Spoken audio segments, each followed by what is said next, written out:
Hello, hello.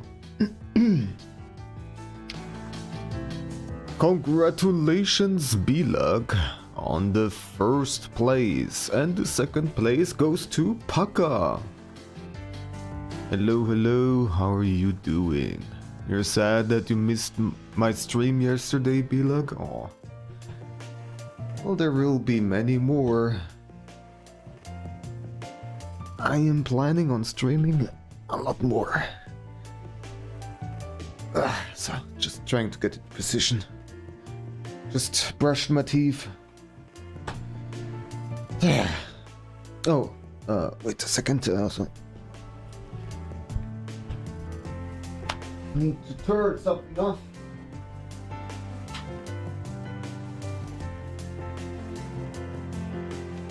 There we go. I needed to turn off my stove plate that I have in my living room because I was evaporating some water, but the air humidity is now high enough, so I don't want it to get too high. There we go. Now I should be all settled. The bot is borked. We're missing second place. Wait, what? Did the animation once again mess up for some reason? I was not here to see it.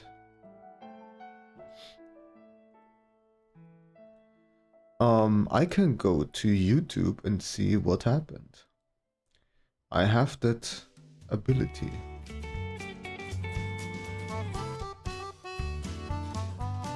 So where's the...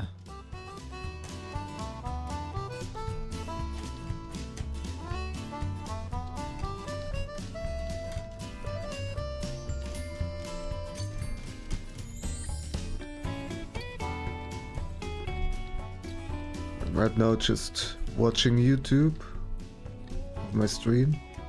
I don't really see anything.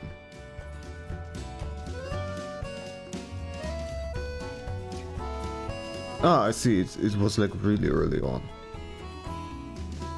Oh, you basically played them at the same time. Did you both come in at the very same time?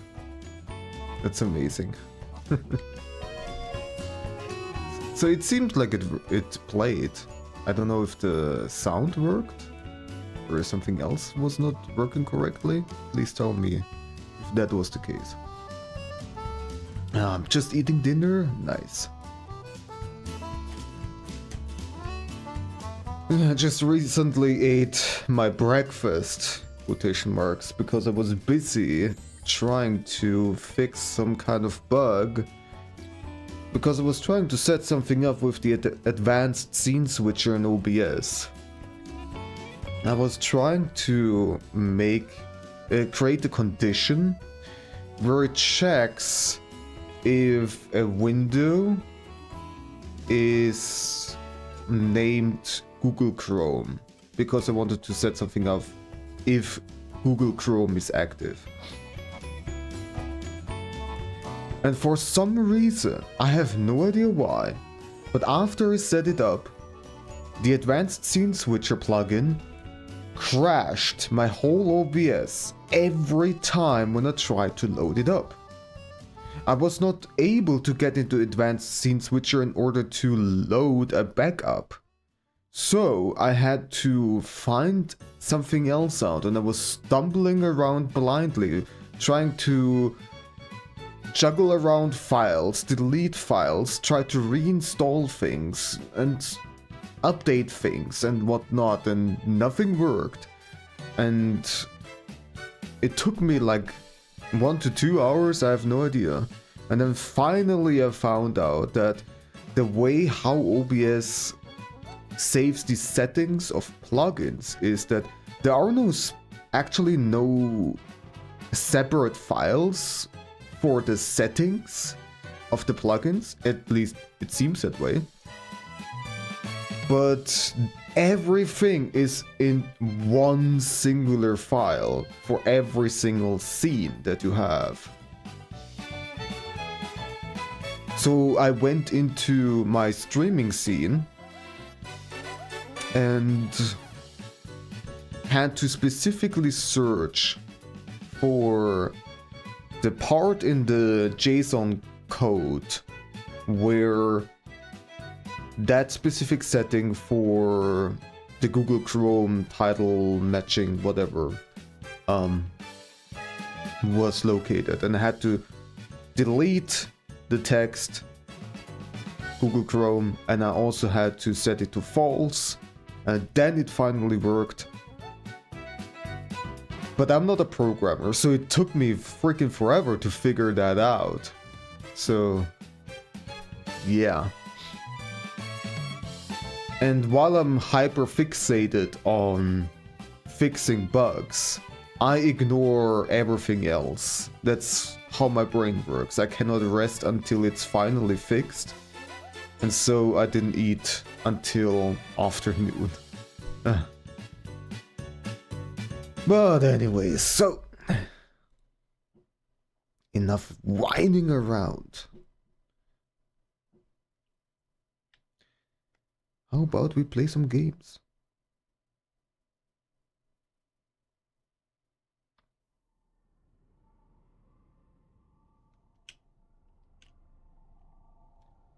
All right, yeah, okay. So now there is a bunch of stuff that we can do. One of the first things I would like to do is to truly finish this mode, because I was looking things up months ago. Sorry, B-Luck, not the dolphin this time, but a funny little bird. So yeah, I was looking things up, and I think this is the mission that I need to do again. There's not really any indicator for it, but if I beat this again, a new area will open up. Oh, I'm still on Link for some reason. The fighters face a battle 1. Fight. I have no idea anymore how the controls work, so that's gonna work fantastically. Yeah. How about we go back to Nightmare?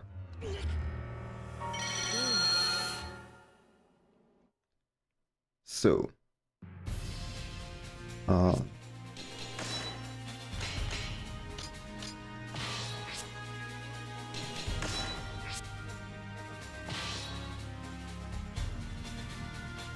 versus Mitsurugi. Not yet. not yet. Watched over by the Almighty Ones, they unleash their offer yours. Battle 1. Fight. This was not. This is the one.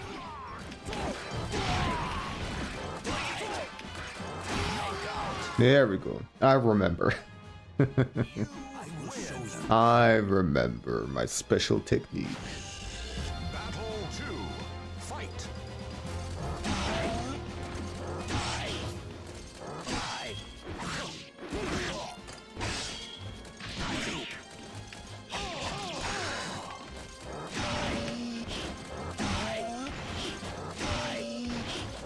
My hands are kind of cold, so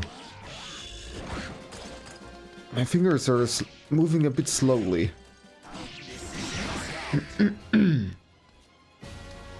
But I'm still doing this. Running out of time though. Battle 3. Fight.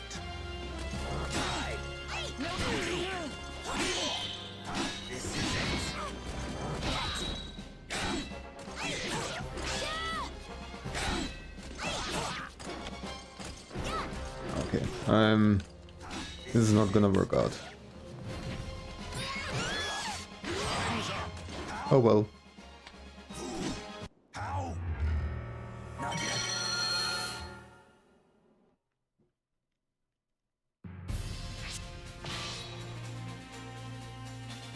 Versus Tsurugi.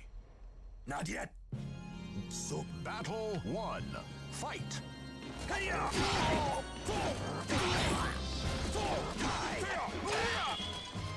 Ready?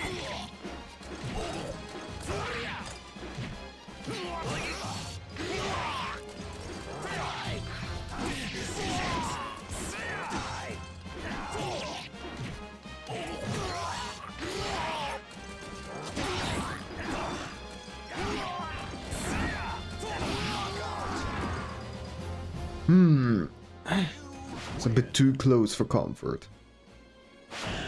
Battle 2. Fight.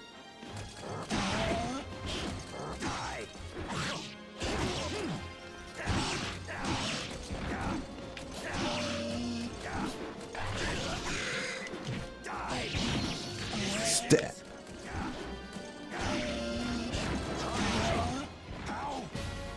I have to beat them within the time. This is gonna be a lot of trial and error.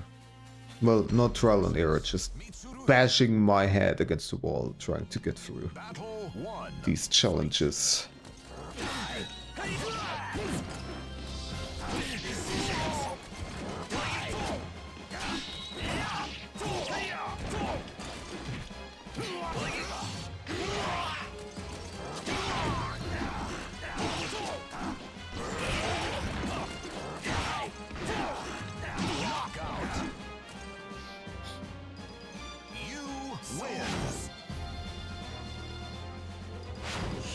Battle 2.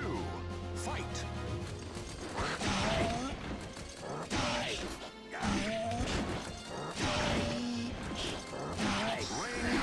Goodbye.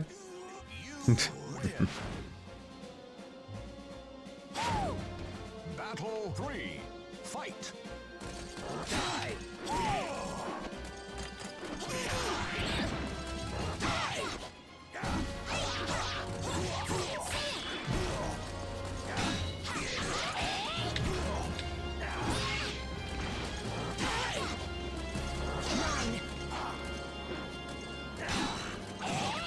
Come on. Ah, Taki. How? Not yet.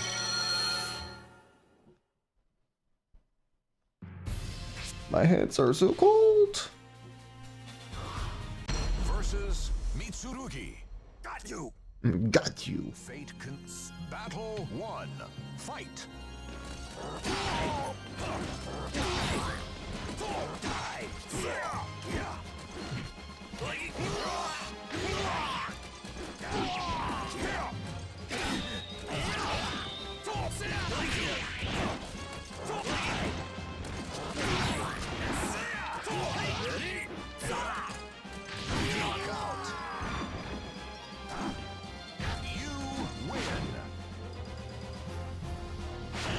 Battle 2.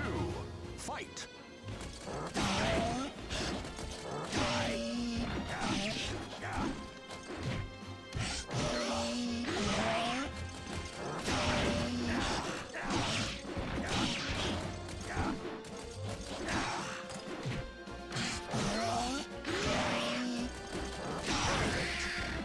Alright.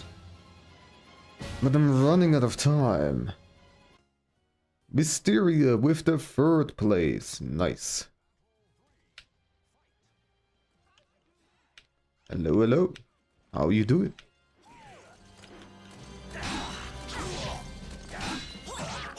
Ah, this is not going well.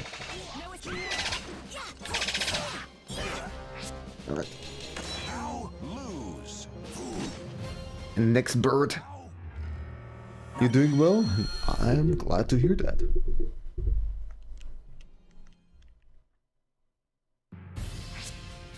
Okay, before I keep on trying to bash my head against this wall, I'm gonna check real quick if this is actually the mission that I need to do. Soul Calibur 2. Hidden area in Weapon Master.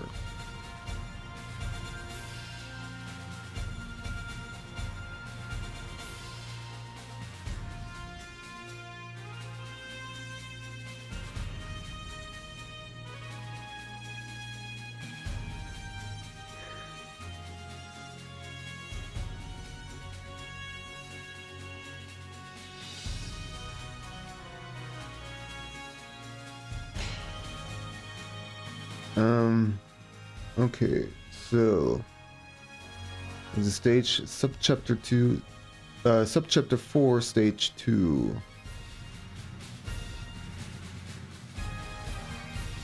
Alright. This might be actually the correct one. Versus assassin. Not yet. Battle 1. Fight.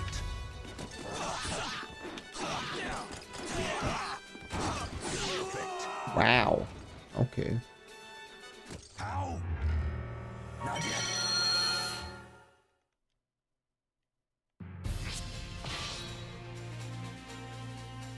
Versus assassin. Got you. Battle 1. Fight.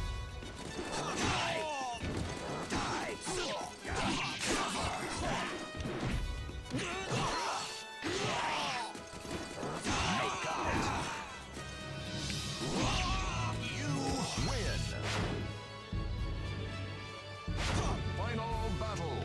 Fight.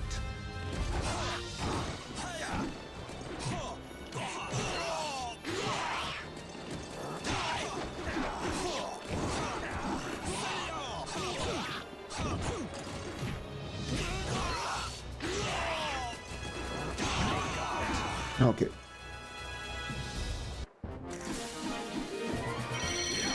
This is it. Nothing happened.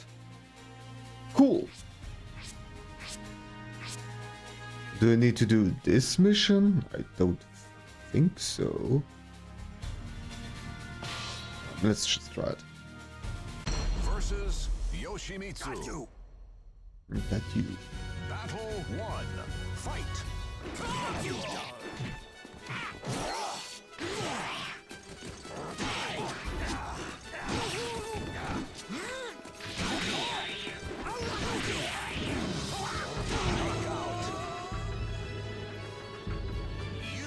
Win.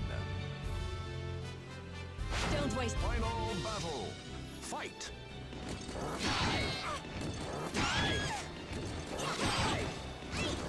Knockout. Nuts. Sword. Give me strength. Nope. Okay. I have to do something else then.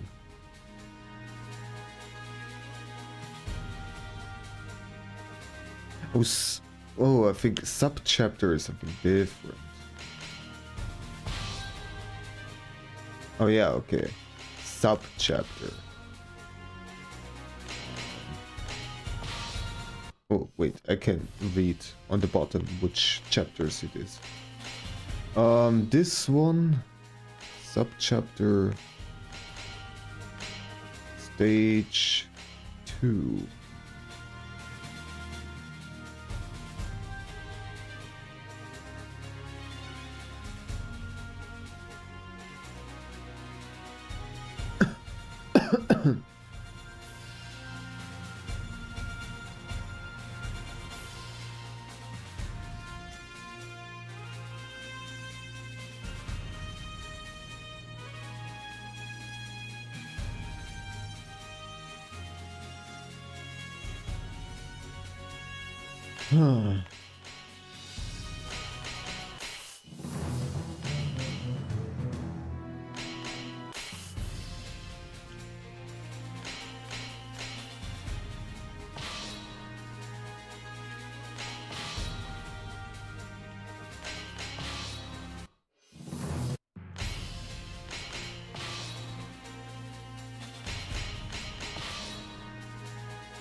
Well, anyways, I'm gonna do this mission then, because they say so. At least the person on Reddit says so. Charade. Got you. Final battle. Fight.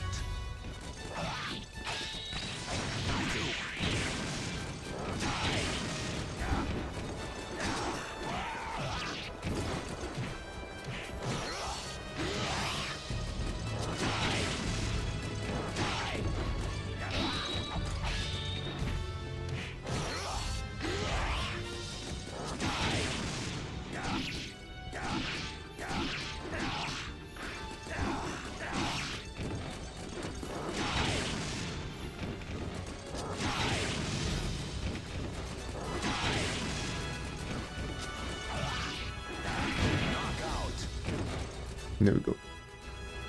I will show you the greatest nightmare.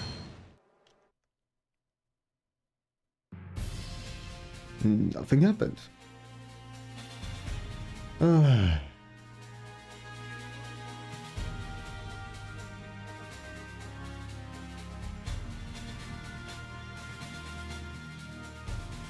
Okay, there is also video walkthrough apparently.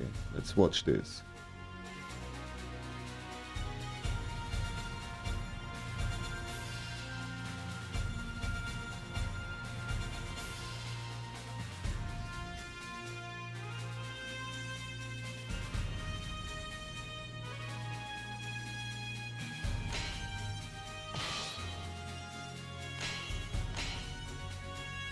That doesn't seem right. Okay, I think this is actually not what I need to do.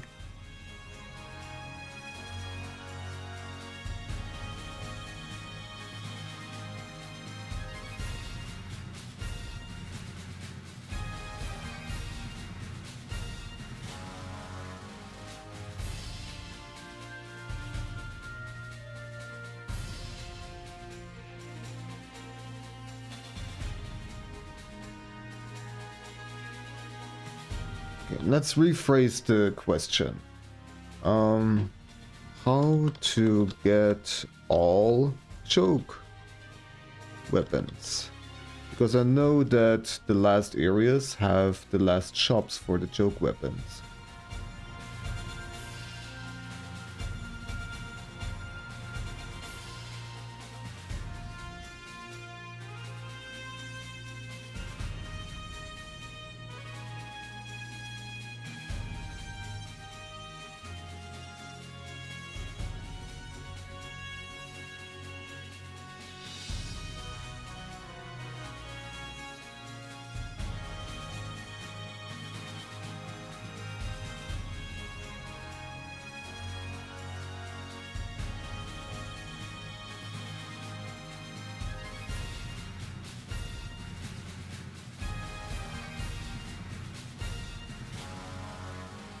You have to beat chapter 4 completely when the extra mission to unlock sub-2.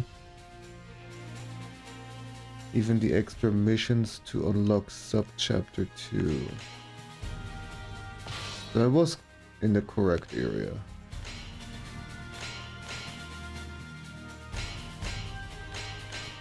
Sub-chapter 1.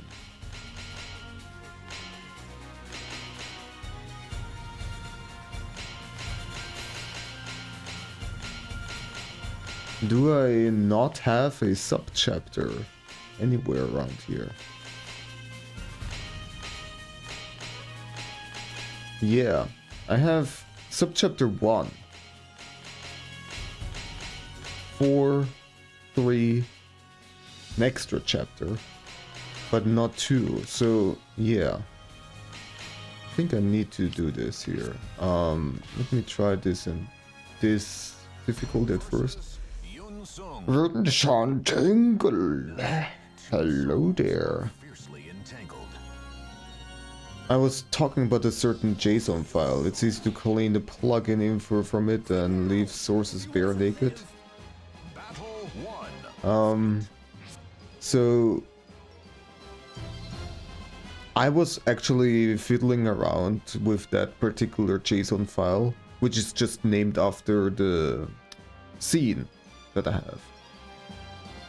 In the app data folder of Windows, blah blah blah. And you cannot really mess around with it too much, because if something doesn't, it's just, something isn't right, you lose everything. You lose the entire scene. Not just the entire scene, the entire scene collection. And nothing works anymore.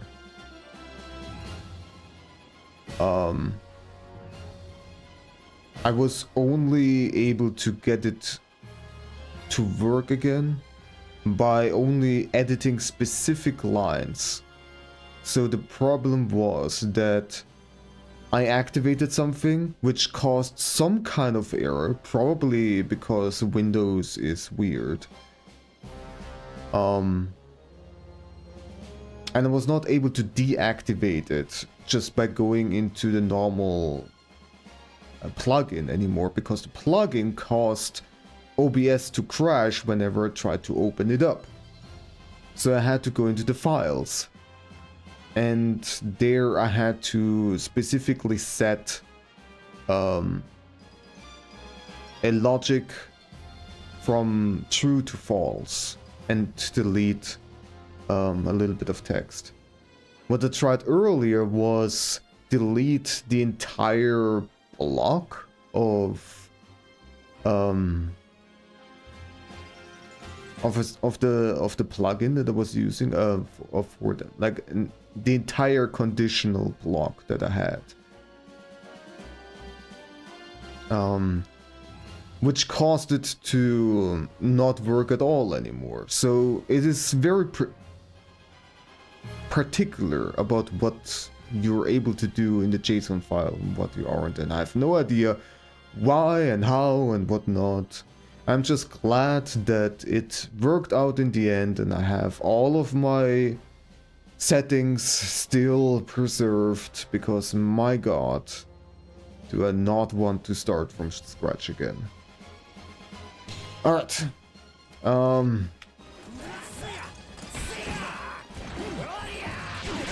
Chill out, dude.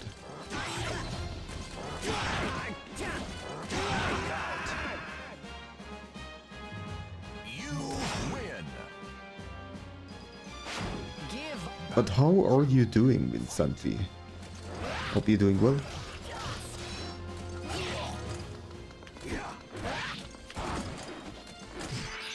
Come on, Ivy, please. How did I miss? She was just standing there. Did she get some weird iframes just now? I have no idea. And that wasn't even the extra mission, that was the easier one. Got you. Battle 1. Fight. Anyways.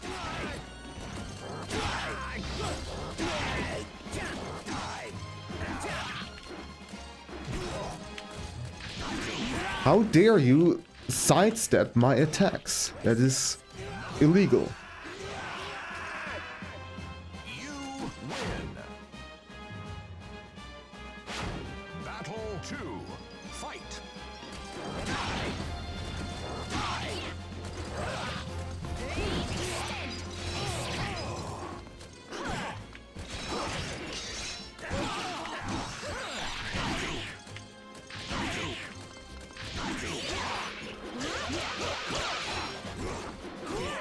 Come on.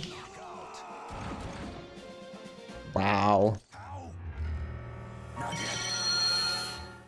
Nightmare is lacking good quick attacks. Wait. There might have been some work popping up. Yep, okay. We're gonna switch over to work mode. I'm sorry about that, but I gotta earn money. We'll be back in about 15 minutes, probably.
Hey there, and welcome to my tutorial about how to draw soap bubbles and foam. Soap bubbles have fascinating color patterns and come in many different shapes. In this video I will go into great detail to explain not only how to draw them, but also give you a basic understanding of why they look the way they do. So without further ado, let's start drawing. Thank you. At first I will show you real quick how to draw some bubble textures, shapes and highlights in different styles. I won't completely finish these drawings, but just give you examples, and later I will switch to a couple of prepared drawings.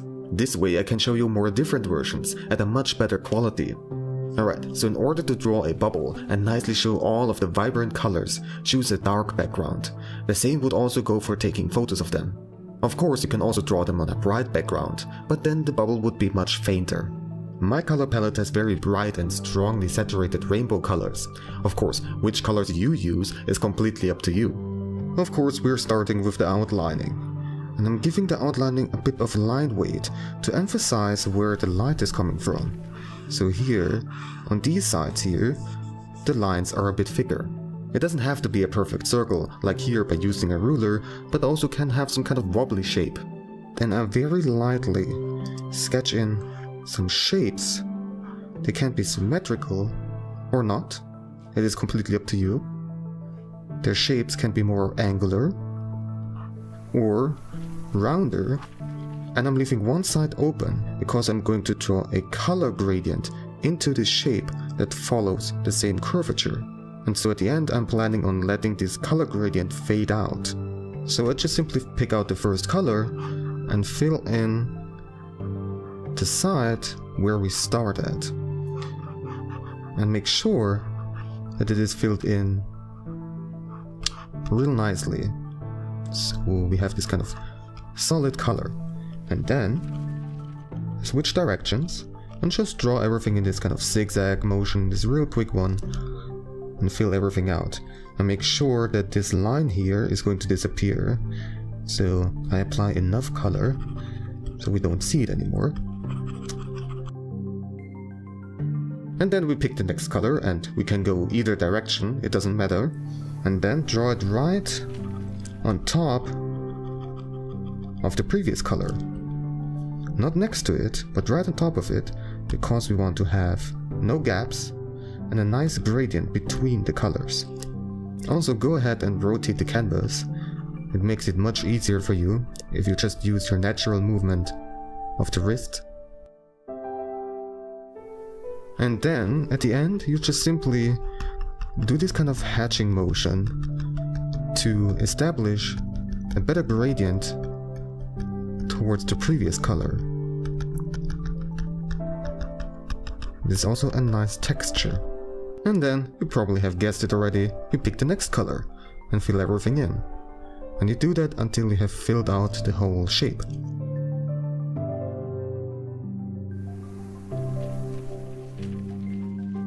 And then when you arrived at the end, you again want to establish a gradient, so you do this hatching motion, but this time into the dark background. So we have some kind of fade out effect right at the end.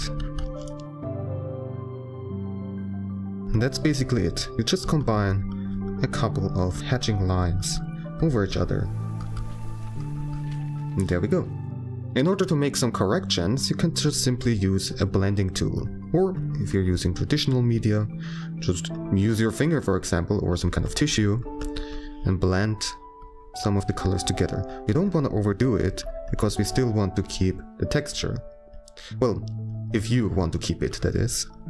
It's still completely up to you how much you're going to blend. And you do that with all of these shapes. You just fill them out with whatever colors you want and establish some really nice looking gradients. But that alone is not enough, of course, so what I like to do is to give these shapes some white outlining to indicate that there are some kind of highlights around them. Also, I'm going to bloat up this corner here in particular, so it looks like a really big highlight is sitting right here. These outlines don't have to be uniform, they can have a varying line weight however you see fit, and also they don't exactly have to follow those shapes. They can even overreach. It is completely fine. It's completely up to you how you want to draw them. To make this corner even extra bright and shiny looking, you can once again draw with the same kind of motion from before some white into these colors here and establish a gradient once again with this hatching motion. And this way, this corner looks extra bright. You can do the same for some other spots in these shades. Completely up to you. Whatever you want to see a bit brighter. And as the last extra touch, we're going to add some kind of lens flare effect to this corner. So you draw these lines that are quite thick right here in the middle, and then fade out. They get thinner and fainter. And then what you can do in order to make them fade out is to draw these lines and dots. I normally draw these horizontal lines extra wide, and then we have some spikes and lines pointing into other random directions. How many you have of them is completely up to you, of course. Once again, we also have these kind of small dots and lines to make them fade out. And they're normally shorter than this main lens flare over here. And there we go. Looks really shiny and bright now.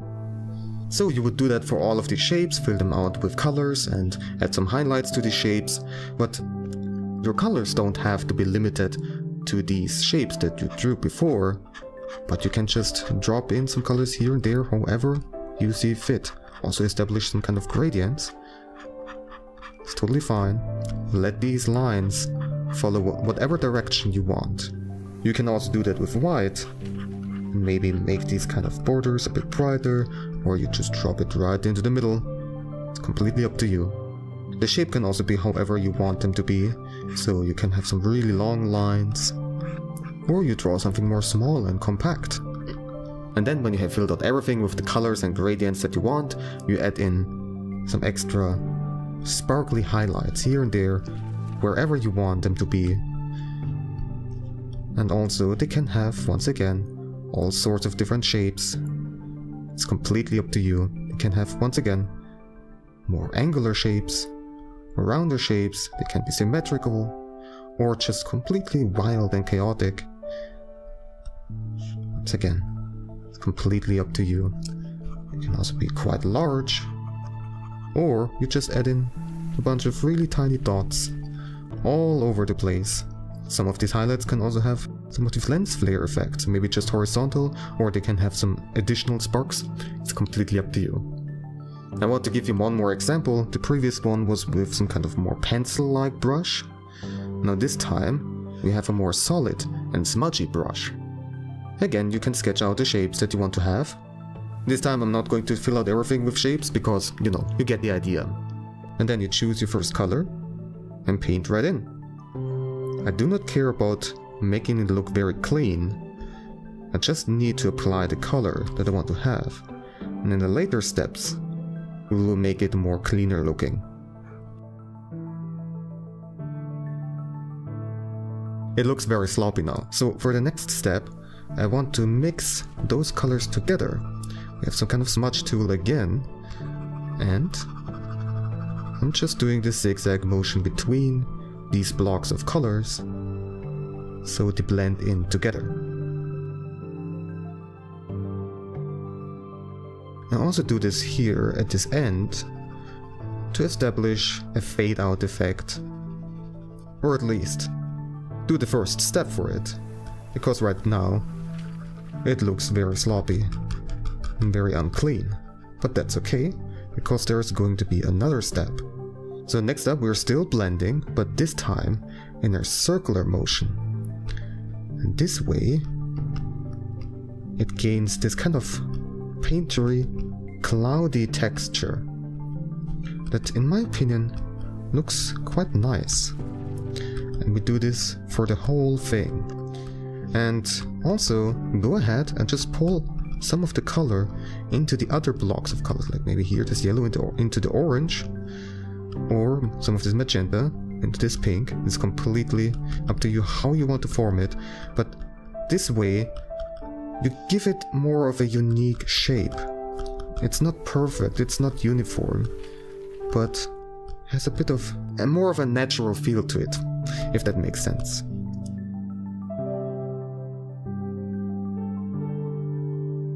And there we go, we have our block of color in a nice texture. And next up, once again, we can outline everything with white and keep it like before. It's not all that different. You can once again have a corner that it's going to be very bright. You can paint some of this white into the color once again, and then smudge everything together in the similar circular motion to have a bright looking corner. With the smudge tool you can make some adjustments to these lines here too, and also once again you can give this corner some kind of lens flare effect. This time it is going to look a bit more smudgy, so you kind of stretch out this white further and further. You can also use some kind of blend tool in order to stretch it out even further. And as the last extra touch, what you can do is use a very light tool, like an airbrush tool, and just paint in some white around the highlight. Just very lightly and with a wide radius, so it looks quite shiny. And you just can drop in some of this white here and there too to make some spots brighter. And you can do the same to, for example, those outlines to make them also look shinier. Or if you have some highlights here and there, then you can do the same. And that's a neat little trick to make everything of the bubble look extra shiny. There are many different ways to draw simple and stylized bubbles. You can be very creative with them. To give you more examples, here are a bunch of bubbles in different styles. For some of them I use the same techniques like those I just showed you. Like here we have this pencil texture, and below are some painterly looking ones. Instead of cramming these colors into these shapes, you could also paint them kind of as clouds. So here we have two examples. One has very faint colors, and the other one is really strongly saturated. To establish a texture like that, you use circular motions, similar to how I just showed you. Another way would be to draw the bubble with some finely drawn details and reflections. This example here in particular stands out quite a lot because of these mirrored images. So the examples I've shown you so far were fairly stylized. Now I want to explain to you how to draw more realistic soap bubbles. Here's another example of a bubble, but this time with more details. You can see the little mink taking a photo of this bubble, and the picture shows two reflections of it, with one being flipped around. This is the picture I made before I transformed it into the bubble. Pretty simple and cartoony, it just needed to get the point across. So, 3 things have been changed about this image. First of all, it is very transparent, as soap bubble isn't the best reflector. There we go. And done.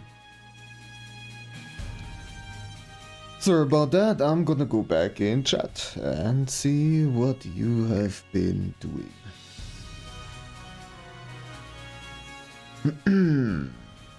Also, Kalle friend, say hello to Kalle.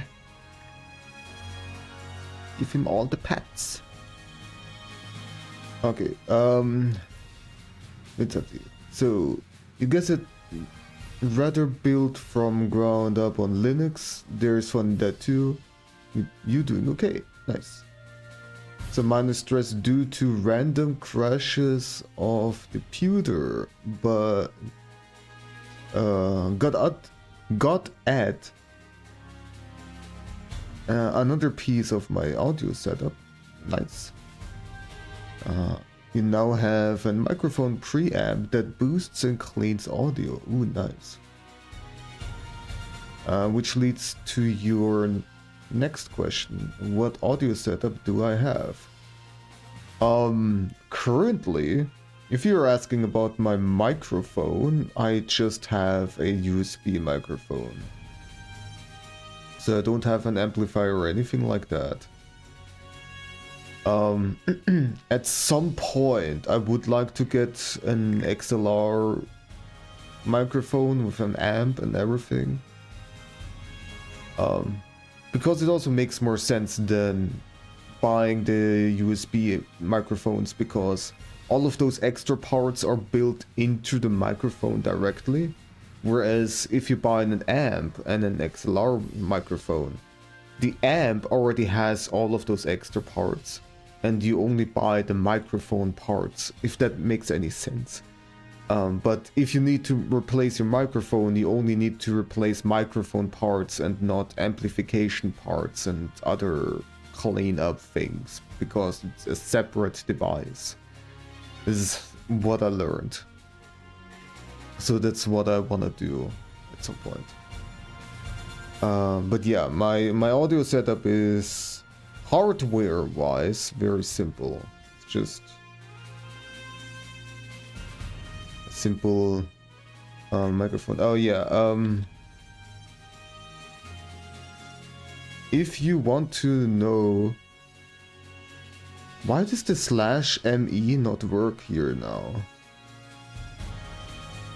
Very weird. Huh? What if I type this in? In that case it worked. Huh? Okay, well, whatever. You can check out the FAQ where you can find my hardware and all the things and the stuffs. So yeah. And other than that, I have headphones. I don't know if my headphones are in the list though, but they're good headphones by Sennheiser. It's over-the-ear headphones, which are huge, because I really hate having my ears being pressed against my head, and it hurts me, and it makes me uncomfortable. But those are so large that they don't press my ears at all, which is very nice. The only issue that I had was that, you know, what really bothers me is that a lot of earphones have this kind of, how to say, like a fake leather sort of material on them. I don't know what exactly it is. But after a year or two, it starts to flake off and get greasy and gross and just is absolutely terrible and makes everything dirty. Really hate it. So what I did is I got some fabric and sewed some of that stuff over the what do you call the ear cushions, the pillows, you know what I mean. And now they have a fancy pattern on them. They're colorful and they're very nice, and they don't flake off because the fabric is very well suited for, you know, being in contact with skin.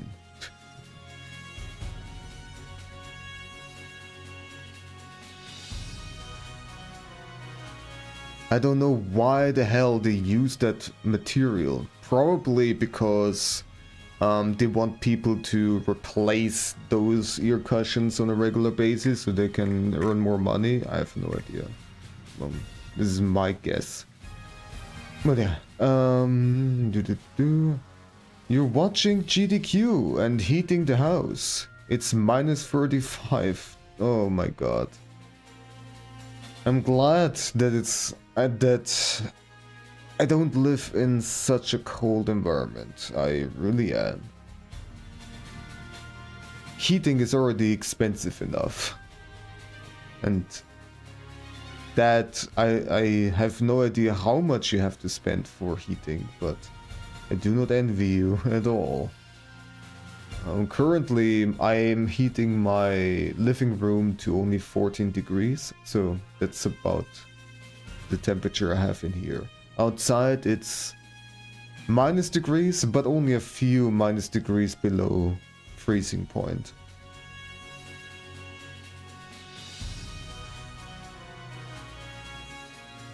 Minku informational, yes. Hope you enjoyed the videos. Do-do-do-do-do.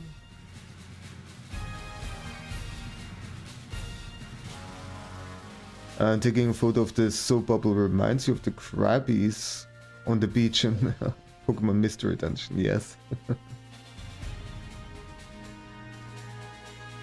I think the video didn't quite get to the point where I even recorded a video of bubbles and how the patterns change and how the soap film also gets thinner and thinner because of gravity, moving the liquid more and more downwards, and that is also the reason why the bubbles burst eventually.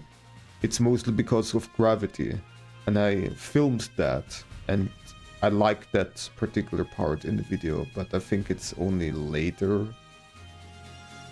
That's the downside of this kind of setup. The videos when I switch over are always played from the very beginning, and usually the breaks are only 15 minutes. But a lot of my videos are longer than 15 minutes, so you usually will not get to see the later parts of the videos, and well, you're gonna have to go to YouTube in order to watch the rest, I suppose. But yeah. Yes, I am an edge master. The edgiest of the masters of edging. I'm very good at it. Yes, Mystera. So, feel it there. You have fake leather ear suffocators. It sucks, yes. But this is one of the things where being able to sew, at least to some degree, I'm not particularly good at it, but I know at least the basics. That skill was quite useful for modifying my earphones so that they are more comfortable. Basically polyurethane. That might be it. I am not very educated in what kind of poly material whatever thing is what. I'm very forgetful about that sort of thing. But okay, so let's get back to the game. Been trying to get this to work. Got you. Now, two souls Brrr. All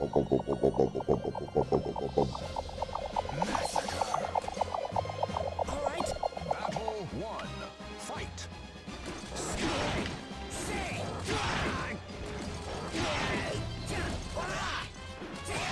How dare you? How dare you? This is rude. There we go. You win. So very rude.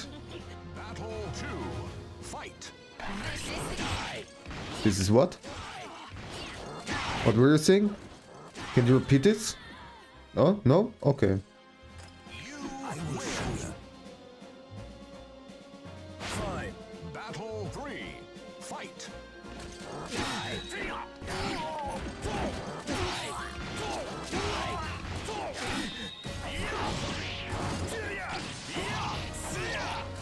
Okay, chill out, Mitsurugi. Went out to investigate the -35 weather. I hope he has a good time and it's not gonna freeze. Let's see what he thinks about it. Yes. Will there be regrets? Will there be a change of mind, of Dogo mind? You win. I give him 2 minutes. Final battle. Fight.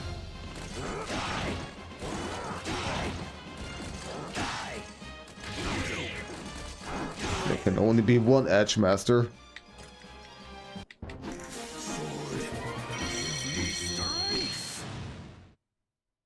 So was that... Yes, there we go. A road to the new area has appeared. There we go. This is what I wanted.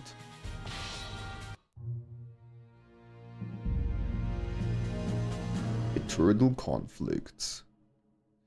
north of Mizar lay Eliev, a land in constant turmoil at the hands of 4 warlords, all holding the rank of Edgemaster. Oh my. Who fought a never-ending battle for domination. The region had become almost legendary among warriors, having endured training upon training, finally achieving the rank of Edgemaster, just as they had. Perhaps it was only natural that you would take interest in the chaos inside Eliev. Oh, so do you have to reach a certain level in order to unlock this subchapter? Okay. Seeking combat with a worthy opponent, you set off for the savage land. It was another day of struggling between the 4 powers of Eliev, their leaders, Saika, Kanakana, Tani, and George. And George, like the only normal sounding name here. And Bob. Kept a constant watch for any opportunity to strike a decisive blow against their enemies. All 4 of them were superb warriors, yet it had been some time since any of them had made any headway. But when a 5th Edgemaster, you, arrived, it was only a matter of time before that balance was disturbed. Eliev was about to be plunged into chaos once again. Please come in, Doggo. It's cold. Already more than 2 minutes. Wowee. He's just sitting on his butt. Kalle? You okay? Is your butt frozen? Can you still move? Still sitting.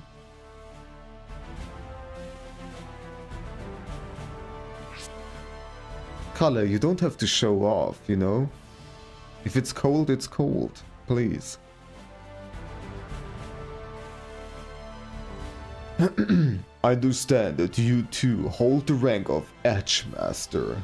Saika, one of the 4 generals of Eliev, sized you up as she spoke. And so you have come to see me first, but somehow I get the feeling you're not here to join my army. When you answered that you'd come to test your strength, her expression changed dramatically and her face became that of a warrior. I too hold the title of Edgemaster. I accept your challenge. After leading you outside, you had one of your subordinates bring a bomb and it lit a fuse. I'm not going to bother with explanations. Let's go. Versus Xianghua. Got you. Got you. A hero desires a sword and a offer your soul. Here I come! Final battle. Fight. This is it.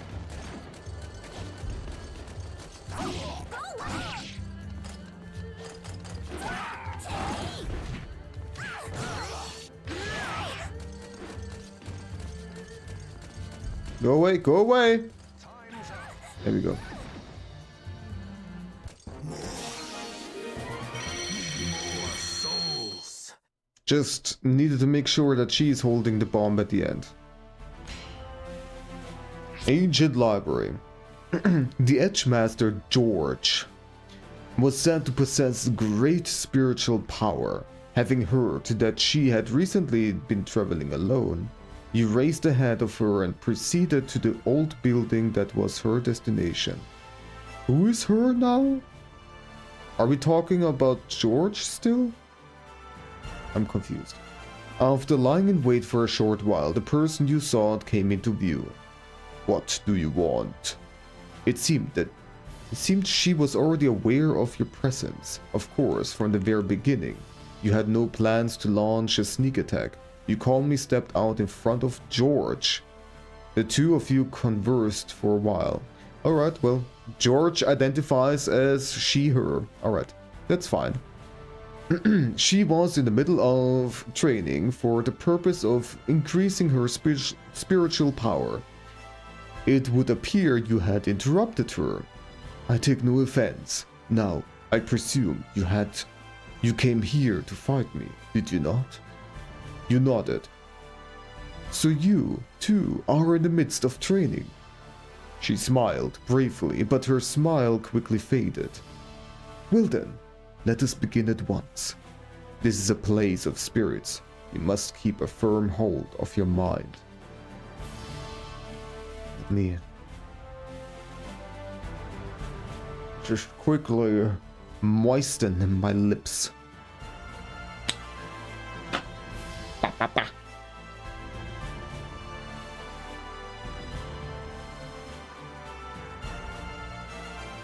He's still out.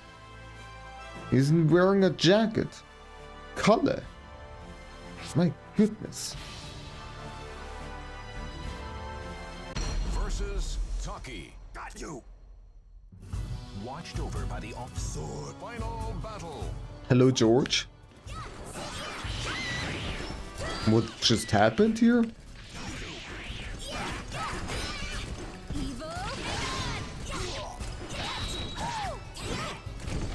Alright, can't really grab you.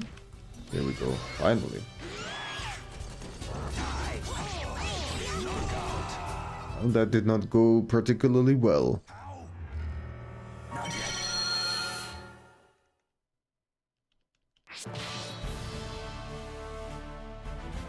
Versus Taki. Got you.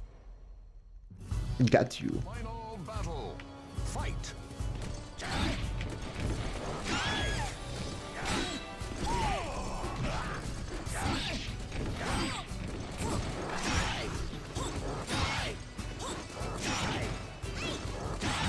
There we go.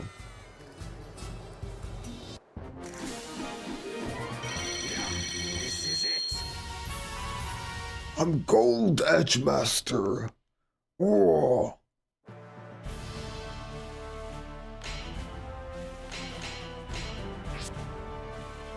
Due to your disturbance of the balance between the four powers, the situation in Aliev began to grow unstable.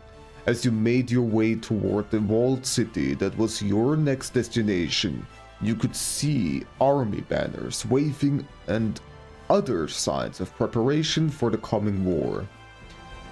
You informed the guards at the gate that you had defeated Saika. He made no effort to hide his shock and quickly hurried off to report what you said. After some time, you were escorted inside. Our leaders say that he wishes for you to join our army. I do not believe that it would be wise for you to refuse. A military aide of some sort attempted to threaten you into joining their ranks, but you shook your head in response. Guards! At the man's signal, soldiers surrounded you, but of course they posed no challenge to you.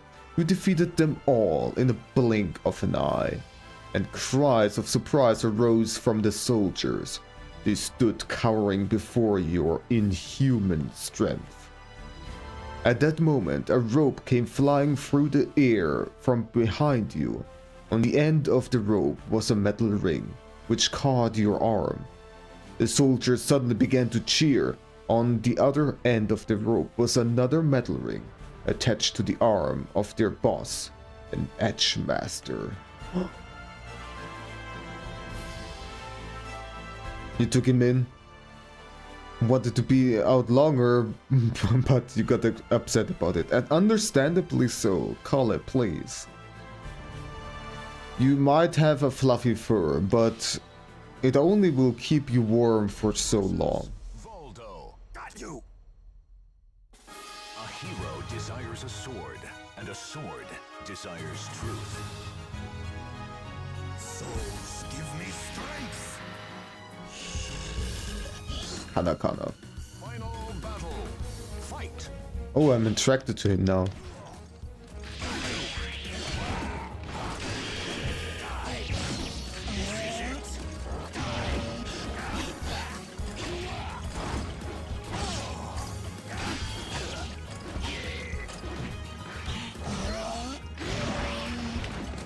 Right on the wall.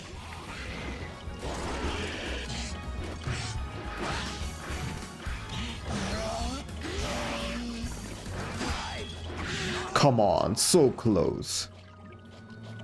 How? What a silly little boy, Kalle. You ruined my outdoor moment. No. Oh, Kalle. Voldo. Got you.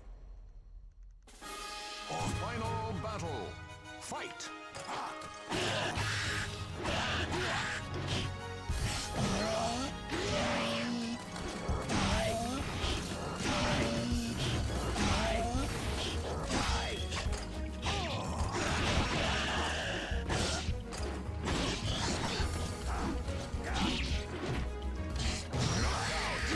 There we go.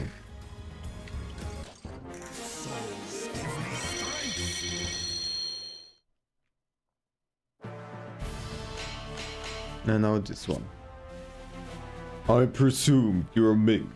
I heard you're hunting down the Edge Masters. So it's my turn now, is it? Well then, let's get started.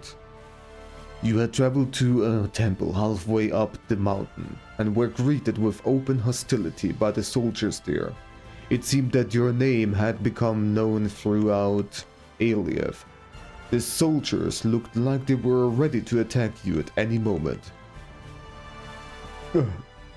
Sorry, burp.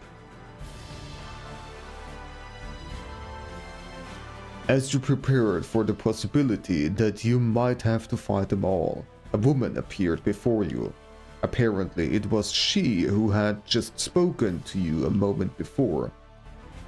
I've heard the rumors about you.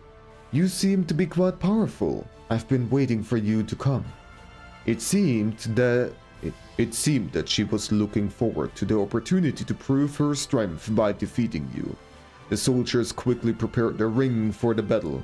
The two of you faced off as the strong mountain winds whirled around you. Versus Cassandra. Got you. The fighters face a sword. Final battle. Fight.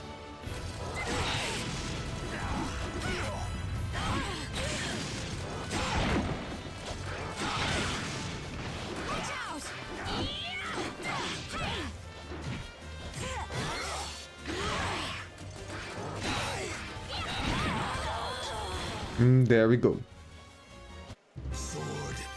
Give me strength.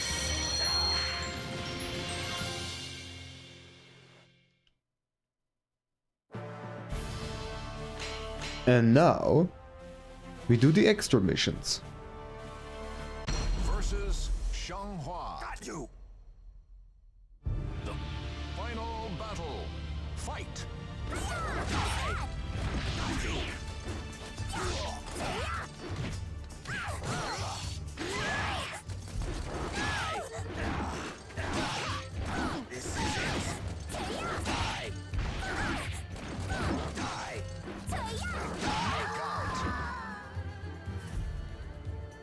I will show you the greatest nightmare.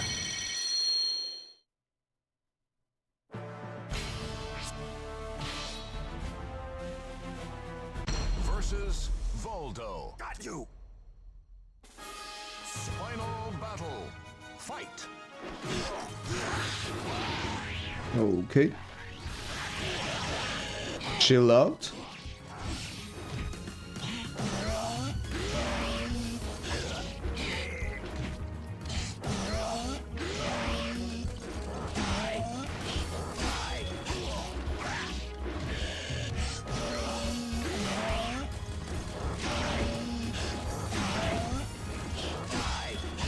Oh, so close. How? Not yet.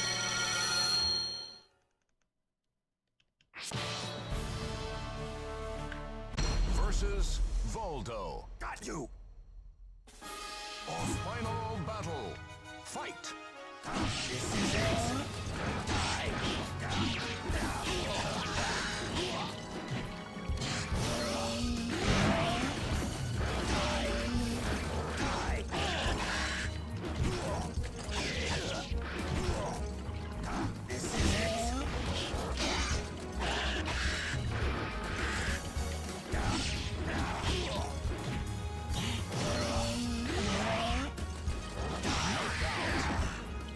There we go.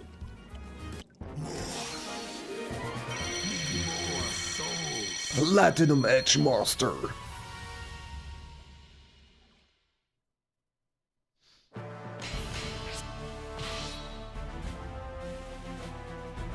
Versus Taki. Got you. Hello, George. Final battle. Fight.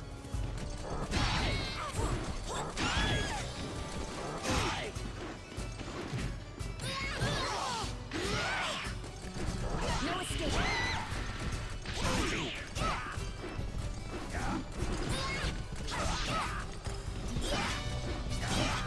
Evil. Ah. Attacks are too quick. Not yet.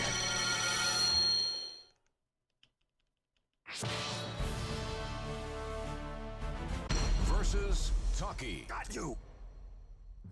The fighters face But the normal Edge Master isn't enough. Yep. final battle. Fight.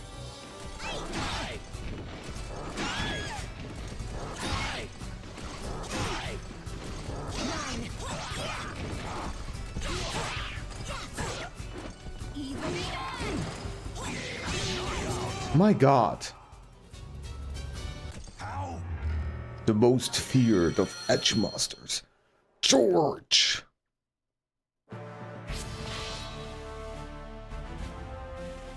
Versus Taki. Well said.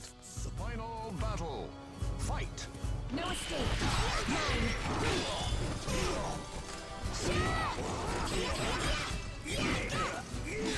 I'll get you. Man, How? Taki is difficult. If she gets into close range and she's very aggressive, I have very little chance. Versus Taki. Got you. Final George the Edger. fight.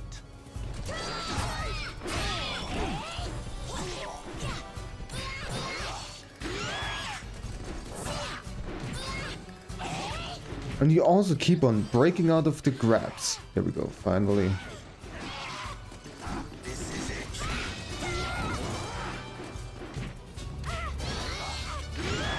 Against the wall, there we go.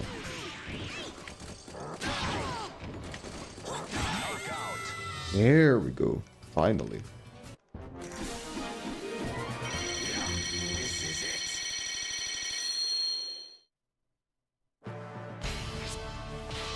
And one more. Versus Cassandra. Oh, wait. Sword, give me strength. I'm going all out. Work came just in. I'm still gonna do this attempt. And then Watch out. it will be work mode again. Over.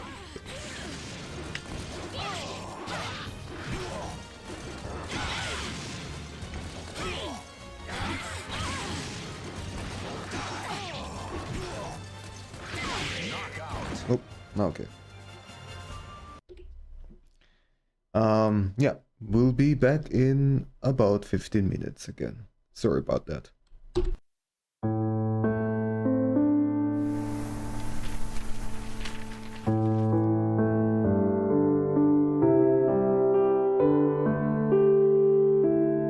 Hey there, and welcome to my tutorial about how to draw books. The plan for this video is to show you 3 different versions. A closed book, an open book, and a book with its pages scrolling in the air. All of these books will also be in different bookbinding styles: old, modern, and Japanese. Additionally, at the end of the tutorial I will show you a special drawing with a very detailed book, of which I am actually kind of proud of, which is a rare thing. Okay then, enough of just talking, let's start drawing. Thank you.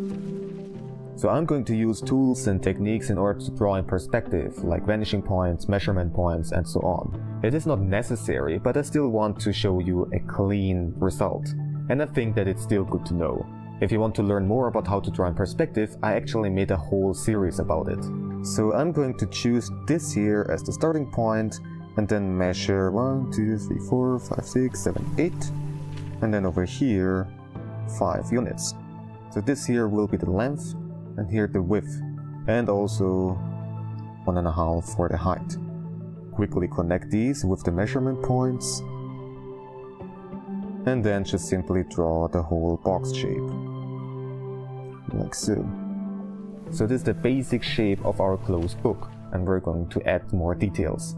So this here is the back, the spine of the book, and I want to add some roundness to it by simply drawing these curves as an indicator. The cover has a certain thickness that I also want to illustrate right here, as does the spine. There's going to be a gap between the edge of the cover and the pages, so we leave some space over here. Then this corner of the pages is also rounded, and we just hook around. I want this book to be an old book, and back then we used techniques that we don't use anymore. Let me actually teach you some basics about bookbinding, and then you will understand better. Okay, so I have a booklet here that I made with the help of a very nice friend of mine. Even though it is fairly simple, books basically use the same methods, among others. You take the pages that you want, fold them in half, punch a couple of equally spaced holes in the middle, and sew them together. Books just take it further by having several of these booklets stacked above each other, and an extra support so that all the pages are held together nicely without them shifting around. That support typically is either glue or more sewing and utilizing some extra strong cords. Then there is of course the cover for protecting those pages, made of wood, cardboard, or some other relatively hard material. The book that I am drawing is supposed to be a very old book, maybe ancient. The go-to method back then was to use cords to hold the page stacks together. They did that by sawing ridges into the backside of the page stacks so the cords fit in nicely, and then simply sewed them together with the pages. Those cords would also hold the covers. Over all of that, a singular piece of leather is stretched and glued on. And so a typical thing you normally see are those mounds, those bridges. Those are hiding the cords underneath, which hold everything together. And so we also want to add those bridges, those mounds that stand out to our book. So the first one is going to be relatively close to the end here, and I'm drawing this line that I also want here on the other side, with the same space. In order to do that, in perspective, you can just simply find the middle point of this whole rectangle, and then go over here, at the top or the bottom of this line, go through the middle, and here this intersection is where you draw the other line. As simple as that. And then I use some arbitrary width that I don't really worry about too much. And those are going to be those bridges. I want them to follow the same curvature of the spine, and therefore draw these curves here too as an indicator. Okay, this is the very basic structure of a closed book of that kind. Let me switch to the version that I already prepared beforehand. Alright, not very different so far. However, I added a bunch of extra details to make the book look more interesting. Various patterns pressed into the letter, metal pieces here and there. You can decorate your book however you want. There aren't really any rules about it. And here is the finished version. I did a little experiment and tried to paint it without outlines. Not my favorite, to be honest, so the next drawings will have outlines again. In order to make sure that the debossed patterns properly stick out, make sure that you add plenty of highlights. Embossed patterns would simply be dark, with maybe some highlights at the edges, depending on where the light comes from. As always, in what kind of style you draw your book in is completely up to you, and so I will move on to the next drawing. So the next one is going to be a modern book, opened at the middle and lying on a flat surface. So we're choosing our starting point again, and here I'm just going to do my measurements. And this here is the middle, right where we have the book opened. Here we have the side of it, and I'm also going to add the height, which this time is much lower. So what I also want to do is I want to measure the height left and right from this middle point. Then quickly connect everything.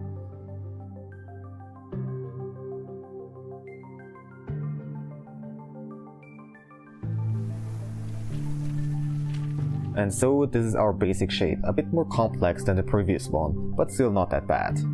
And something else I want to do is I want to draw a line right here, connecting those two lines, and has a small gap to the bottom. And now I'm sketching out the rounded spine right here that lies on the flat surface. So here we have those corners. They are not all the way rectangular. They are just going to face this way still. And then connect those corners with the corners of the box. And those are going to be the covers. So we add some thickness to it again. Right here.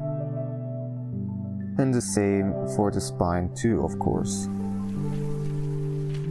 What you can often see is, right here at these corners, there are some little ridges in order to make it easier for the cover to bend. And here's just the side of the cover, plainly following the vanishing points. And so you can see that the middle of the book is slightly elevated. Now once again we want to leave a small gap between the edge of the cover and the pages. And so I'm going to sketch it out right here and draw it across like so. So those corners here will be where the pages start. A special thing that modern books have is a hollow back right here between the pages and the spine. It is normally made out of simple folded cardboard, and its purpose is to make it easier for you to keep the book open and also give it more stability. So here we would have the end band or the headband, and that little woven string's purpose is simply to also hold the pages together and to make it easier for you to pull out books out of shelves. And here I'm drawing these lines as indicators of where the pages would lie, but it isn't that simple. Let me show you how the headband or end band and the pages are bending when you open a book by using an actual book. Alright, so here we have a large book which is perfect for this demonstration. While it is closed, you see that the back isn't hollow yet and just neatly follows the curvature of the spine. I open the cover. I'm sorry, Hoko. And you notice that already a few of the top pages are eager to unfold. When I flip some pages, you see how strongly these are curving up. There is always this kind of tension that forces the pages to curve up like that. One of the main purposes of the rounded spine plus the hollow back is to reduce that tension. A book with a flat spine and all the pages firmly glued together would constantly try to close itself. It can't help it. And so what you often do is bending the spine so that it keeps open without holding it the whole time. As a result, you get those marks at the spine. It is not quite optimal, but that kind of bookbinding is simply cheaper. So let us flip some more pages and pay attention to how the yellow end band is curving. It always has some kind of peak right where you have the book opened. The spine, in the meantime, doesn't change its shape all that much. Therefore, it has to roll away on the surface, giving in to that tension.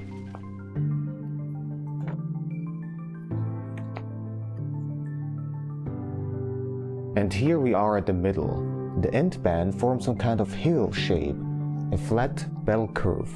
When you look at the pages, you can see that the top pages are curving up. And then you progressively have thicker and thicker groups of pages until we get to the biggest chunk that still stays relatively flat. Well, almost, because you often still have a small gap between the bottom pages and the cover. All of that is because of tension, friction, and gravity. It is surprising how much physics comes into play for something as simple as opening a book. And so what we're going to do is we decide for a peak right here, and then still keep it somewhat flat here at the top and then curve around and converge towards those corner points right here. So this part will be left hollow, as you already know, and this end band is going to have also a certain thickness to it. Sometimes they also have patterns, so we can include that too. And as for the pages, we want to leave this small gap that you saw before and then converge to this line that we drew all the way over here until the very end. So this half of the page is still lying somewhat flat on the cover. And this edge here is just simply following the perspective. There's nothing special about that.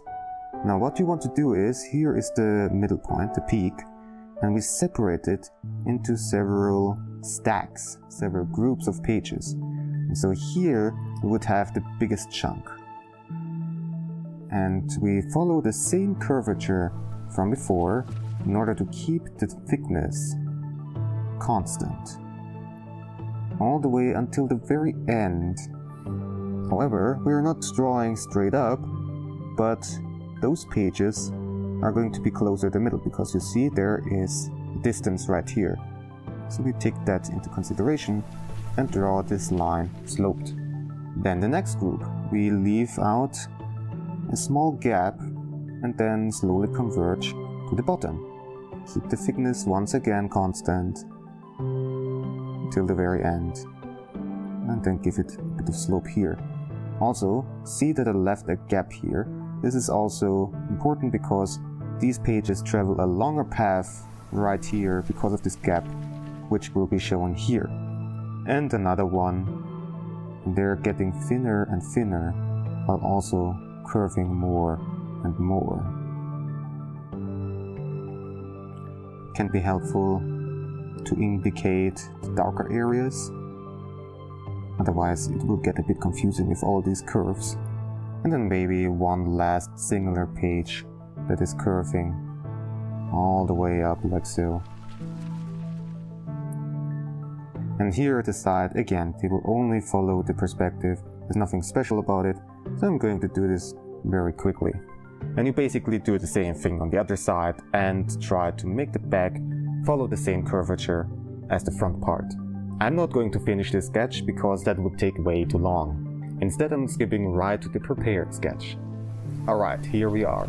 Also, looks a bit better in my opinion. Okay then, let us take a short look at the finished version.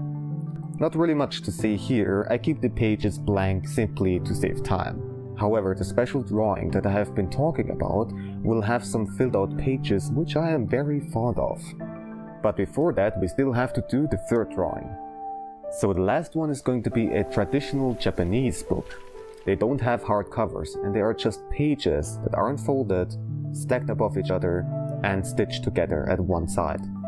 So I'm choosing this point now as our starting point, above the horizon line, therefore we're looking from below. And I'm doing my measurements again. 6 over here, 4 over here, and then just 1/2 down, and 4 up. And drawing the lines, we're starting with the bottom here, which is the side that is stitched together. Over here I'm drawing this shape here, and I want to copy this square over here to the other side.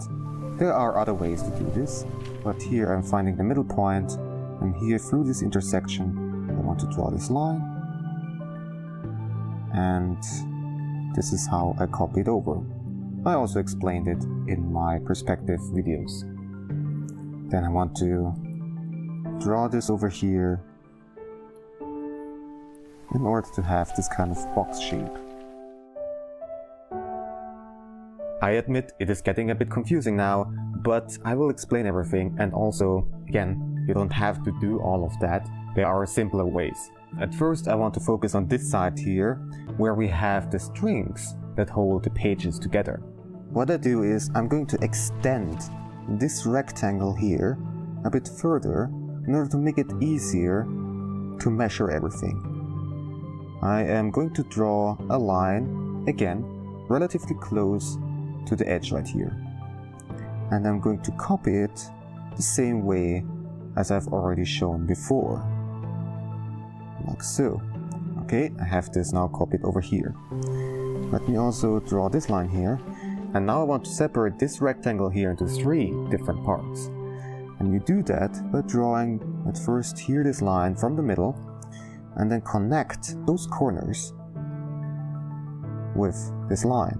And now this X that is drawn here in the middle of this inner rectangle, the intersection between those X lines and those lines that we just drew are going to be the spots where we draw the lines that separate the rectangle into 3 equal parts. It's just that simple.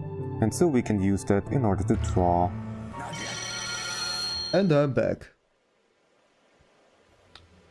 Book physics, yes. It was one of those videos where, in retrospect, I asked myself, why did I even make this? Who is asking for a tutorial like this? It's no wonder that it never got really anywhere. But, well, it was at least interesting to me. Alright, let's keep on trying over here. Well, I'm glad that you are enjoying it. Final battle. Fight. And I think I remember Vinsanti also talking about having watched the video too, so at least a few people, and that makes me happy. Ouch. Yeah, I made all sorts of stuff. All sorts and kinds of things. Experimented around a lot to see what works and what doesn't on YouTube, and yeah. Lots of failures. In terms of getting views, that is, not like artistic failures or whatever.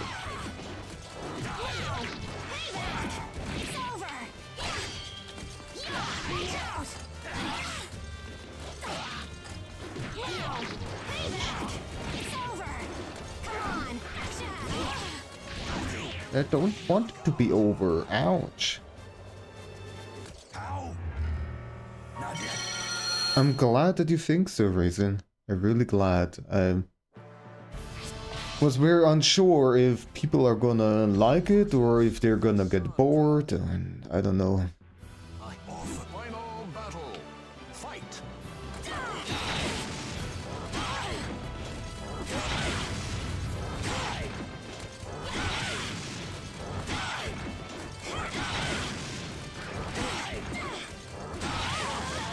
Perfect.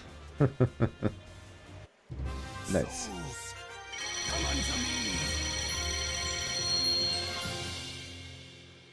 Going to study architecture at some point, but then you were like, I don't draw nearly enough. Well, nowadays you do it all on computer with 3D and simulation software, probably. Whoops.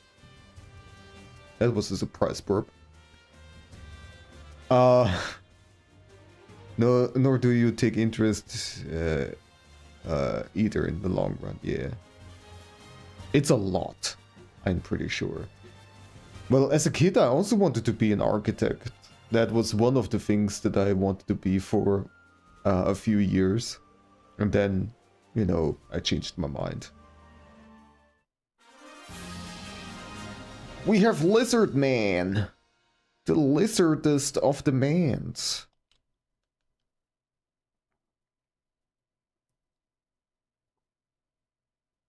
Really tired of studying. I getcha.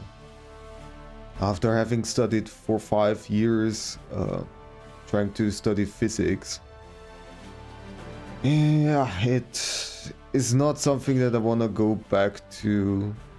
I do have to say, I really like learning new things, but the whole university, school, layout thing, it's just not for me, I realized. So, we go to the shop and buy everything else. Cane.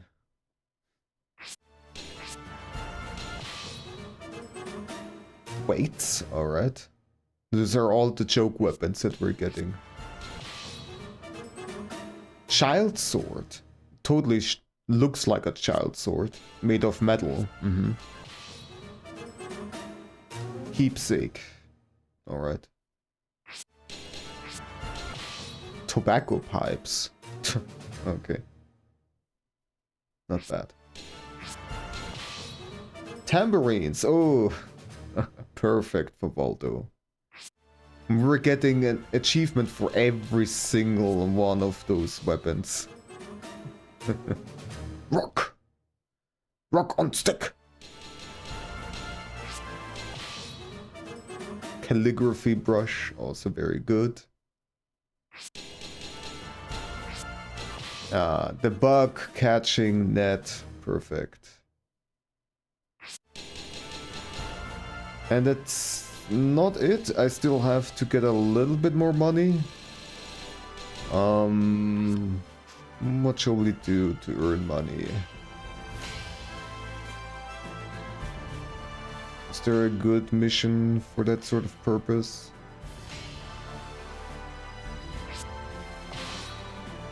Let's do this mission again. I don't know how much money I can get for it. The fighters face a gruesome quest to search. He put so much energy into the first degree and got top marks, and in the end it didn't go anywhere. Oh, wait. Work. Popped up again. I'm trying to get a slot. Alright, I did get one. Let's just do this. Now for 10 minutes I have it reserved, so I can still do some other things. So. Ouch. Also, why am I doing the mission again against Taki? Taki is like especially difficult for me. Oh, well, just as I said it, she decided to jump off the stage. And we got a bunch of money, and with that we should be able to buy the last two weapons. Feather Broom.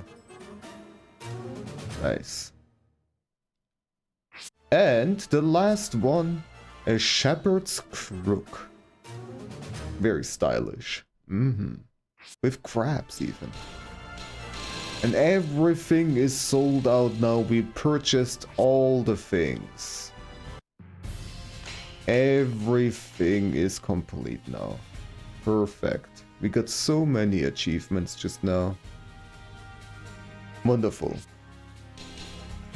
Save data. Yes.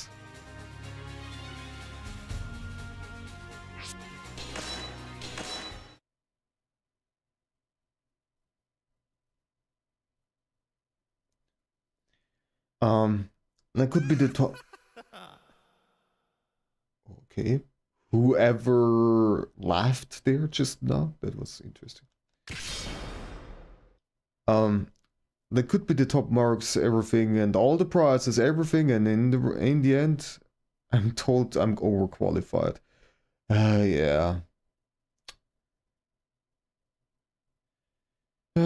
It's a fucking mess. The whole job market is just... That is also one of the reasons why I like doing this whole freelance stuff right now. Because I don't have to deal with the job market, with applying to jobs or anything like that. I just have to, well, get approved on the platform. And then work tasks are available to me. And I can do them whenever I want. And I can decide to just not do certain tasks if I don't want to do them. Even though, like, I don't get a lot of the benefits from having a job and all of the stuff, having this amount of freedom, I really enjoyed it. But anyways, I have to do the work task, so I will be back in about 15 minutes. So yeah. Red foxes are widely beloved, and that for good reasons. They are smart, playful, and just adorable. Not a surprise therefore that people love drawing them too and create all sorts of cute and pretty fox designs. So let me help you make your own that fits your personal style with simple and straightforward techniques.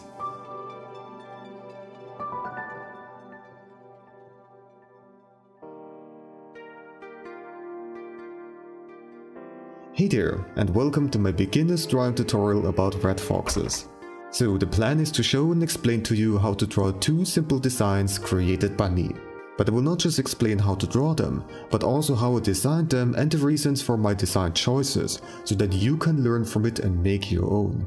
Now this tutorial should not be too difficult to follow along, however I will mention a good amount of techniques.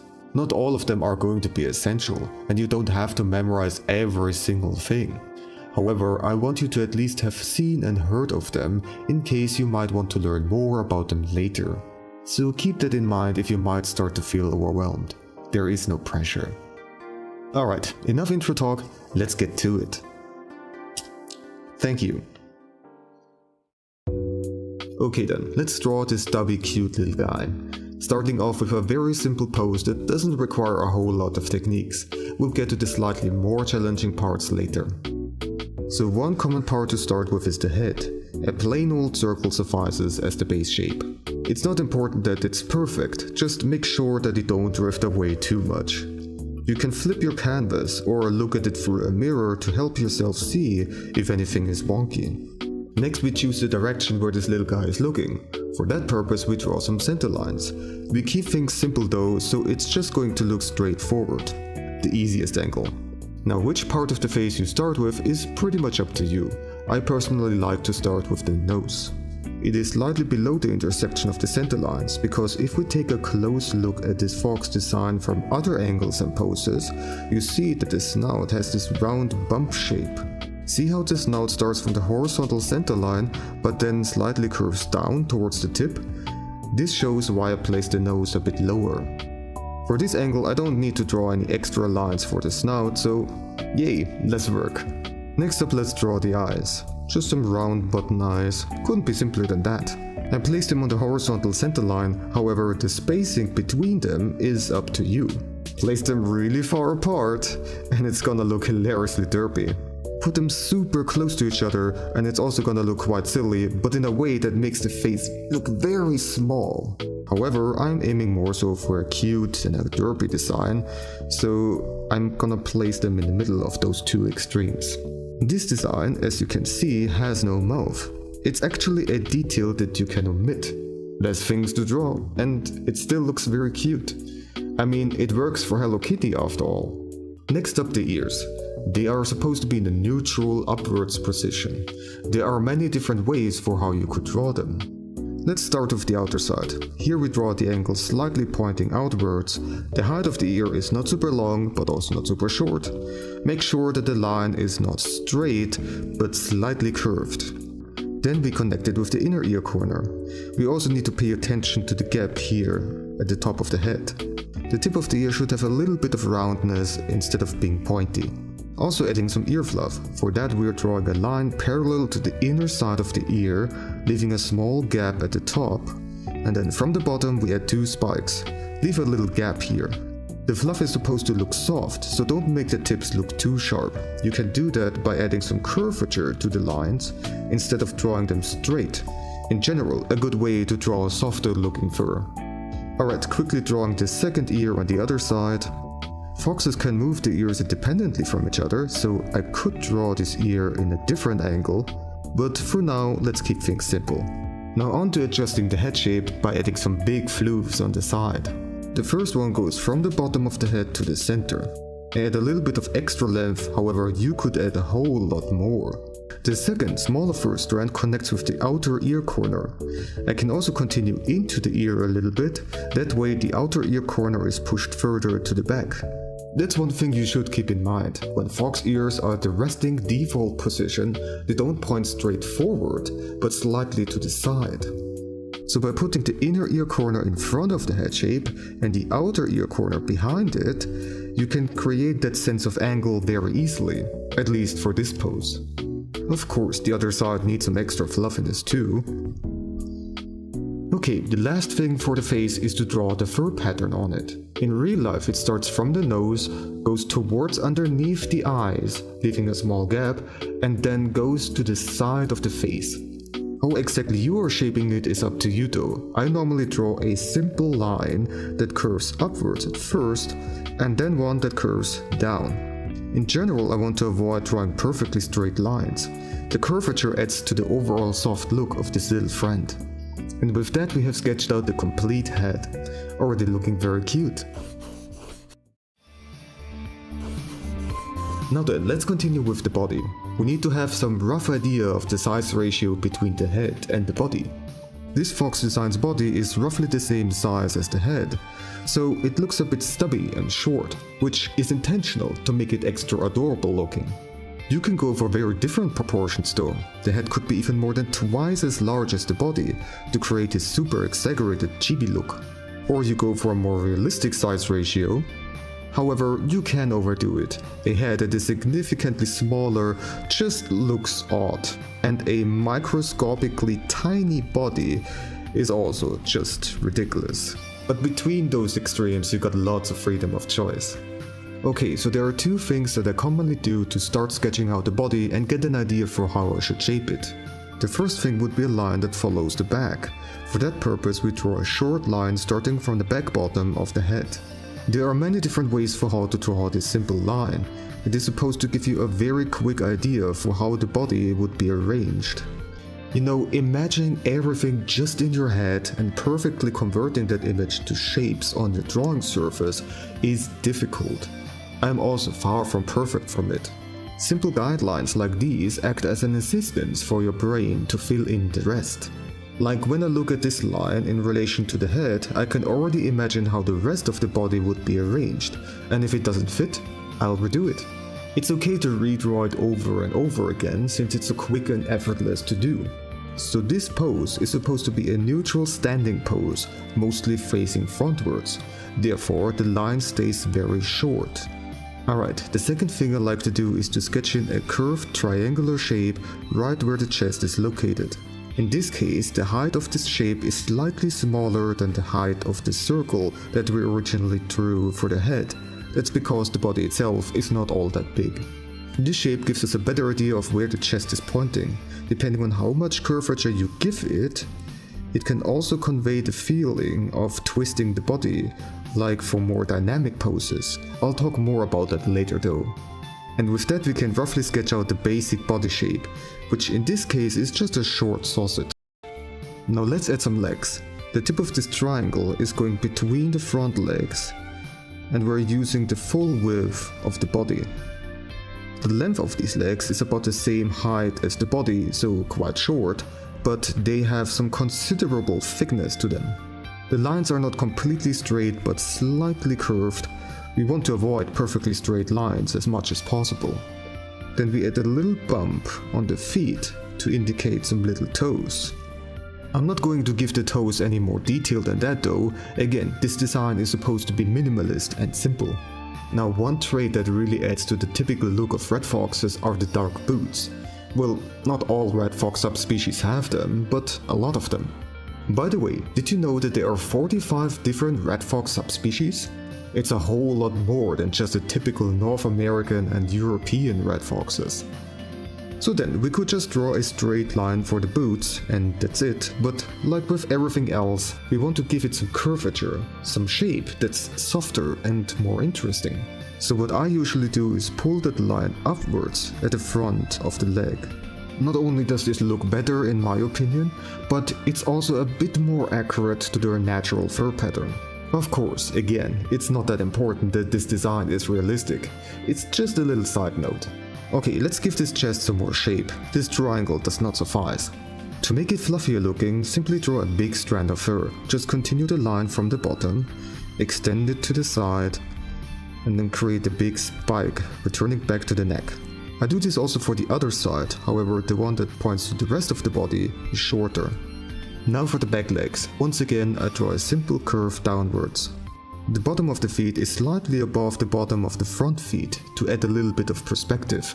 If we assume that we, the viewers, are at eye height with this little guy, then the ground on which the fox stands on is slightly slanted.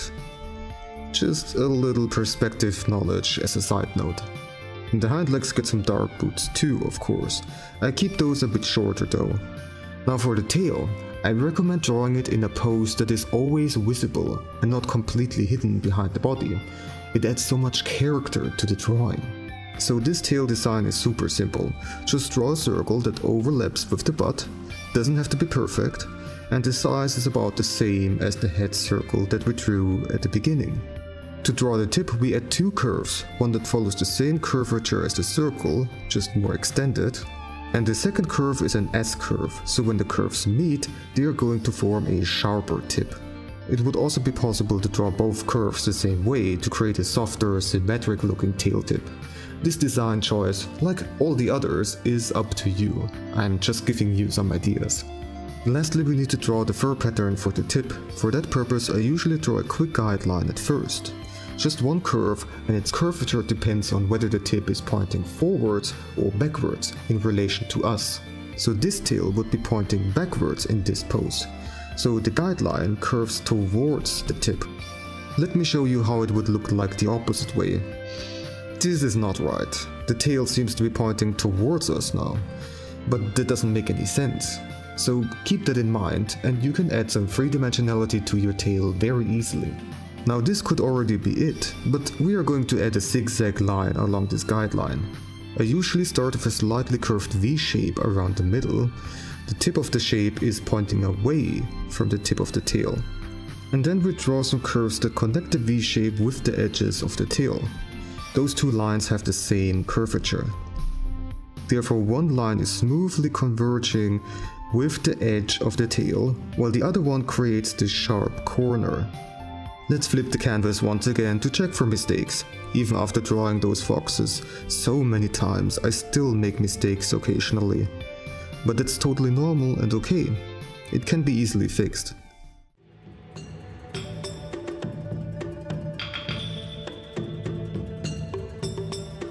Alright, so with that the sketch is done. The actual outlining and coloring would be up to you, but I can quickly show you how I do it. For the lines I use a thick brush that fades out at the ends, just to soften the overall drawing.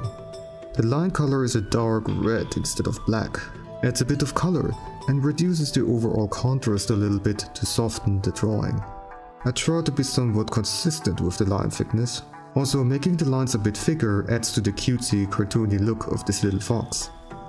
It's also good to draw those lines in one go to make them as smooth as possible, instead of lifting your pen all the time. I use this phase to also make some corrections, instead of perfectly following the imperfect sketch lines. I draw the lines for the fur pattern quite faintly. You could even leave out those lines completely and just paint in the color if you prefer it that way. Let me speed up the rest of the outlining, because I'm not the fastest while also trying to talk.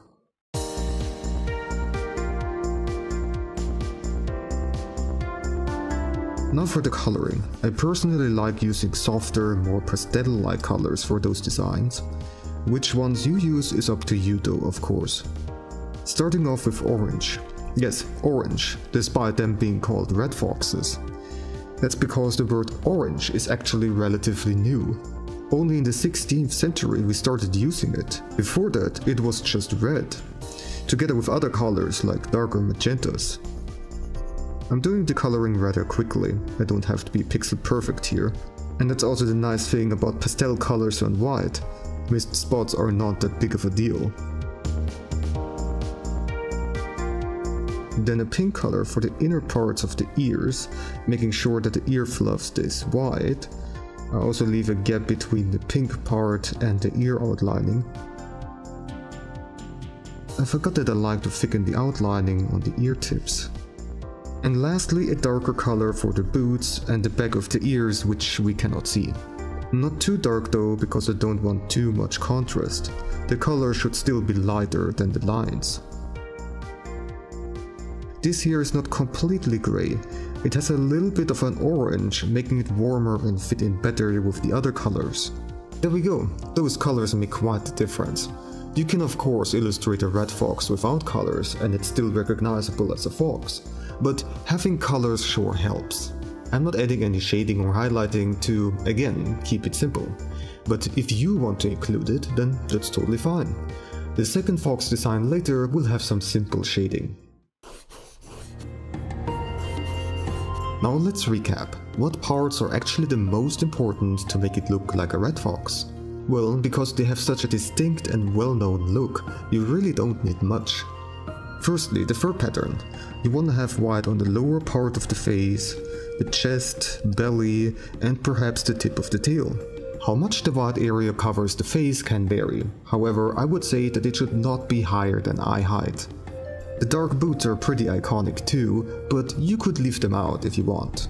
Instead of orange you could also go for red, just like the name says, even though it's not realistic, but that doesn't matter. What matters is that it's recognizable, and red works perfectly fine. Having relatively large triangular ears is essential, I would say. Their length, width, pointiness and even the coloring are very much up to you though. Give them a pointy snout too. How large or pointy exactly doesn't matter so much, but a flat face would just not fit. And some fluff on the cheeks and maybe on the chest can help too. A more sleek design can also work though. The tail should be at least... Alright, and I'm back again.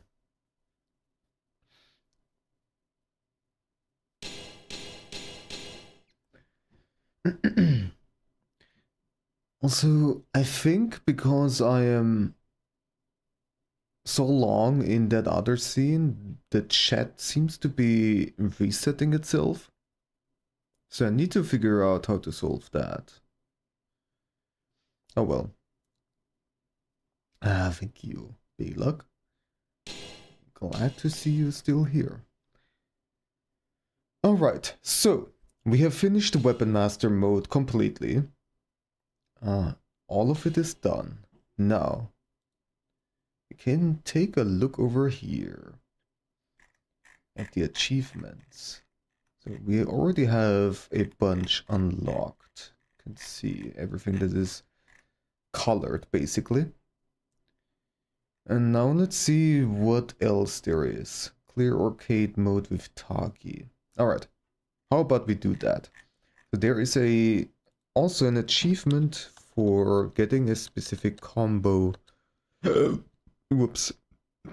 A combos, okay, alright. So in practice mode perform a free hit combo worth 75 or more damage with Taki. Freestyle stand guard. Okay. And they are so nice to provide a tutorial video with her combos. So we can watch that. Alright, we don't need audio here. I mean, might as well have audio. Knopsor! Hello, hello. You know what's gonna happen. You have no power here. Naps 0R. The grave. Also, Bayluck gets a shouty outy as well. We have also a special command. Did Raisin have one? Yes, good.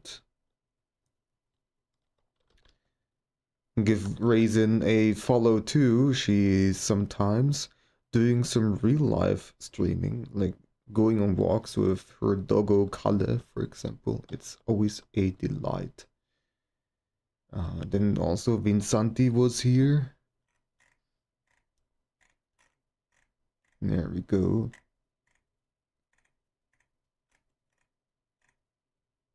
Oh yeah, and much earlier there was Paka. There we go.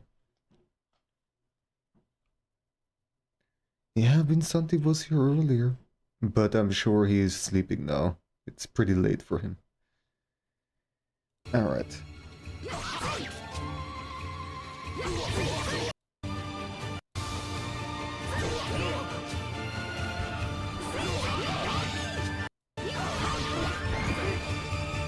So we need a combo that says 75 at least over here and has a free is a free hit combo at least. Well, let's see.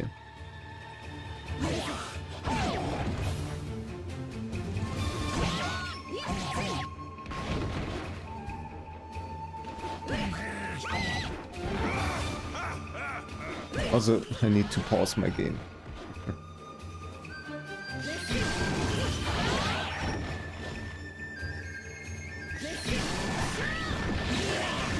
There is one. That seemed a bit complicated. There, this I think is pretty okay.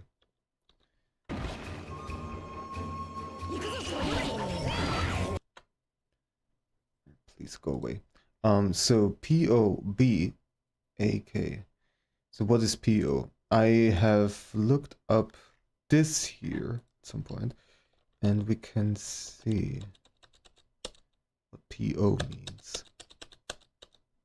Well, there are a lot of words that contain PO, so that's great. Just gonna scroll down. Alright, we have actually no idea what PO means. It's not part of the normal terminology. What the hell are you doing? What the hell does this mean?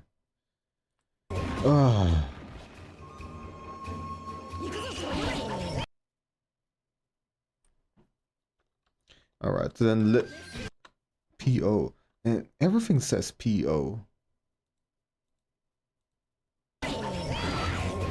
Perhaps, let's keep on watching, maybe there is a better combo. Alright, how about this? 2288, oh my god. K, 2288K. WSBB. WSBB. Okay. What does WS mean? And work is coming in. Oh my gosh. There we go, I've reserved it. WS. While standing. Okay.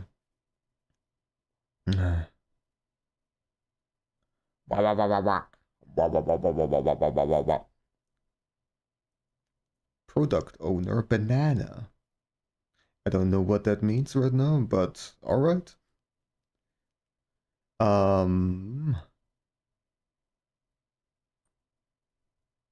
So 2288K. So kick. 22 means does not mean gunshots. No, that's not the thing. 22 I think it means just left. Oh, it's down. Okay. Down, down, up, up. Kick. Then while standing, B. B is vertical attack. Okay. Before I go to work mode again, let me just quickly try this. Ah, Vincente is still here. You're not sleeping yet, huh? And Knapsor with the 5-stream streak. Streaking it for 5 streams. My goodness. Alright, where's Taki? Tiki Taki.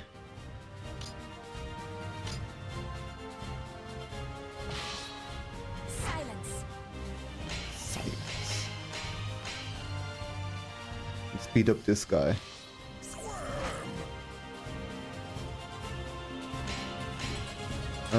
Which stage? Let's go for this one.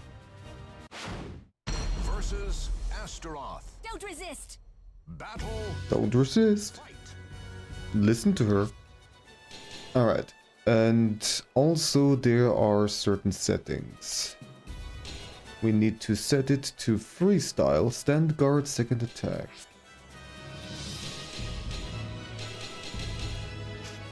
Now I need to figure out again how to do this.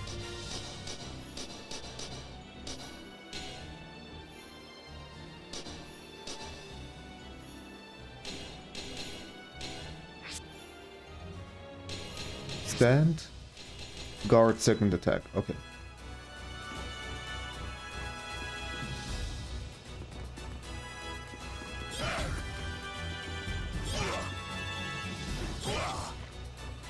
Alright, let me just see. How did that kick look like? Alright, this is kind of like...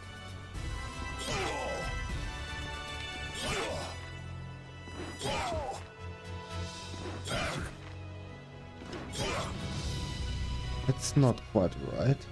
It's like a double hit.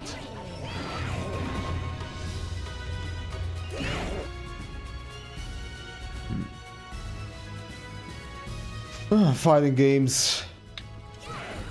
There it is. It's kind of hard to get. No escape.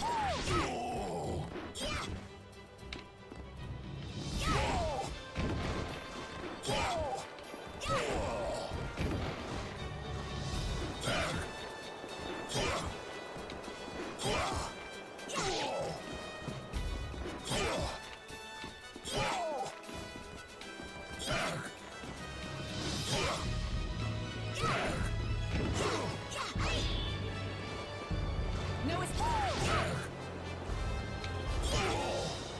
No escape.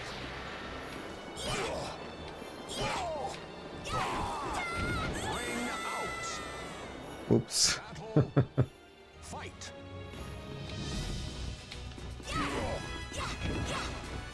No escape. Oops.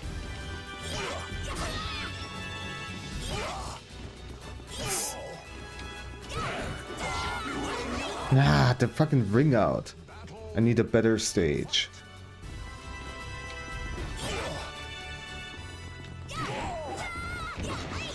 Was a bit too far away.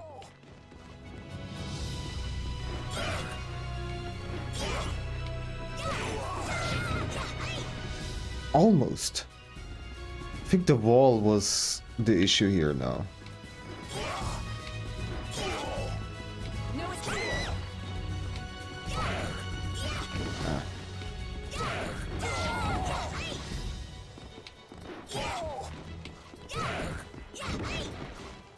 Yeah. This is completely different actually.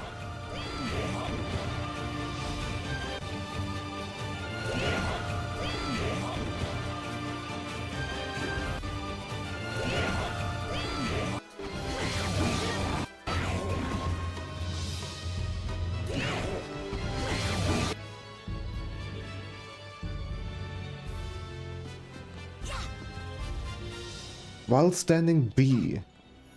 Oh, I'm doing the wrong attack.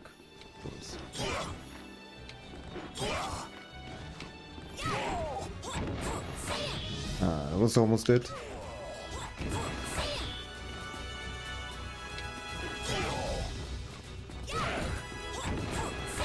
Why am I not connecting here?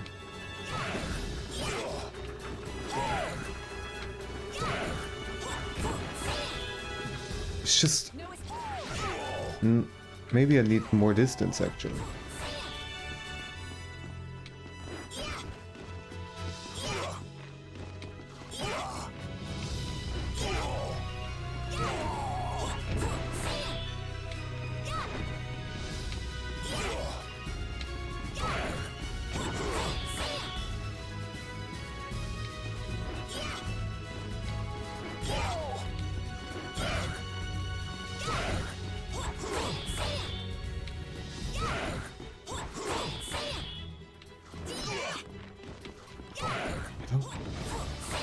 I don't get it. I'm doing the correct inputs, at least I think so, but it's just not connecting. Anyways, I have to do work, so I will be back in about 15 minutes again. And also, welcome back, Raisin. Your mom has been returned home. I was thinking it would take a whole lot longer. Well, but I'm glad that you're back. Hoofle has been petted, you did all the things. Wonderful. Alright. We'll be back in about 15 minutes.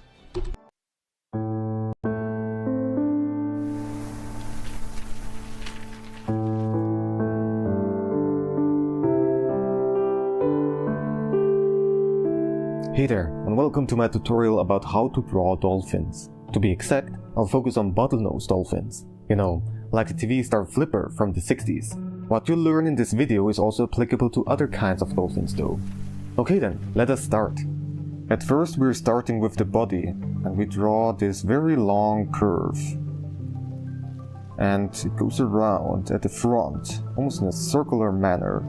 like so, and follows basically the same curvature back, maybe a bit flatter here at the bottom side, and then goes thinner and thinner towards the tail end. At the front, we put on kind of a cap, which will serve as the basic shape of the head. And it's a bit pointier, it's not as circular, and the tip here will not follow exactly the center line, but will be slightly below it. What you have to make sure is that the length of this whole shape is about 5 times the height. In order to make sure that I have some good looking results, I have all the steps prepared beforehand. To gain some further understanding about the anatomy, here is the bottlenose dolphin skeleton from various angles. You can immediately see that it is quite simple. It's almost just a spine, which is the most flexible part of the skeleton. The arms are short and don't move that much. Their flippers don't really have fingers. The neck bones are mostly fused together, so their head movement is also quite limited. Let us also take a look at the skeleton in relation to the rest of the body. The body basically just follows the curvature of the spine. The belly side might be a bit bumpier, but for the most part the whole body is quite streamlined.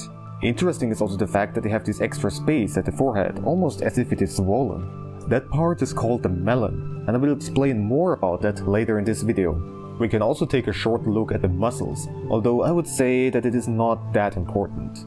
They are strongly focused on moving the tail like a whip. You won't really be able to see many distinct muscle packs from the outside, since, again, their body curvature is very smooth and streamlined. Let us continue by drawing more details. But first we draw the snout. The bottom side almost completely just follows the curvature here. Not quite though, so we'll have some kind of bump here. The upper side, if we take a look at this frontmost point, will be slightly above it, like so. Bottlenose dolphins have a bit of an underbite, and so we have to take that into consideration when we draw them together. We make a small curve at the front and draw a line that is almost straight, maybe curves a bit upwards, and then at the very end, almost when we touch this line here, we curve down. The eyes are very close to the corner of the mouth, and their shape can be kept quite simple. What I do is just make a small oval shape and basically be done with it. Now the eyes are sitting on some sort of bump which is sticking out, and we are sketching that out too, around the eye. Important is also that we want to sketch out the shape of the melon that I've been mentioning before, which is connected to this bump of the eye right here. And so we draw this line that connects them like so. You can kind of imagine that the melon is folding slightly over the snout. If we take a very close look at the eyes, we see that they look quite peculiar. They narrow down the amount of light that goes through the pupil by having a flap fold over it, creating these shapes that you see here. And their eyes are very dark, so as long as you don't look really closely under very bright conditions, you won't see any details. That is why I keep them fairly simple in my drawings. If you want to draw a dolphin with its mouth open, here are some basics. Imagine a hinge sitting at the end of the lower jaw, around here. Dolphins don't really have lips, so it is just a matter of moving the lower jaw up and down. The teeth sit on slightly elevated rows. There are none at the very front, and the front and backmost teeth gradually grow smaller and smaller. An important detail is that the distance between the teeth is always the same. It has something to do with how they use echolocation. More about that later during my time-lapse though. You can also see how the tongue looks like right here. It normally just lays flat inside their mouth, but I like how silly this picture looks. Let us continue with the flippers. At first we have this small corner, and then we curve to the back. Quite strongly, like so. We have a rounded tip right here, and then we curve back, sort of in a wave shape, like so. And of course we don't forget to draw the other flipper too, right here at the back. Basically, just draw on the same way.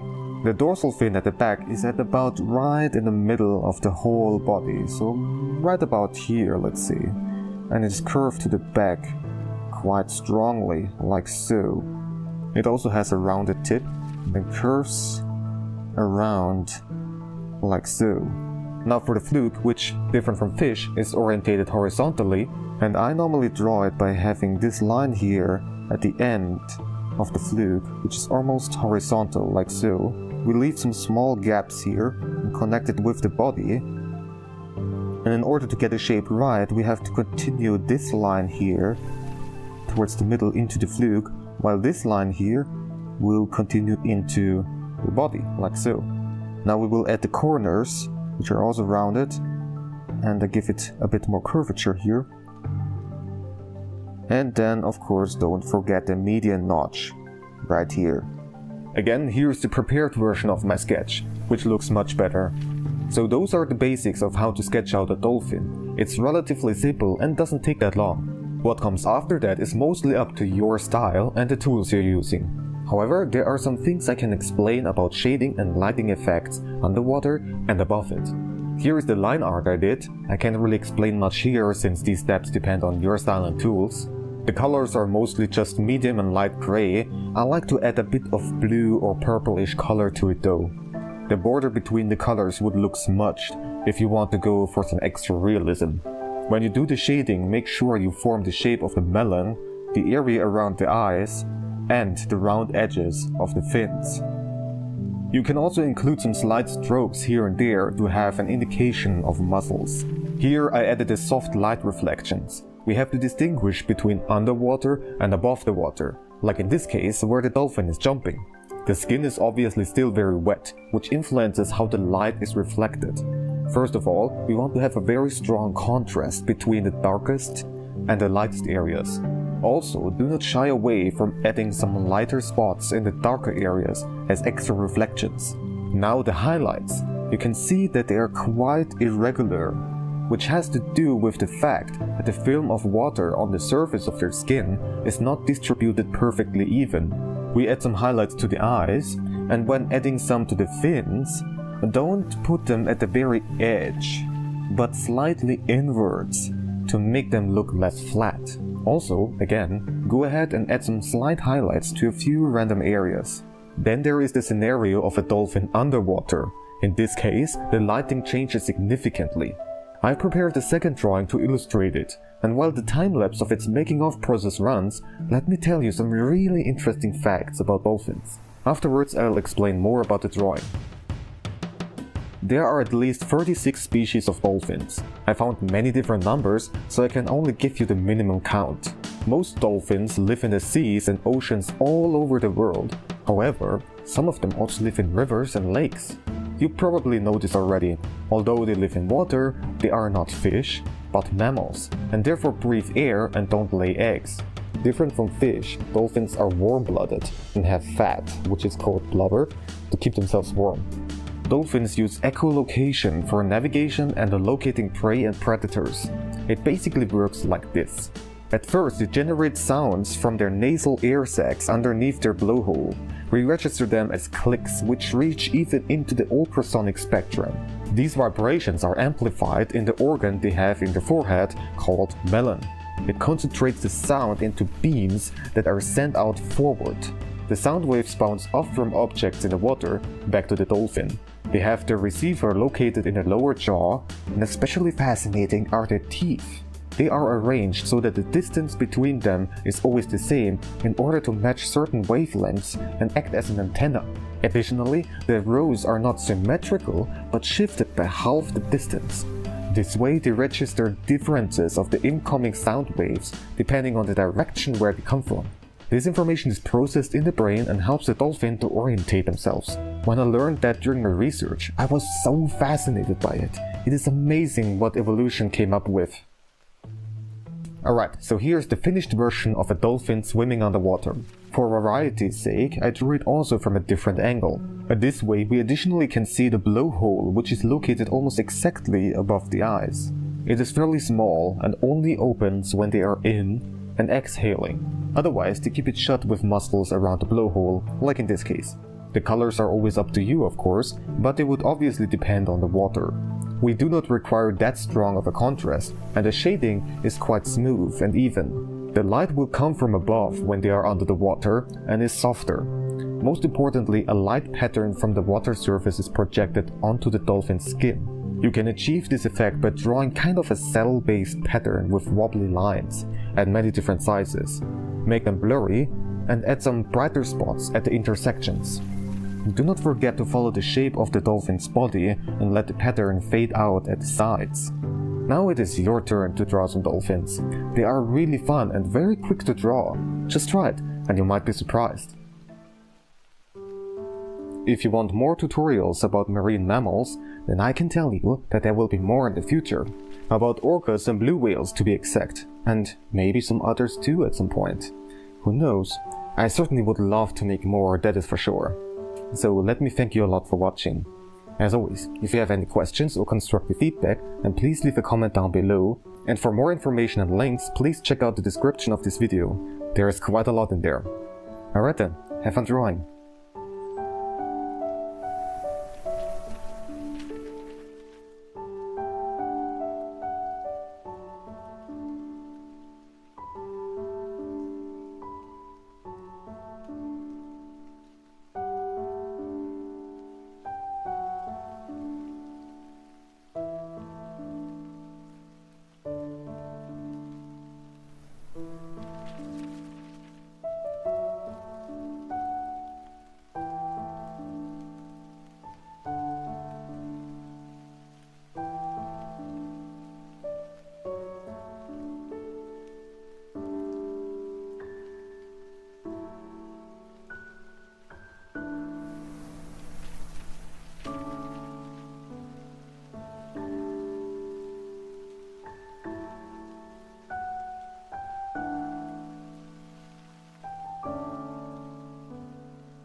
Hey there, welcome to my tutorial about how to draw or paint pine trees.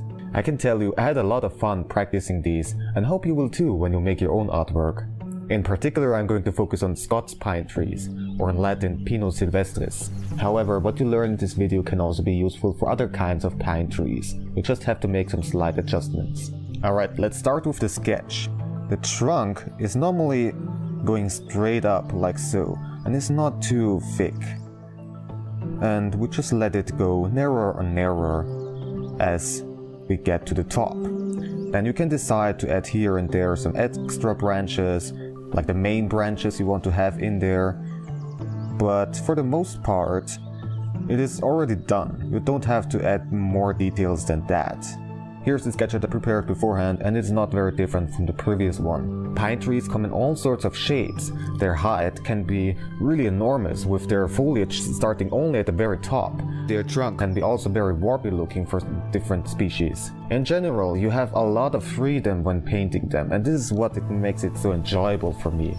Let's keep on going, and I have a brush here that is very rough, kind of chalk-like, because this will be on a layer that is not going to be erased different from the sketch here.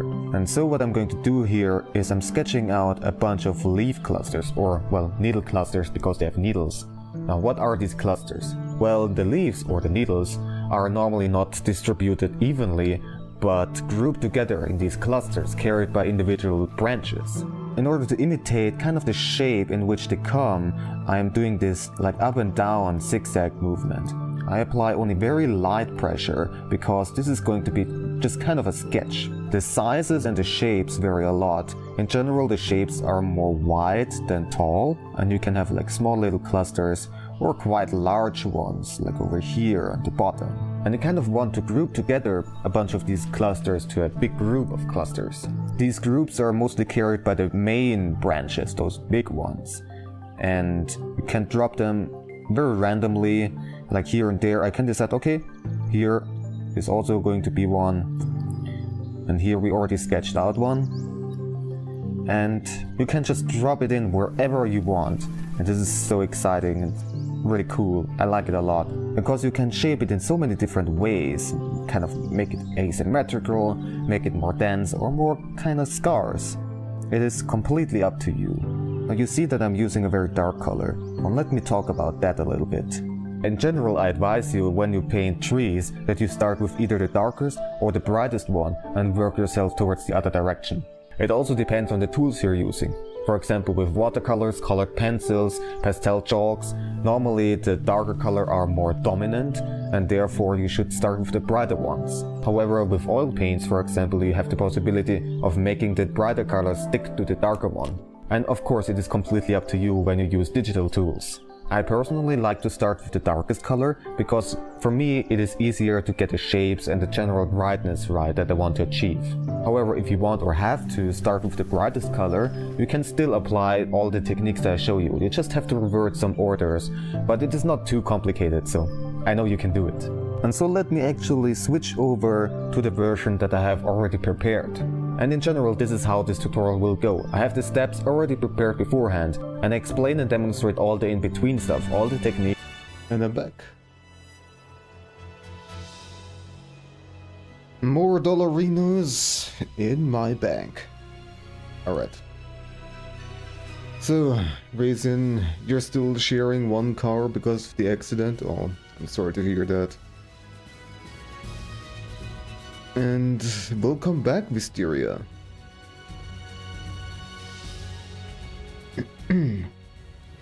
Also, the dolphin tutorial was short enough so that you were able to watch the entire video.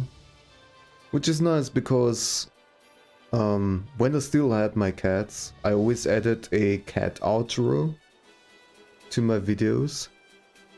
I just really enjoyed implementing my cats into the stuff that I do. And so it's nice to see them again. And silly Hanami plopping down when she gets dropped. Very cute. Alright, I was in the middle of trying to figure this goddamn combo out.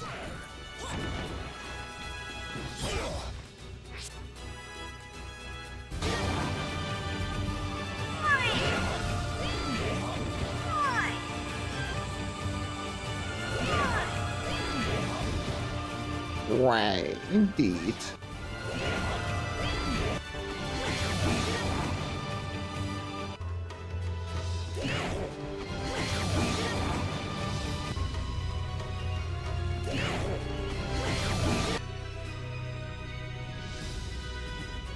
Okay. And what is going on here?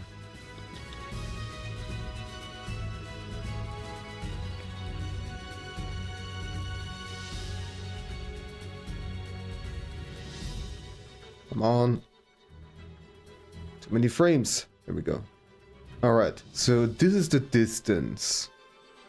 Let's see. I think I'm pretty much right.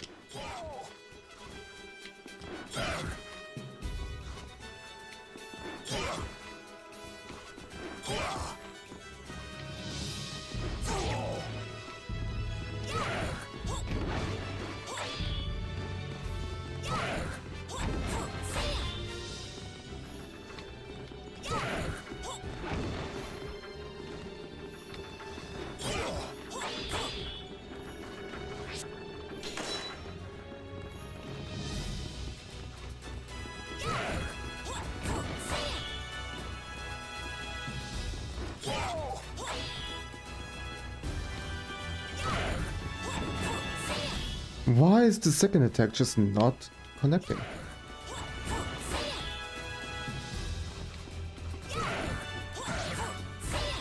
There it connected, but it...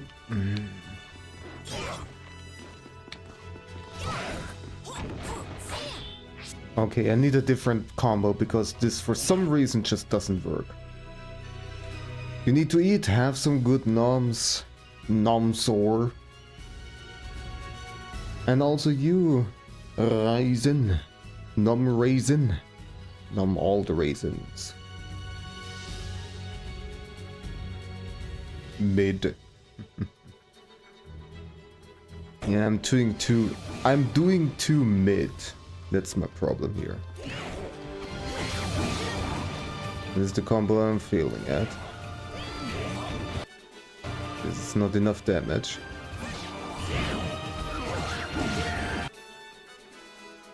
This is even more complicated, so forget about that, please. Alright, this... Well, is this a free attack combo though? This seems to be only a 2 attack combo.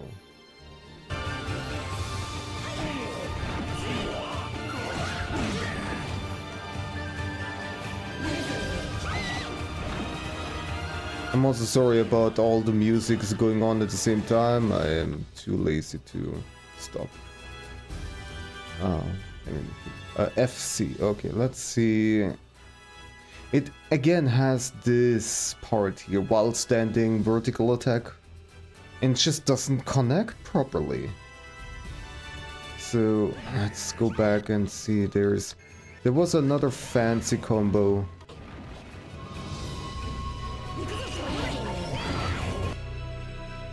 PO. That was the one that I was trying to figure out, but I have no idea what PO means.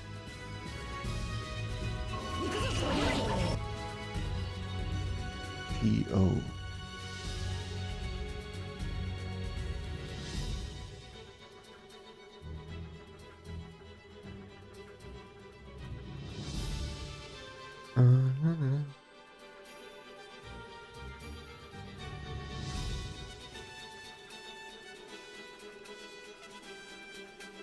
Has Poro Sad emote disappeared?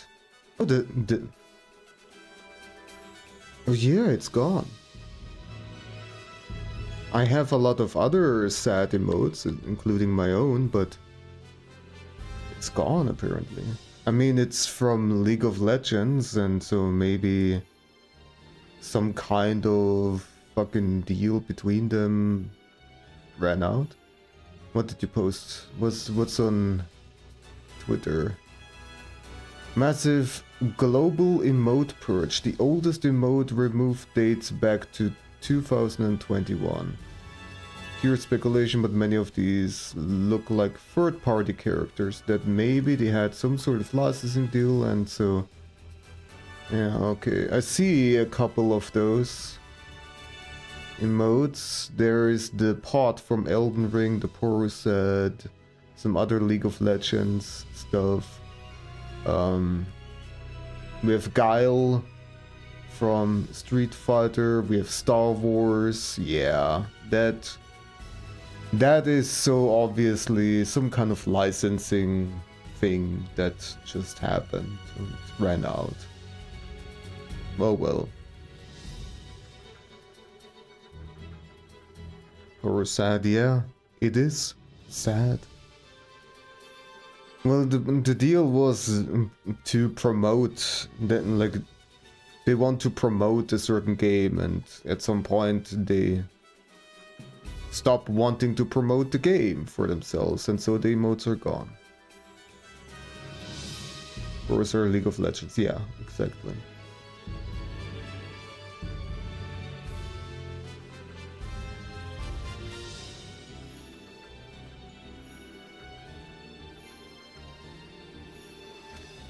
Oh well. I mean, with this licensing thing, it's just, well, bound to happen at some point, I guess.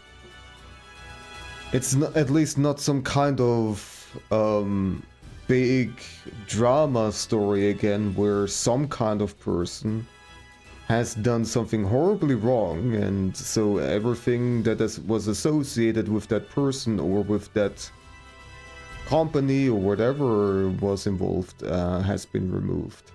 There were a couple of cases in the past, like PogChamp, for example. It used to be a different emote. I like this version better, personally. I never used the old PogChamp. But yeah.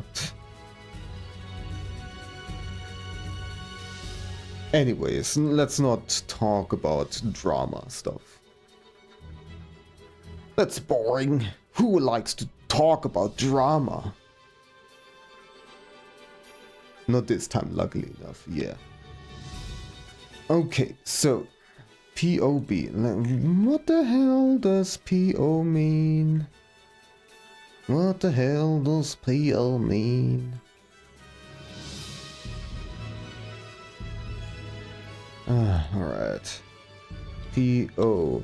Meaning Soul Calibur.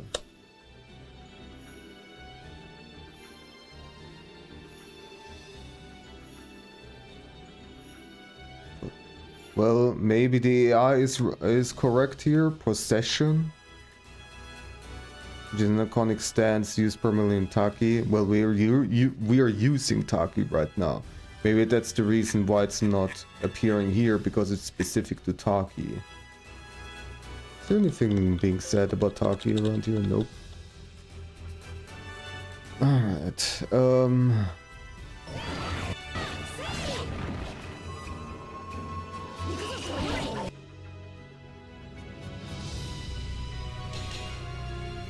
command list.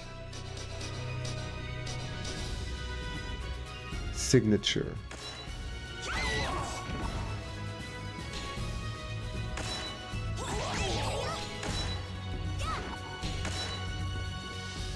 Well, I know that it is a vertical attack, so I don't have to aimlessly try everything out. Seal hold. It's a cool move. So lots of damage, but you cannot really combo it. That's the problem here.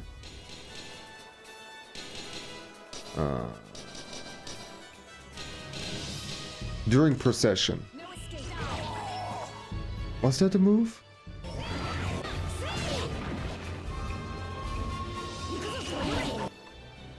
Yeah, okay, that's the move. During procession. Now, how do I get possessed?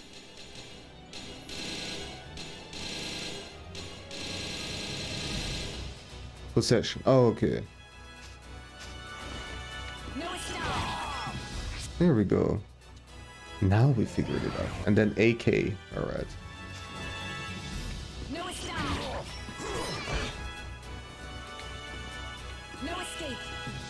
No escape. Don't resist. No escape. There it is. There's the achievement. Finally we got it. It took way too freaking long.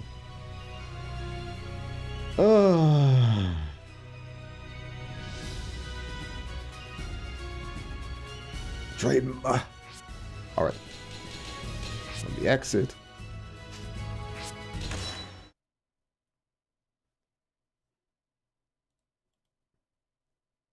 This is finally done. Fantastic. And we are gonna clear arcade mode with Taki on normal difficulty or higher. What kind of difficulty do we have right now? Extremely hard. Well, it's a bit too much. The joys of achievement hunting. Well, it's kinda interesting though to... Because I never really played fighting games with combos in mind, I just button mash all the time. So this sort of forces me to actually learn combos and properly execute them. So it's kind of interesting actually. It shows me a side of this game that I would otherwise never check out. And that is kind of the neat thing about retro achievements. Alright, arcade. Where is Taki? This outfit because it's the most decent one. Silence. Versus Xianghua. Don't resist. And there we go. Sword dance. Battle. I have no idea how to play her. But with arcade mode, it doesn't matter. I can die several times. It really...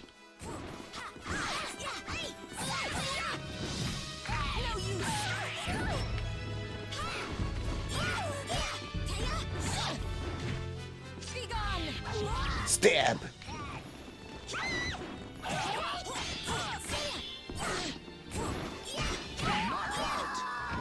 I'm just mashing random buttons. I have no idea. You don't ever fight with combos either, but no button mashing. I've had mostly using fundamentals like footsies here. I'm not even doing that. I just...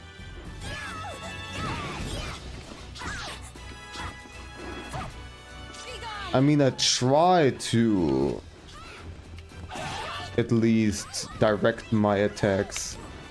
And when the opponent is close, I try to prefer quick attacks or grabs, like this.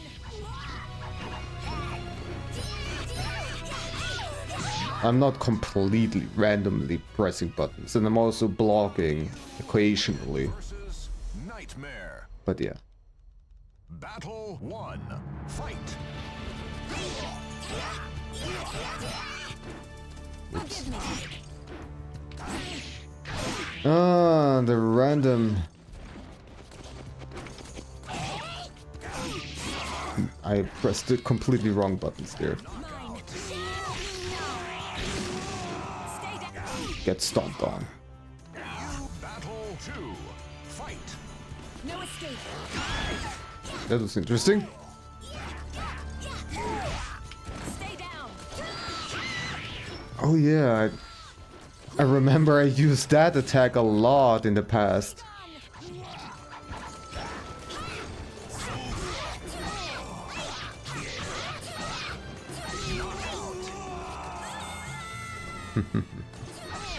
Have ever heard of the game called Your only move is hustle? No. Never heard of it. Versus Ivy. Stay down. Her resolve. Stay down. Battle 1. Fight. Stay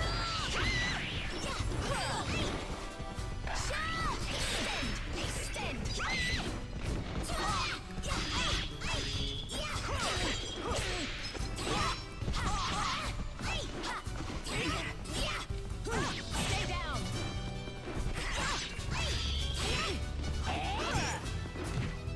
Be gone. Stay. You did. Battle 2. Fight. Forgive me. Forgive me.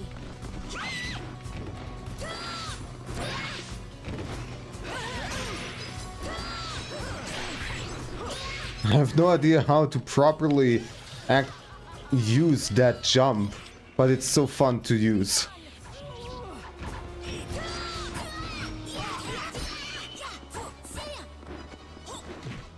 Be gone. And stab.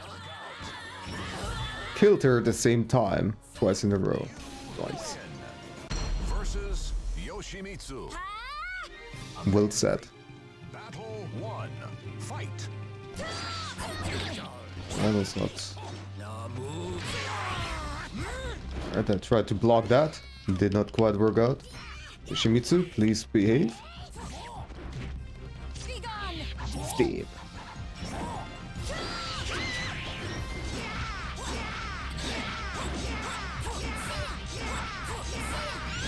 Oh my god.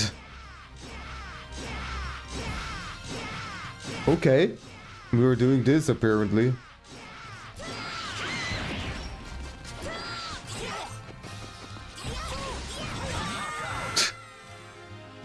My god. And it's a turn-based fighting game where every turn is a few frames and at the end it gives you a replay of the match but shown in real time. Ooh. Interesting. Battle 2. Fight. We both made some jumps. No escape.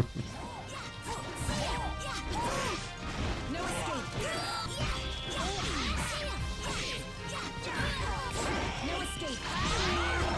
Nice, that was a cool finish. Final battle. Fight.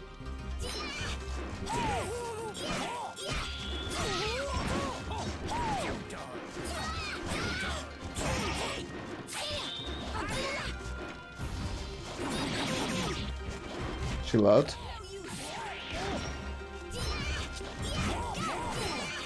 No escape. Be gone. Instead. It's turn-based and doesn't use directional input, so it's all about predicting your opponent. I see, I see. Sounds very cool. Cervantes. Cervantes. Battle 1. Fight.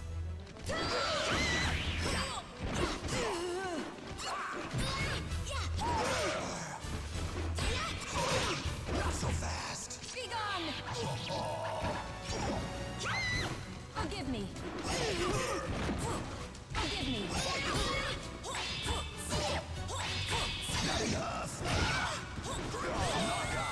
I'll check it out soon. Battle 2. Fight. No escape.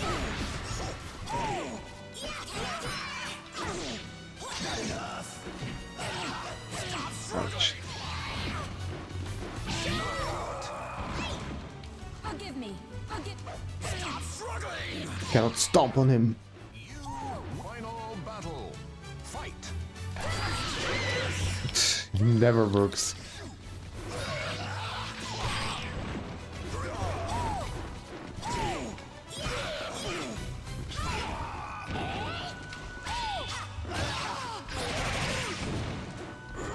That was a nasty combo.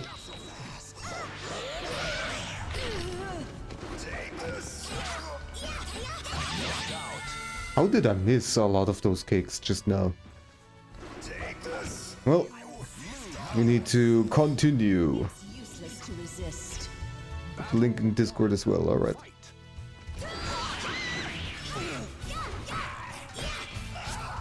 Well, how about we look at it right now?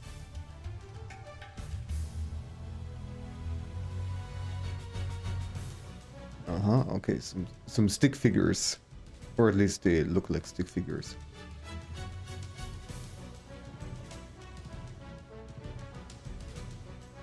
Aw. This looks really complicated at the first glance. What is even going on? This was just customization stuff.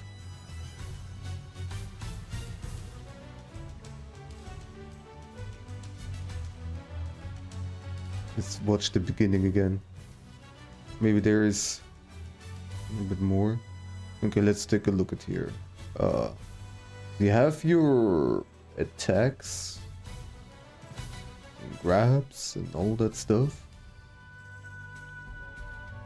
And so this is, I guess, a freeze frame. This is me, it's the opponent, and the opponent does something.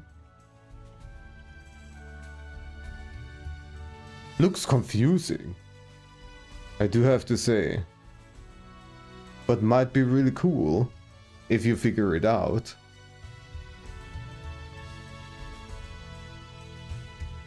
Interesting. Alright, well, thank you for showing that to me.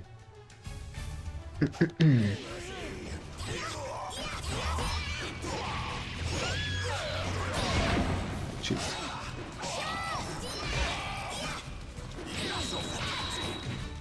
Be gone! No escape. What was that? What was that move? No escape. I just knocked myself down. Amazing. Fight.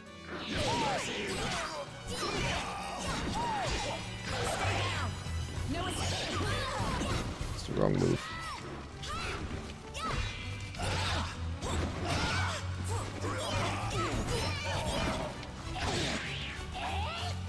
Stay down.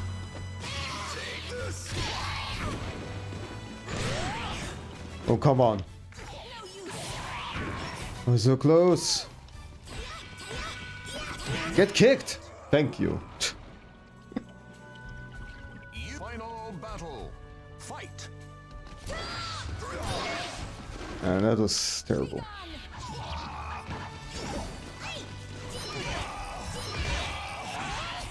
Stay down. Rude.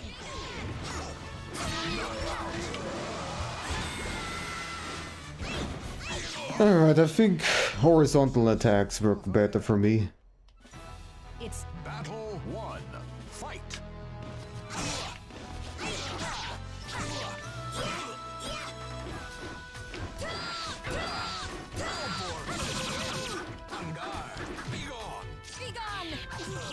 No, you be gone.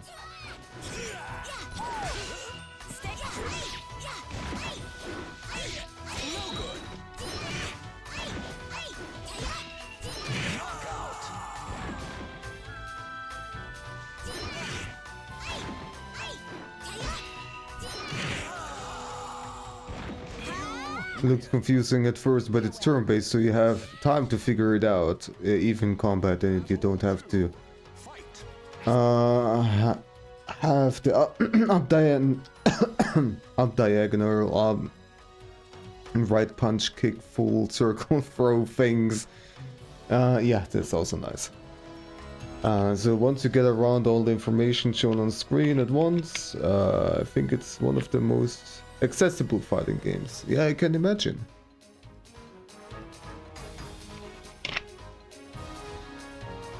There's just a lot of info on the screen, yeah. There's a lot. Like the fast-paced clip in the beginning of the trailer is the real-time play. Yeah, I got that much at least. It's turn-based, so I would assume that, you know, the frames are frozen while it's your turn.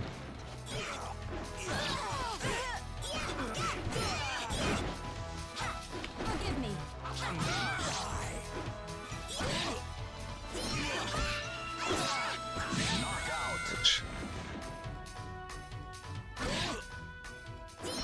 You lose. Final battle. Fight. No escape. Be gone.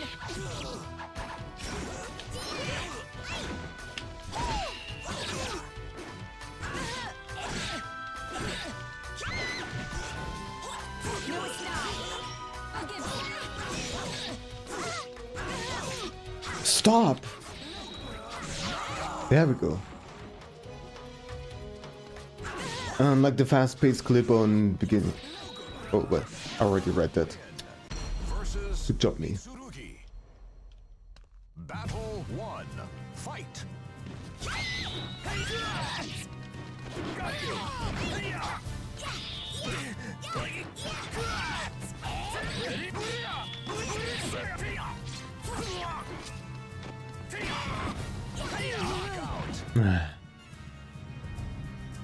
You battle 2. Fight. Mine. No escape.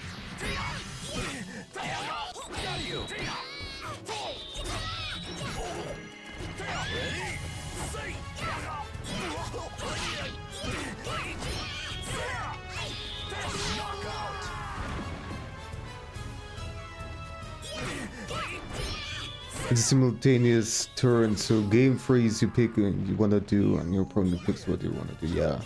Be gone. I also got that much. Fight. Forgive me.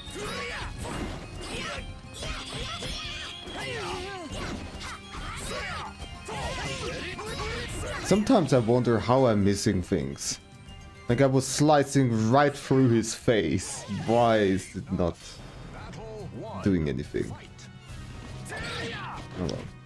Be gone. Get stabbed. Be gone. No escape.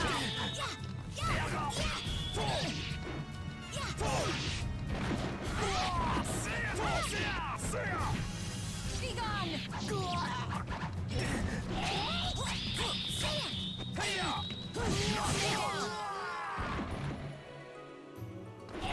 You battle 2. Fight.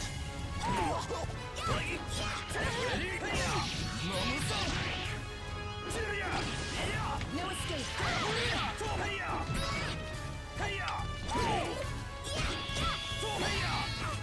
No use. Evil be gone. No escape. Knockout. He got me. Final battle. Fight.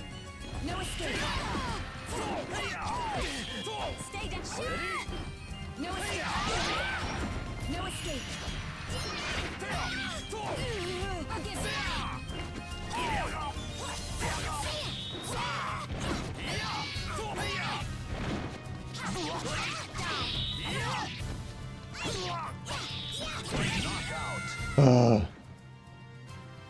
Another continue. Battle 1. Fight.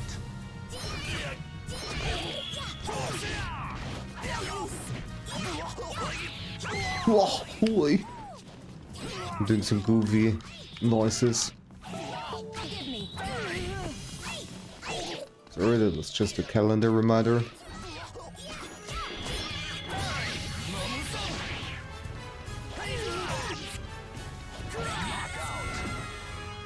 I blame it on Google Calendar. You battle 2. Fight.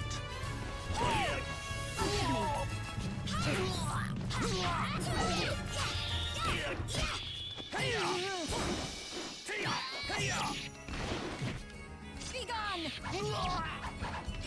No evil. Got you. Knockout. You final battle. Fight.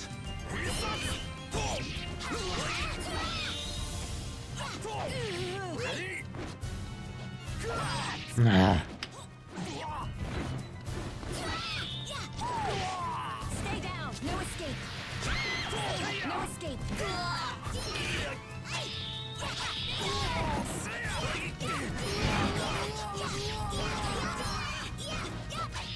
You win. And now this fight. No. Final battle. Fight. Fight.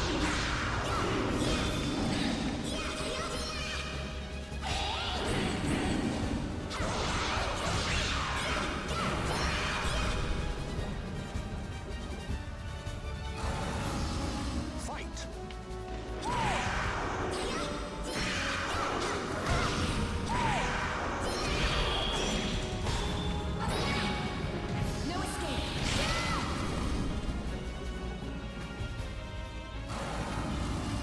Fight.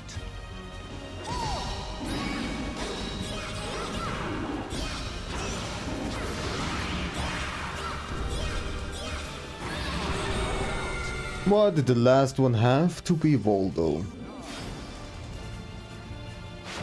Final battle. Fight.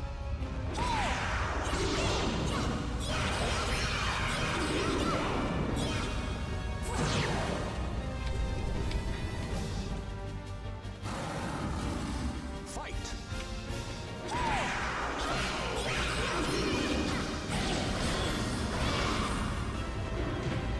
Be gone.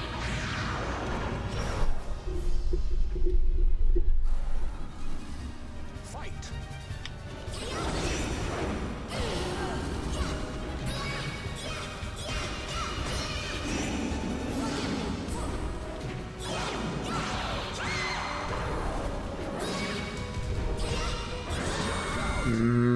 Close. You now. Final battle. Fight. Fight.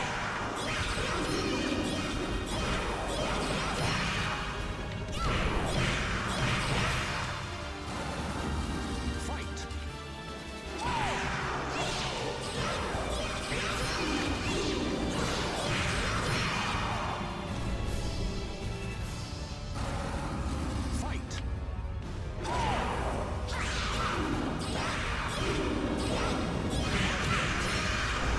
Alright, there we go.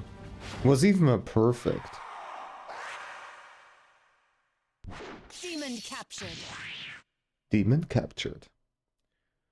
That's Taki done. I could have read this, but whatever.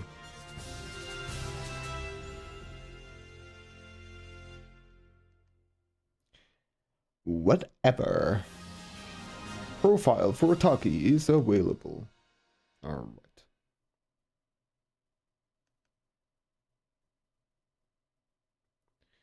Alright, next one in the list is Maxi being shown, so let's go for Maxi. One of the characters that is the least interesting to me, but okay.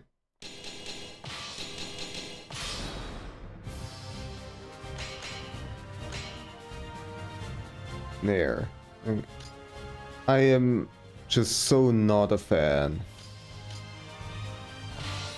but whatever.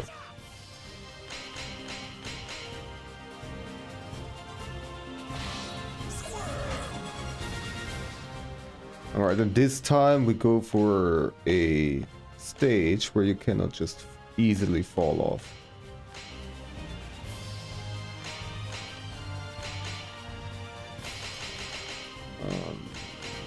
I guess this is fine. Versus Asteroth. Battle. Fight. Alright.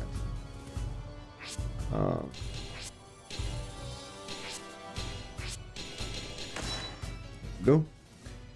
And now, Maxi.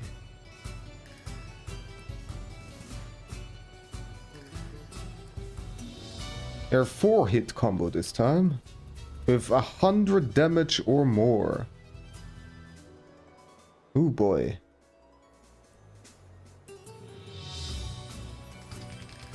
Alright, let's watch the video then. Yeah.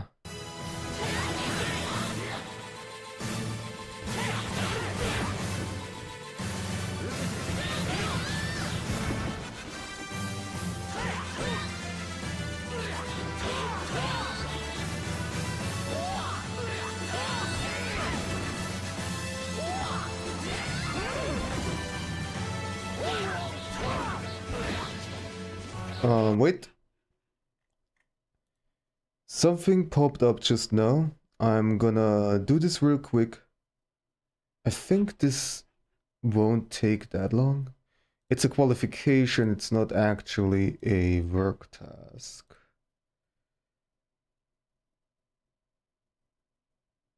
Let me see real quick.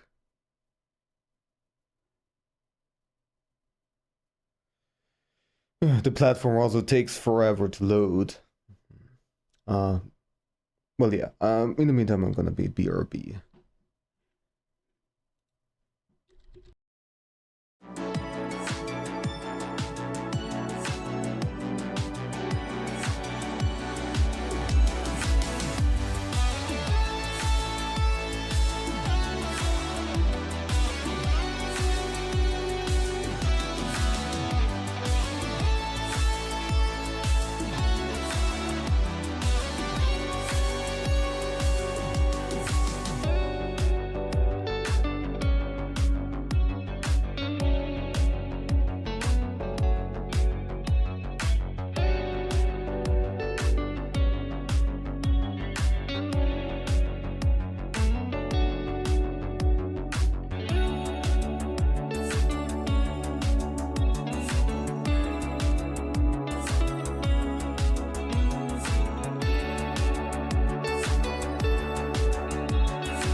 Okay. After 2 minutes of loading, by the way, because it's so fucking slow, I see that the qualification that I can do would take quite a lot of time. Probably like 1 or 2 hours. So it's not something that I'm gonna do while streaming. It's too long. I will do it later. I have it reserved for myself, so I will stream for a little bit longer, like maybe around another hour. There might be still some other work tasks popping in, but yeah, I will do it later. Okay.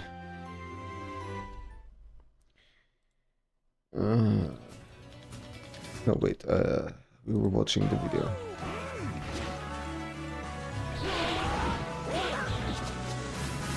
We need 100 damage, please.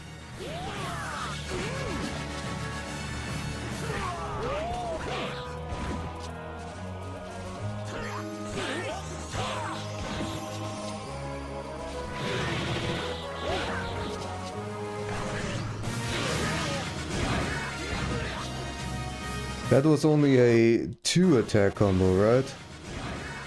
Yeah, that's not gonna count. I need a 4 hit combo or more.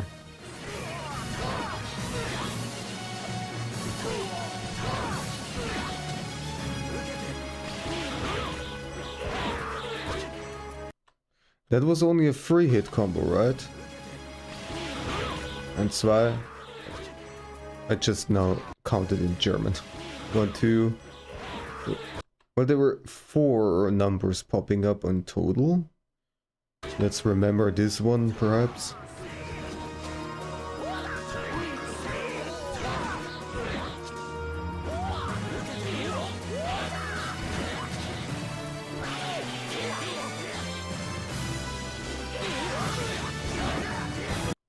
There's something.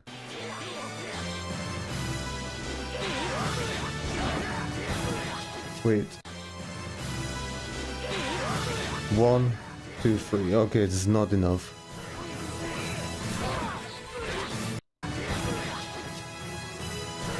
One, 2, 3. Nope.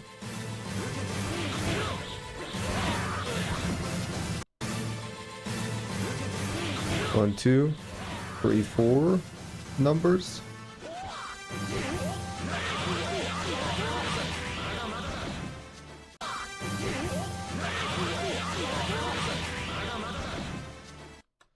That one seems cool, but it also seems like this freaking more videos crap. Come, please go away. CHLIK. What does this all mean?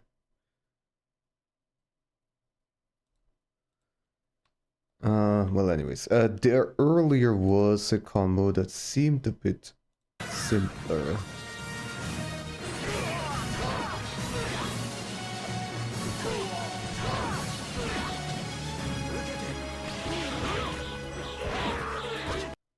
So, I don't know if this counts as a 4-hit combo since I saw 4 numbers popping up, or I don't know.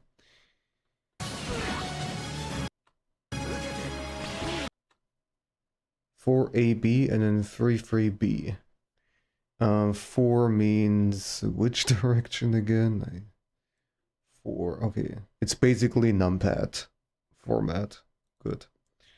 AB, 4AB, and then 3B.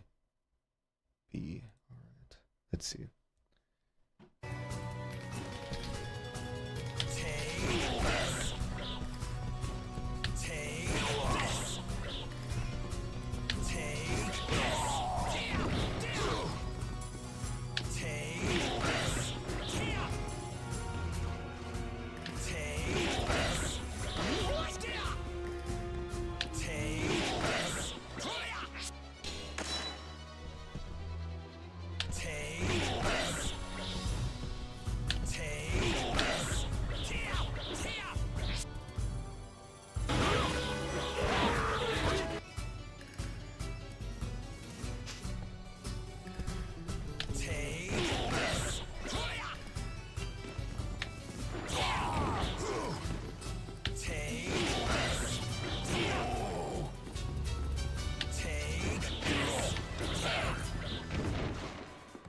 Okay.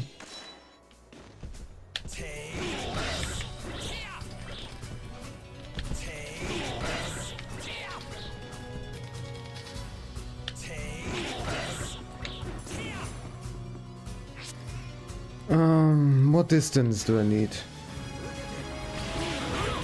Okay, it's pretty close actually.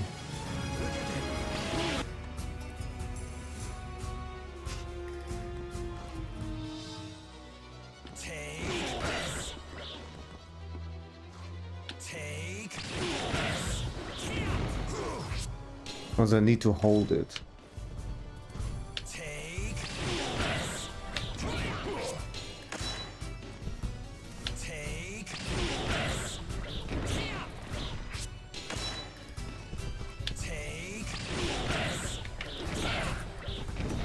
Ah, that was close, I think.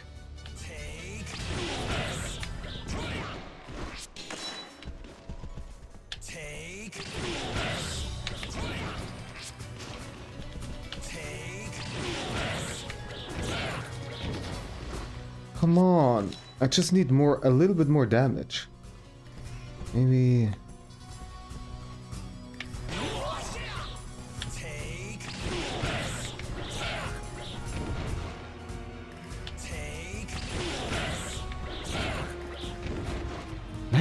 Just come on.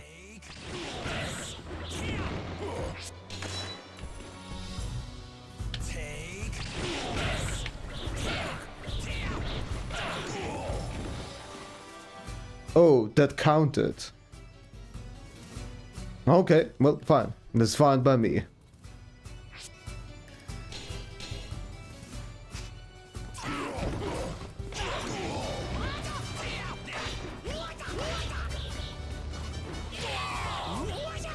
Goodbye. Fight. Okay. And to arcade mode we go.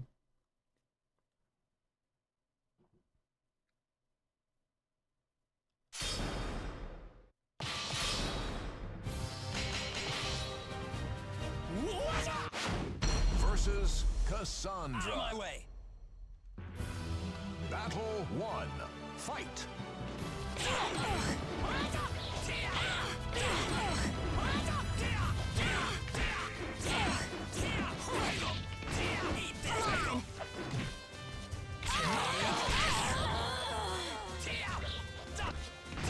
Battle 2.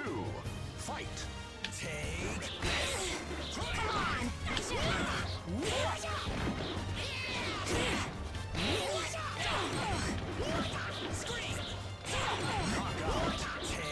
I'm just fucking spamming.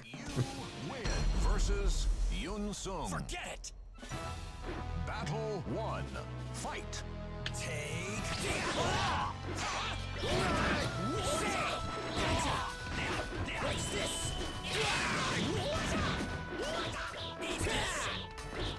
Facing the wrong way, my dude.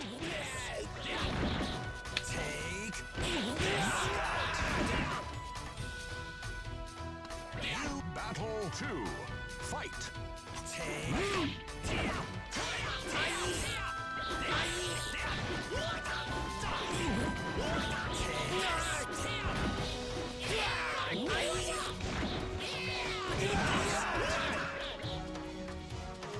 I just randomly press buttons and somehow it works. Voldo. Not enough. Not yet. 1.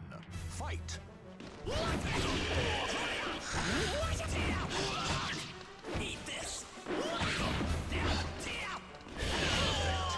Well, Voldo, however, is Voldo. Battle 2. Fight. He gets into a combo, and so I cannot really spam buttons while I'm facing the wrong way, otherwise I just don't turn around.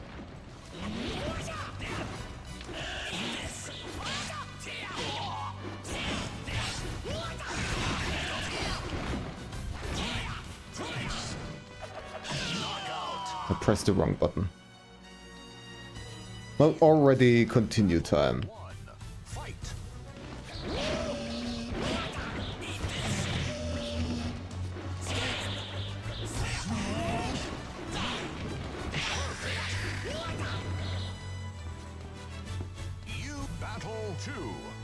Fight!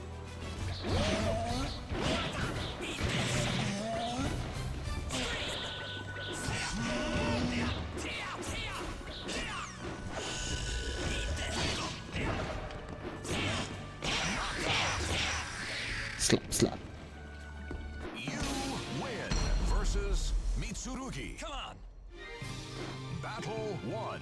Fight.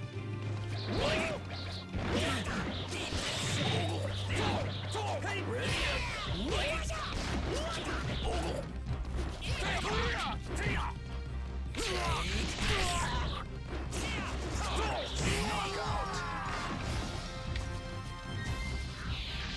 Battle 2. Fight.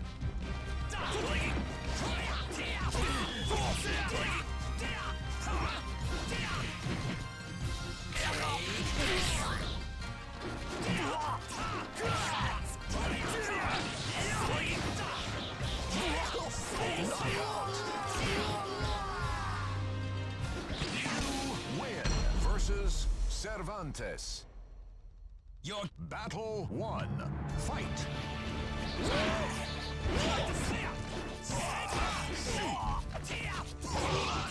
Shut up! Eat this! Eat this!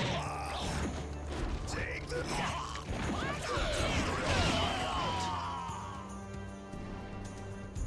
You battle 2. Fight!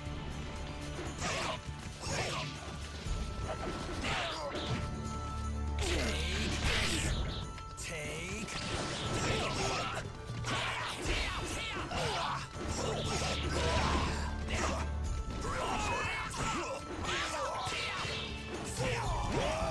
Knockout. You final battle. Fight. Take this. Ouch.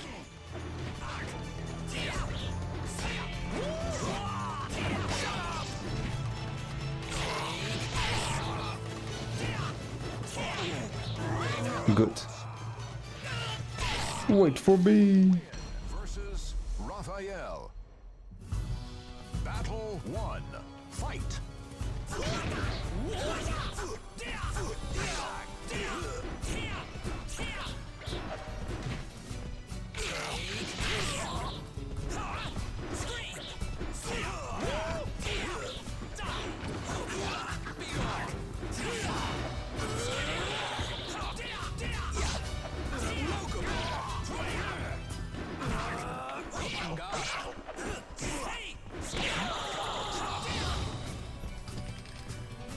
You battle 2. Fight. Take.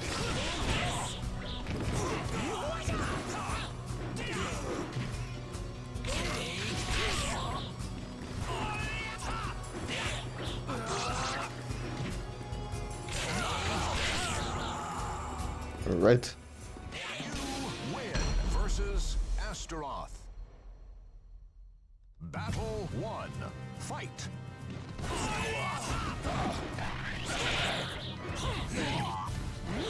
Eat this.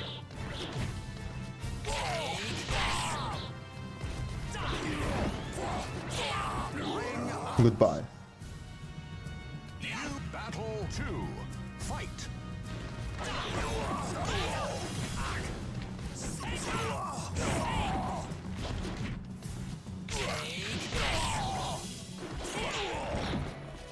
Perfect. All right. You win. Versus Inferno. Inferno. Final battle. Fight. Take.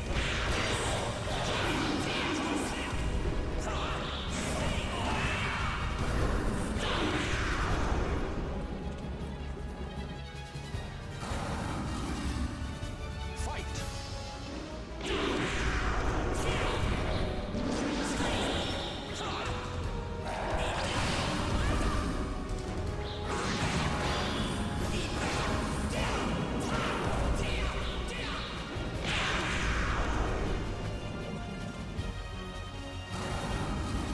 Fight. Come on. Cool, alright.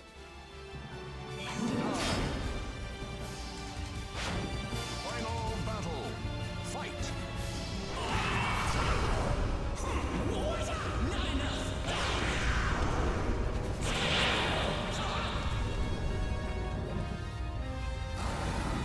Fight.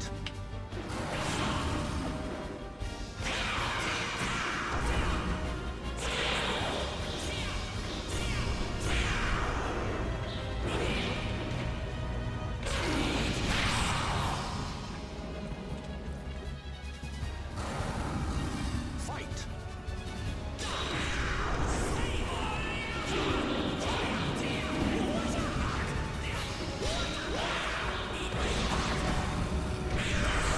Alright.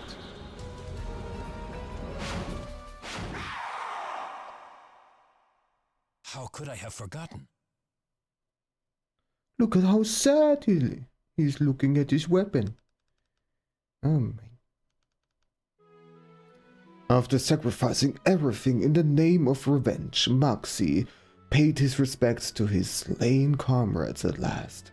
He then confronted the dark fires within his soul and felt the presence of his long-forgotten companions. Regaining his lost memories, he saw who he turned his back on. He would return to his friends to share them a joyous future. Oh, oh my goodness.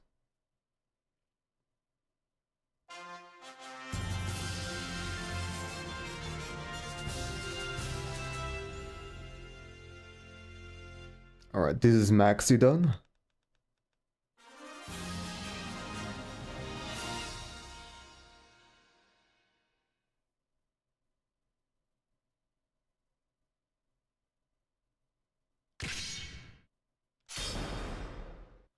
Next up.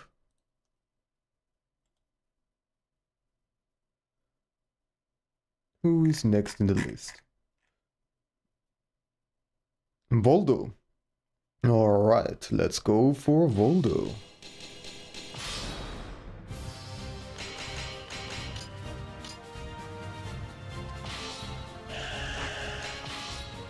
Oops, it's not the character that I wanted to use.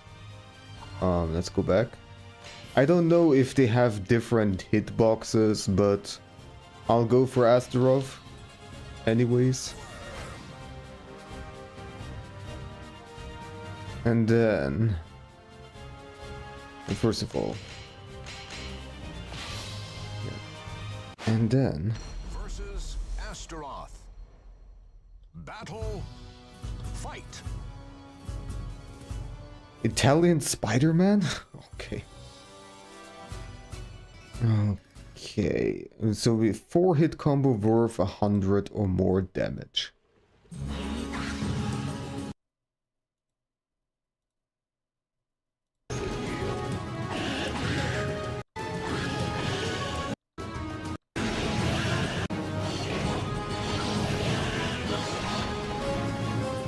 That seemed complicated.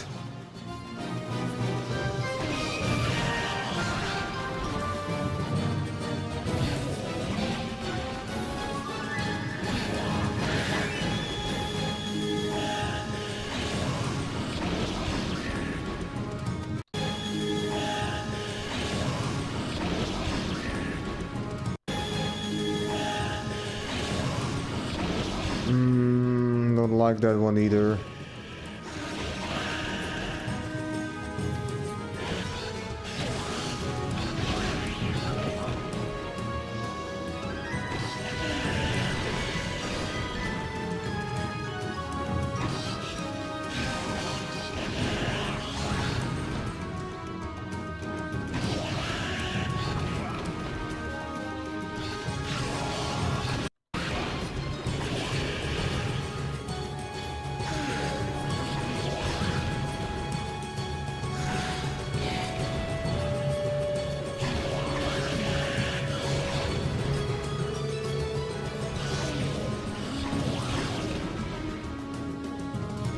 There aren't really a whole lot of combos that go over 100.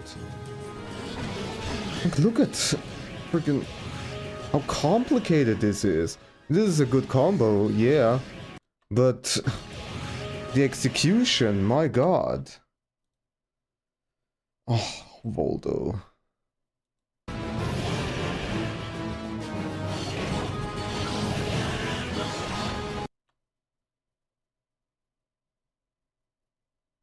It's like 4 different things, MTHD. I don't fucking know what this means.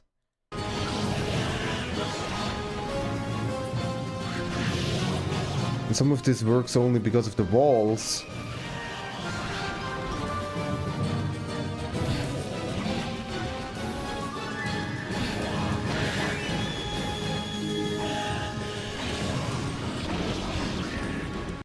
There, this seems doable. BS 66. What does BS mean? Block stagger. Okay, how to do this?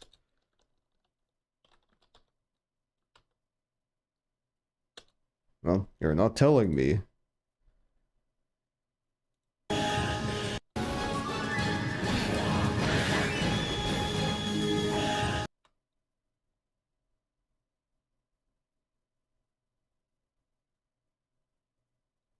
I don't know what block stagger means, how to execute it. Line stance. Huh? So it means something different here. Okay, cool. QCB.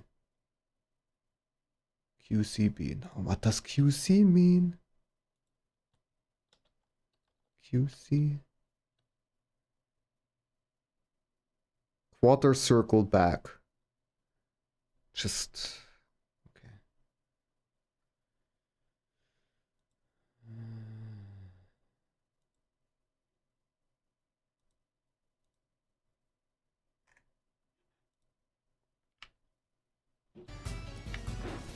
Uh-huh, alright. And then... 66A... and CRBB, okay. What does CR mean now? Oh my god. Once again, too many words that contain CR.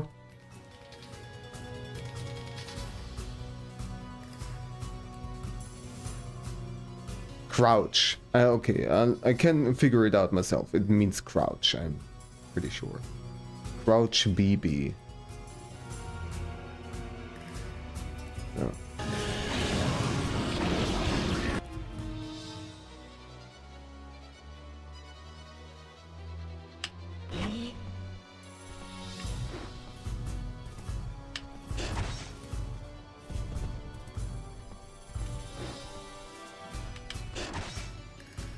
It's not the... A is vertical attack, right? Horizontal. My god, I'm an idiot. All the ZRs. Oh my god.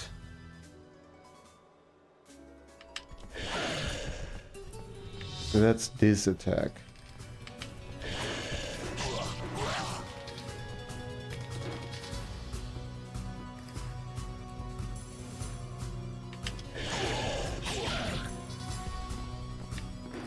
Oh, also don't have this correctly as so. Okay.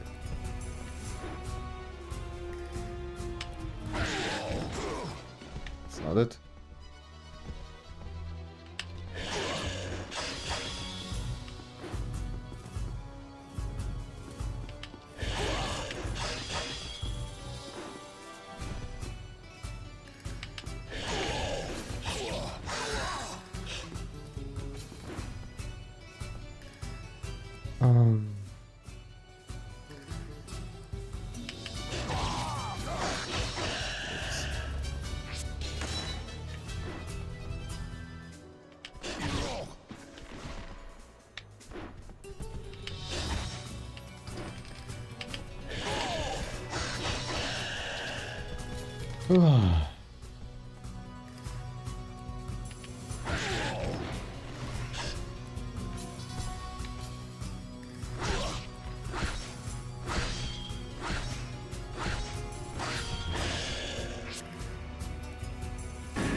I didn't want to...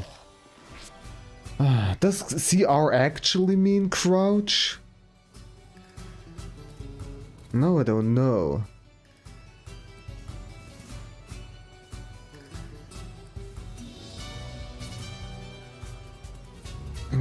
I hate it so much when they use things that aren't even in this long ass list, of terminologies. Like, yeah, sure. Now come up with something else again. It's just... Just tell me which buttons I need to press, okay? It's just...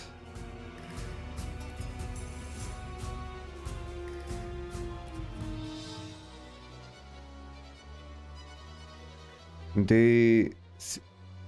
Oh my god, there it is actually. Cagliostro Rush. In the short special movement he does with QCF. Quarter circle forward. So do blind stance, forward A, and then quarter circle forward and B twice. Oh my god, okay. Well, it's a challenge.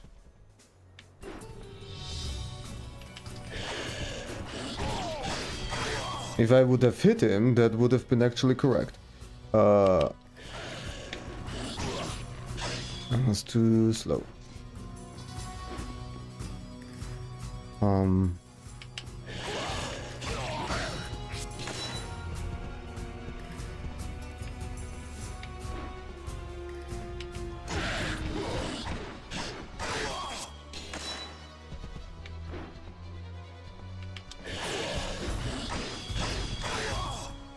Nope.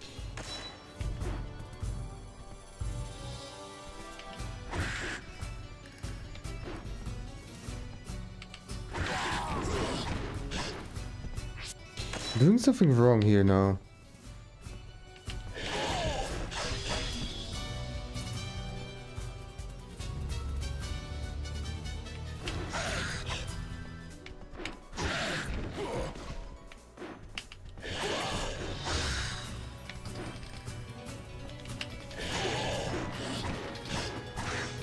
Wrong way. It's not the correct move.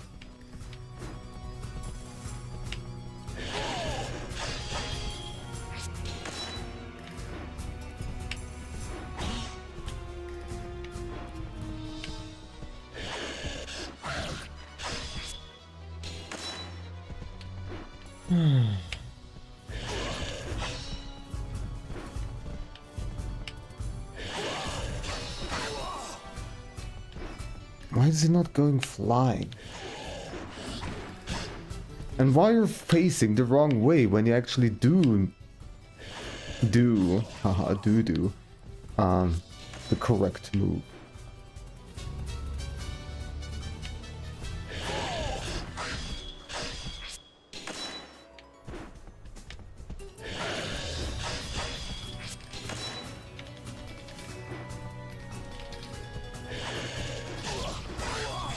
Thank you for believing me and believing in the sad bird.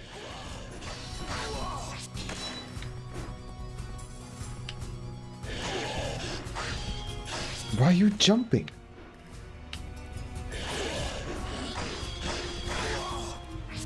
Why are you blocking? How dare you? Oh, I can hold it.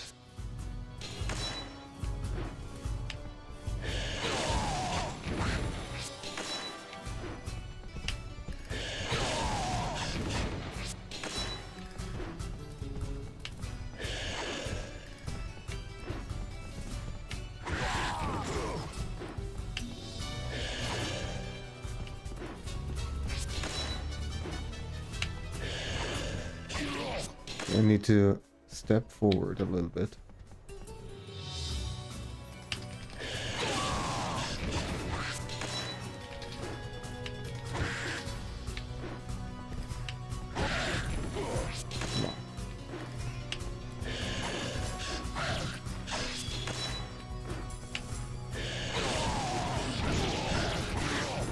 There it is.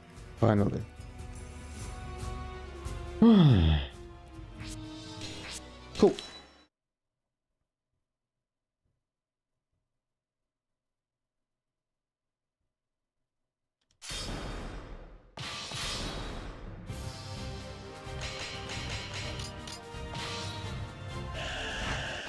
Alright, Voldo, you creepy fuck. Let's do this. Battle 1. Fight.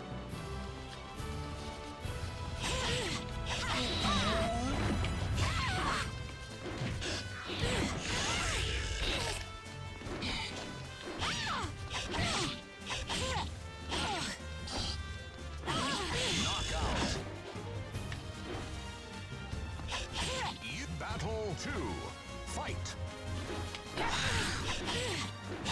Now! Watch out!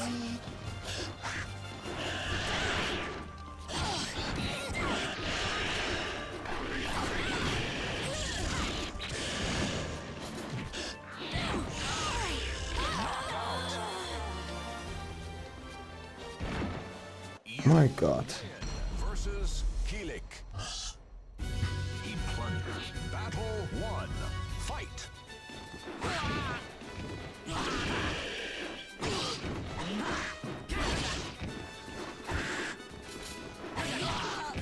Ring out. You battle 2. Fight.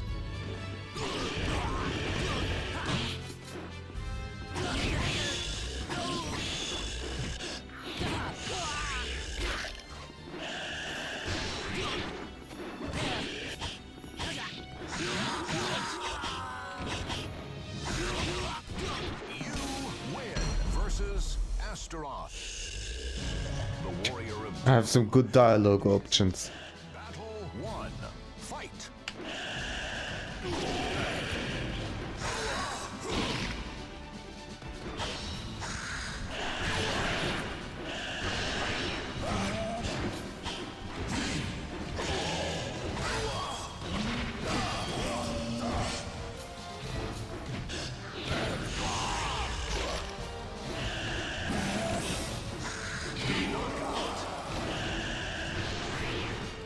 You battle 2. Fight.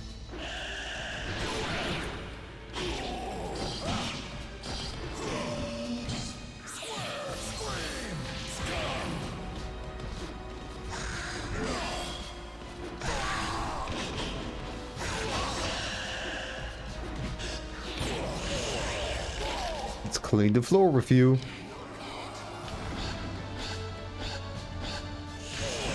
I'm doing a little dance. Versus Taki. I'm purring. Oh hi. Battle 1. Fight. That was interesting.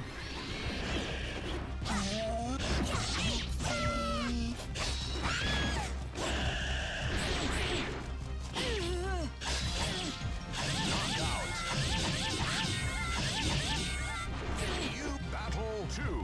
Fight.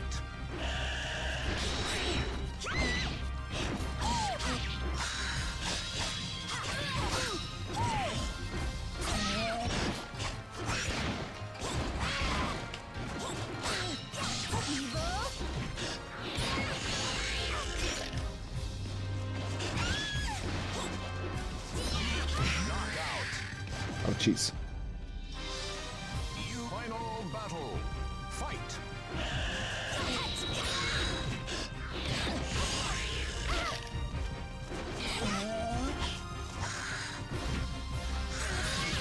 Spin.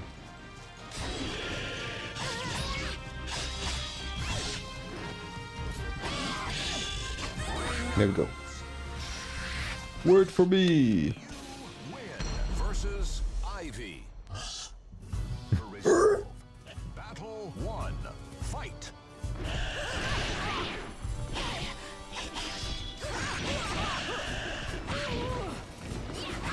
Ring out. Voldo has a good move for kicking people back, I do have to say.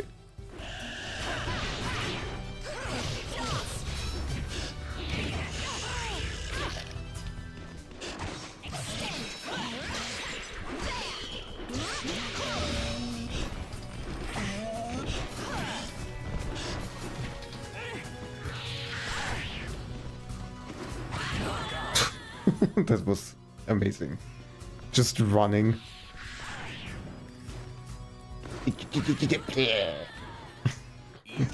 Win versus Raphael. Battle 1. Fight.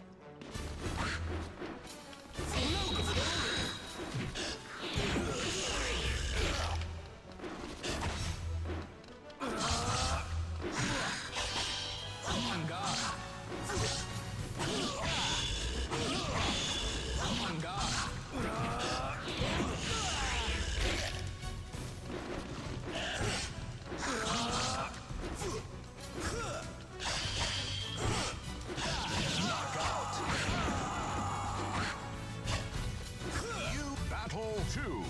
Fight.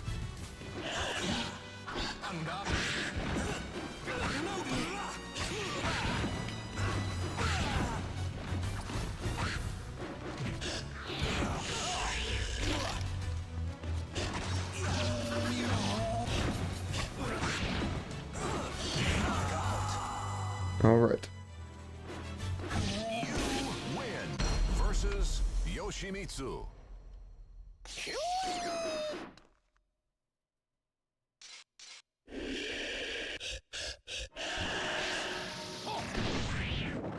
Oh my goodness. A merchant of human lives. Absurd. Battle Absurd. Fight.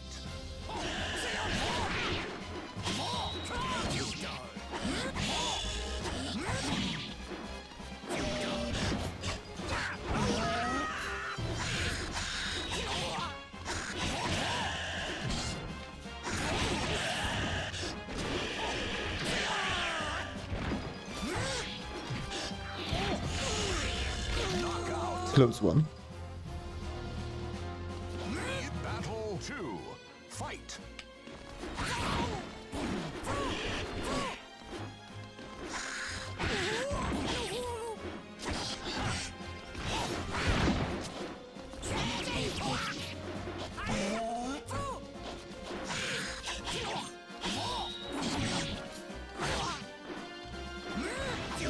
Why do I not get the grabs?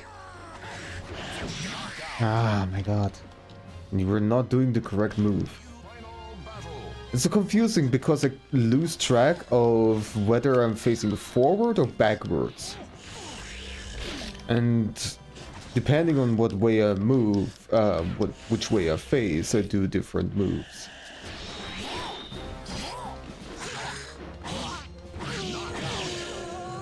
There we go. You win. Versus Inferno.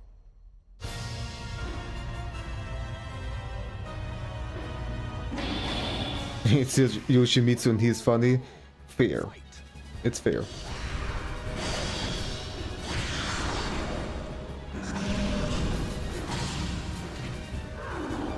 You already lost. Too bad. Fight.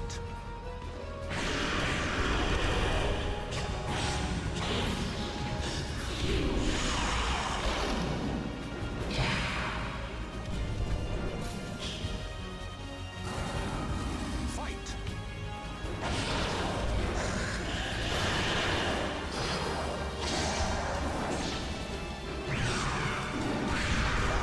There we go. I think I didn't even need a continue. Boldo is powerful.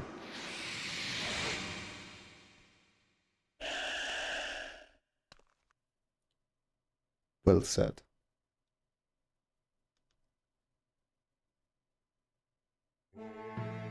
In the familiar darkness, Voldo welcomed his moment of bliss. He carried a sacred sword to the altar. His master's wish was about to be fulfilled. At the very moment their dearest wish came true and Voldo heard a familiar voice once again. He would lurk in the shadows for eternity to protect his master, even to this day. Cool.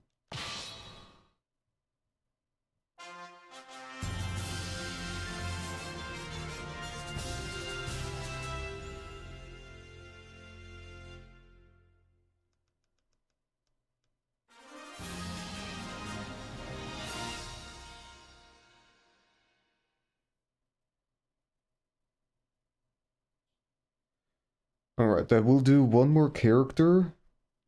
And then I need to go to work.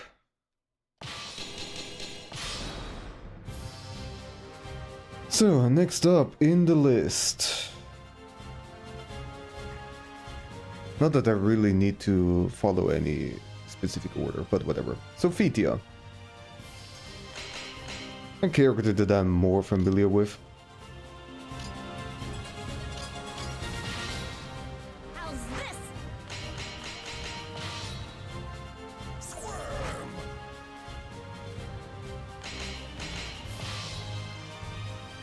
Alright.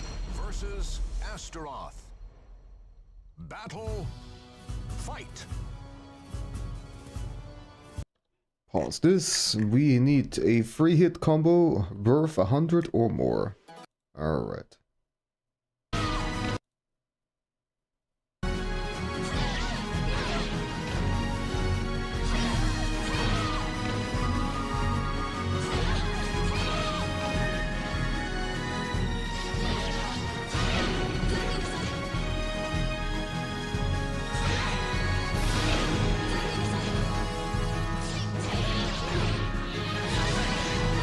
Alright, this one looks good.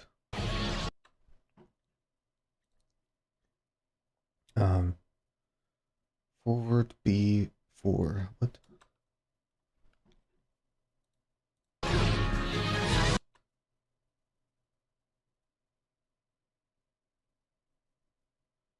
Two for 6. 4.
Also,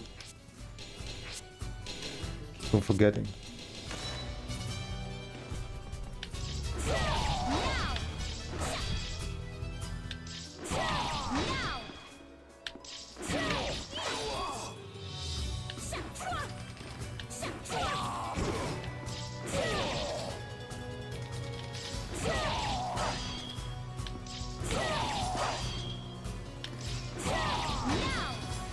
He's blocking though. How can I?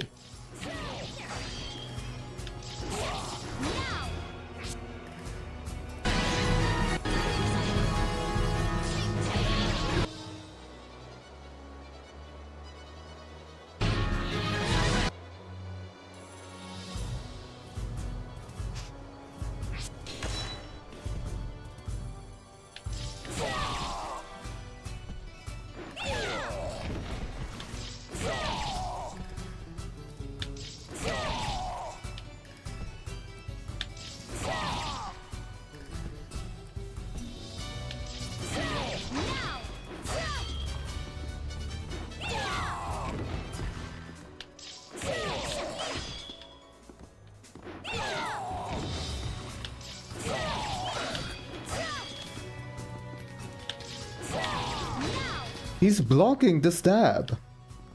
How even? Okay. I don't know why, but this is not working. Let's look for something else.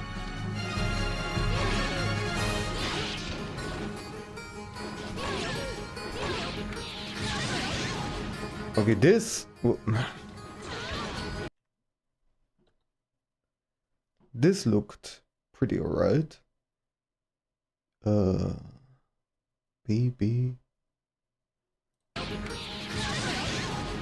No, wait. It requires me to do this move here. I don't understand. I need to do this quarter circle forward with B. So, vertical attack. And then point the opposite way immediately after that. Or at least that's how I understand this. And it's just, what? Right. Well, let's try.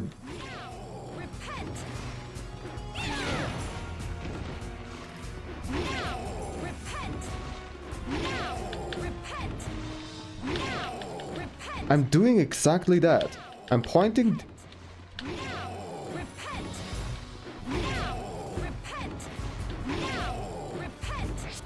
Okay, what is up with that?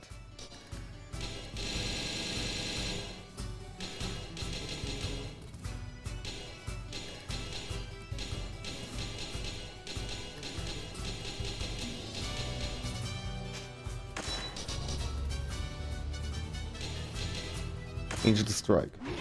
This is the one that during Angel Strike backwards. This is exactly what I'm doing.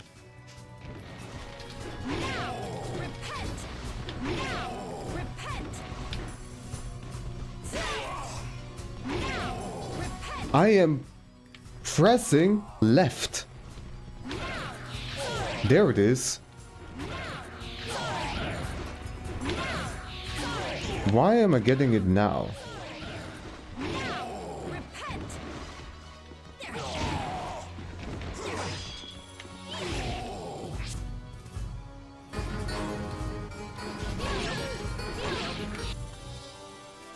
Okay, so I need to do this from a distance.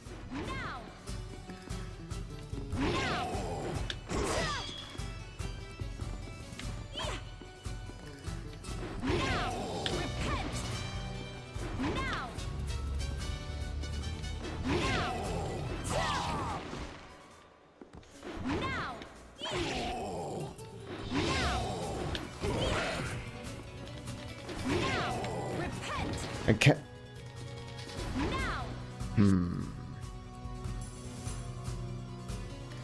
How did the other one work again?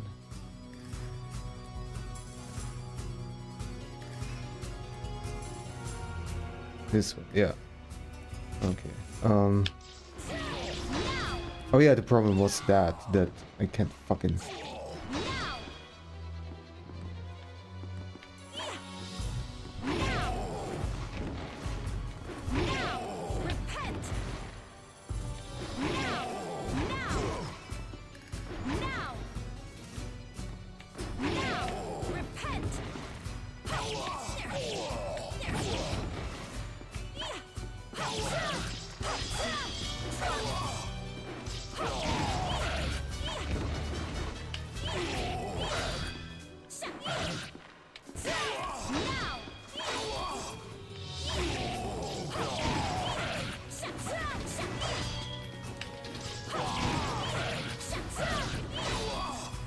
Maybe we can just.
He was mid-air.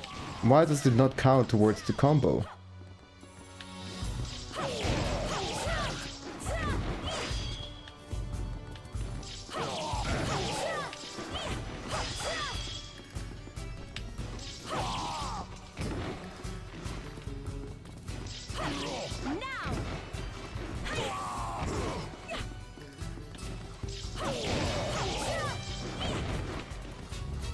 This is just not working.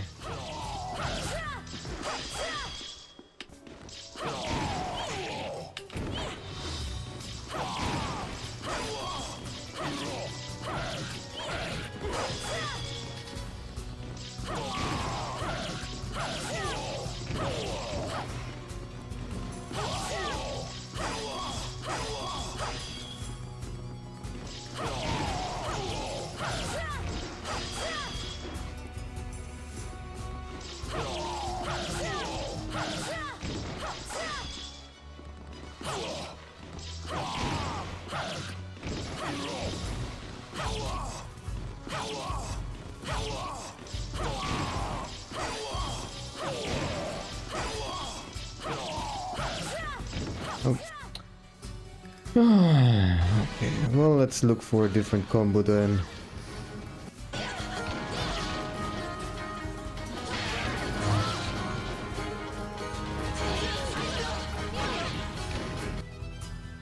CH. What does CH mean again?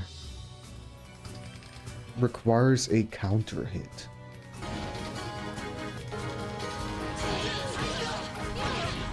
I have no idea what that means now.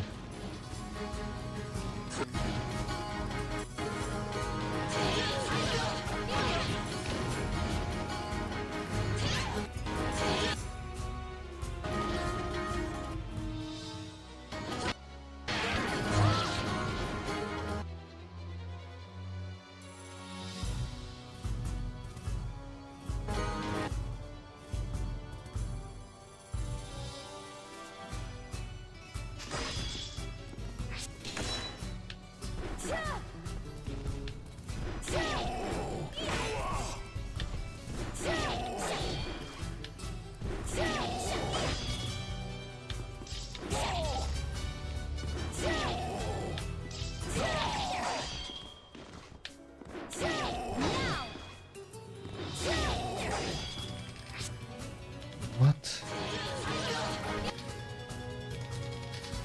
Also, this here is only one attack.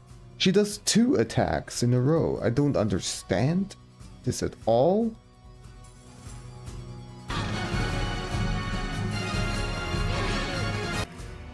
Okay, what do you say down here? Soul Charge, back A. Oh yeah, Soul Charge I can still do. How do I do this again? There we go.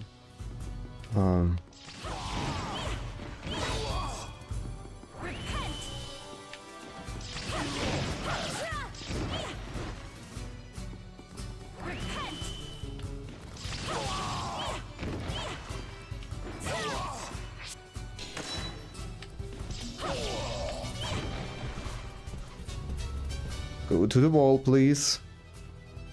Go to the wall.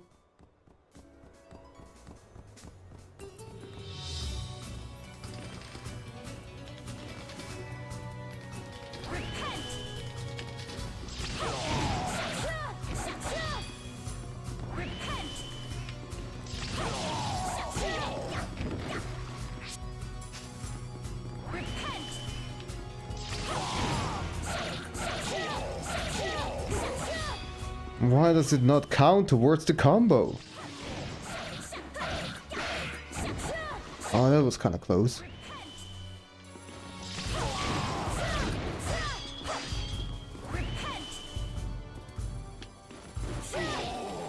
Strong.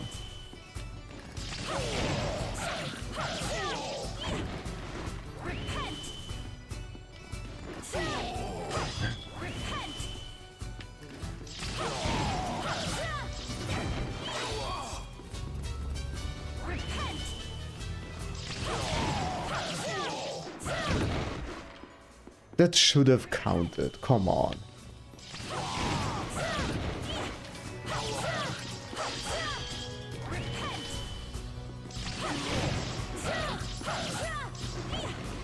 That was good.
Stop blocking. There it is. Okay. Thank God that there are comments. They are more useful than the videos. Ah.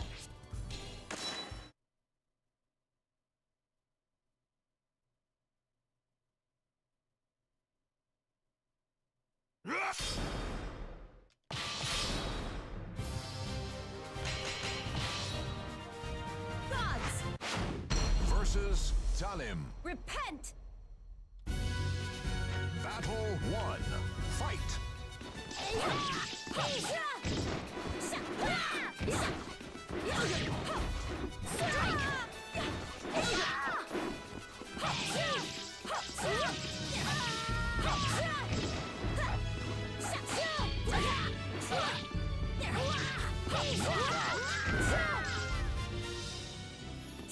You battle 2. Fight.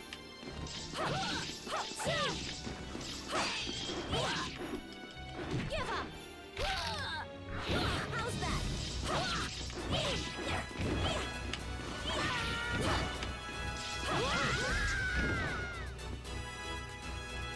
You win. Versus Kilik. No mercy! No mercy. 1. Fight.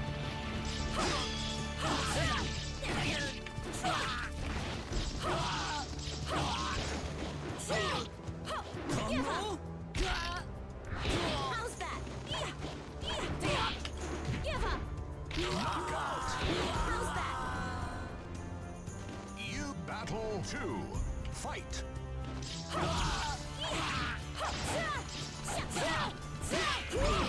Repent! Give up! How's that?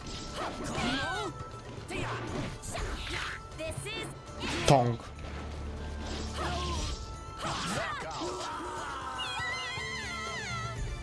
You win. Versus Cervantes. That's it! That's it. Battle 1. Fight.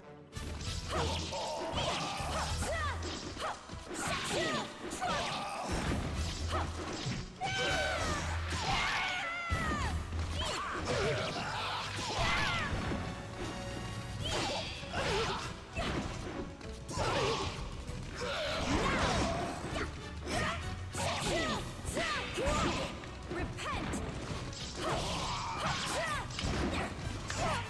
Give up! Knockout. Close one. Very close one. You battle 2. Fight.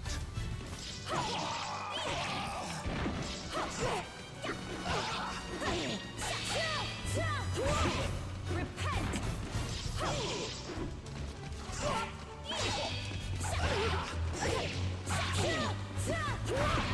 Repent!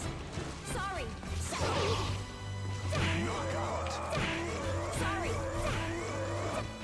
You win. Versus Shanghua. Sorry! Battle 1. Sorry? What I'm about to do Give up! with your life. How's that?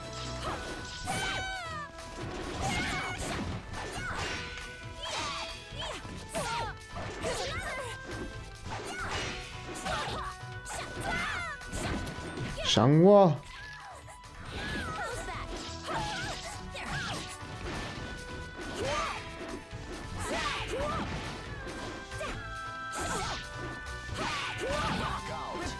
Alright. I need to stop trying kicks because her kicks are not good. Fight.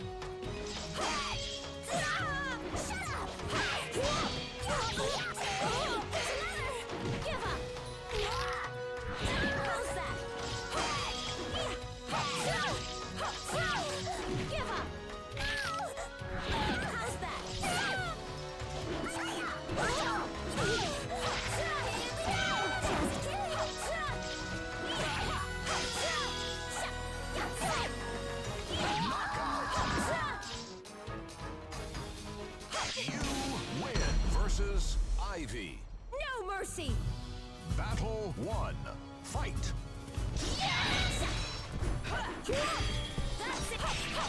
Stab, stab, stabby, stab. I got you!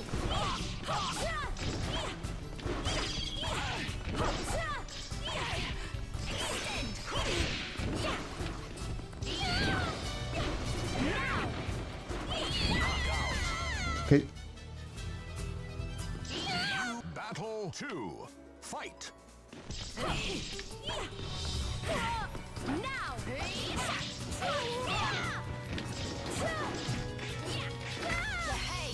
Also now remember.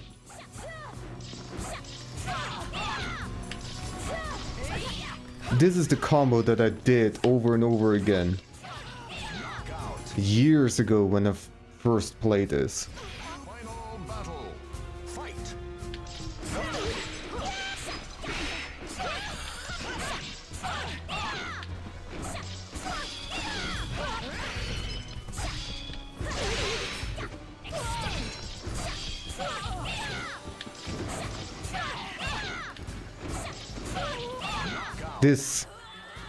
This one. You win versus Nightmare. No mercy! No mercy. Fight.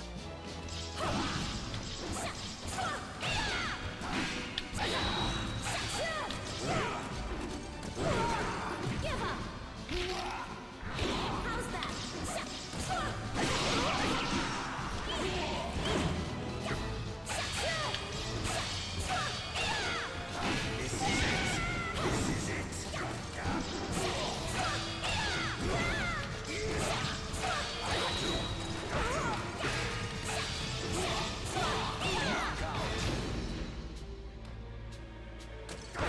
Battle 2. Fight.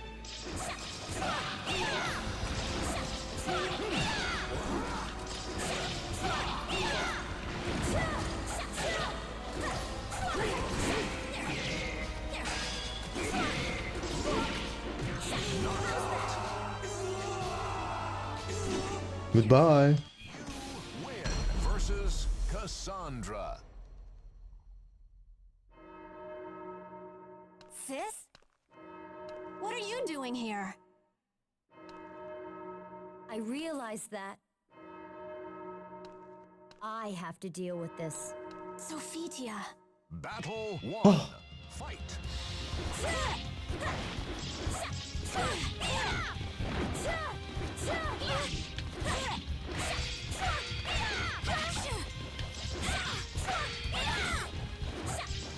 This way.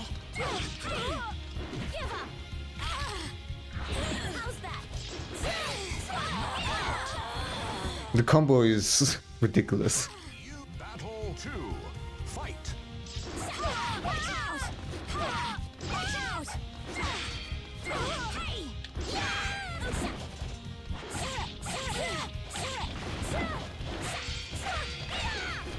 Watch out! Give up!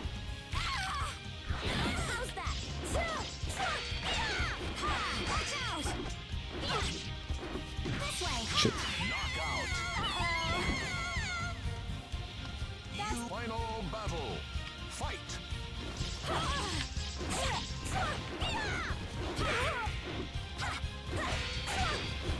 Watch out!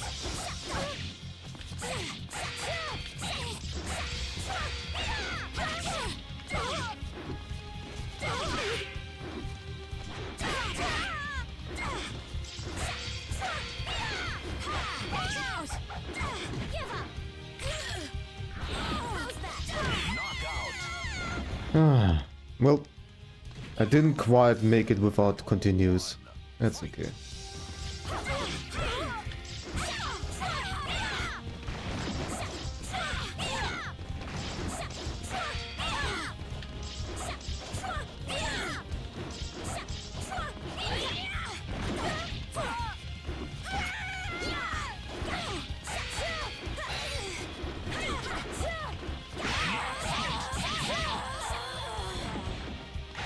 Battle 2.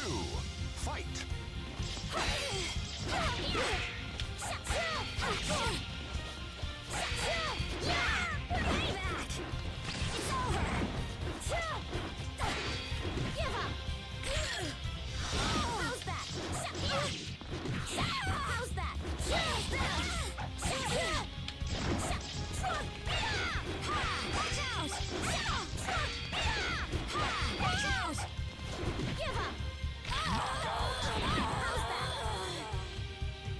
You win.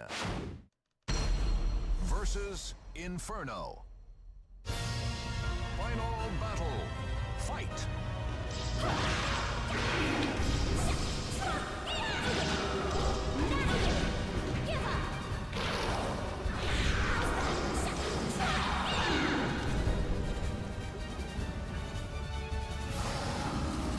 Fight.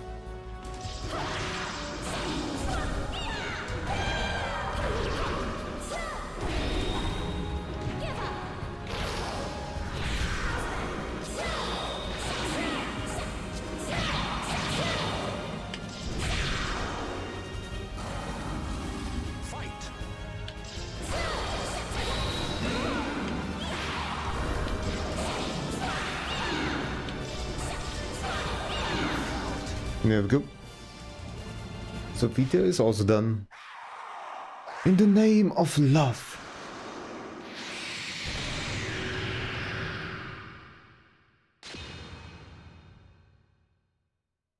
Hephaestus, protect us.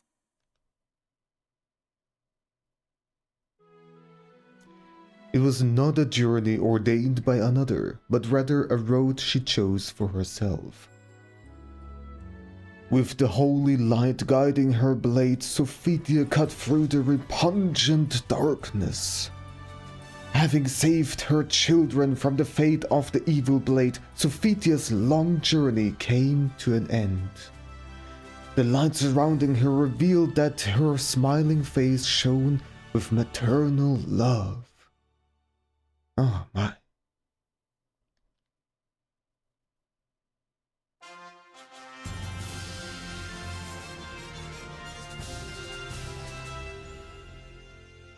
Alright, and that was the last thing I'm going to do for today. In terms of streaming. Because work calls and I need to get this qualification thing done. Because this could potentially mean that I get access to a new project that is well paid. So I gotta take that opportunity. But let's see who is online.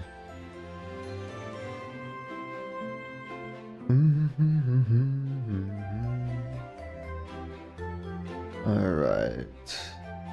We have a few potential targets.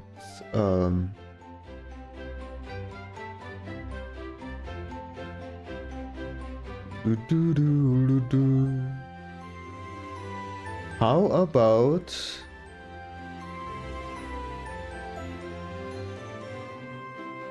we're gonna raid somebody back who raided us yesterday.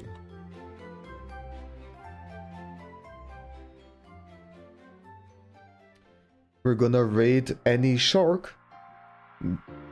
They raided us yesterday, and I was also earlier today lurking a little bit in their stream, and they were playing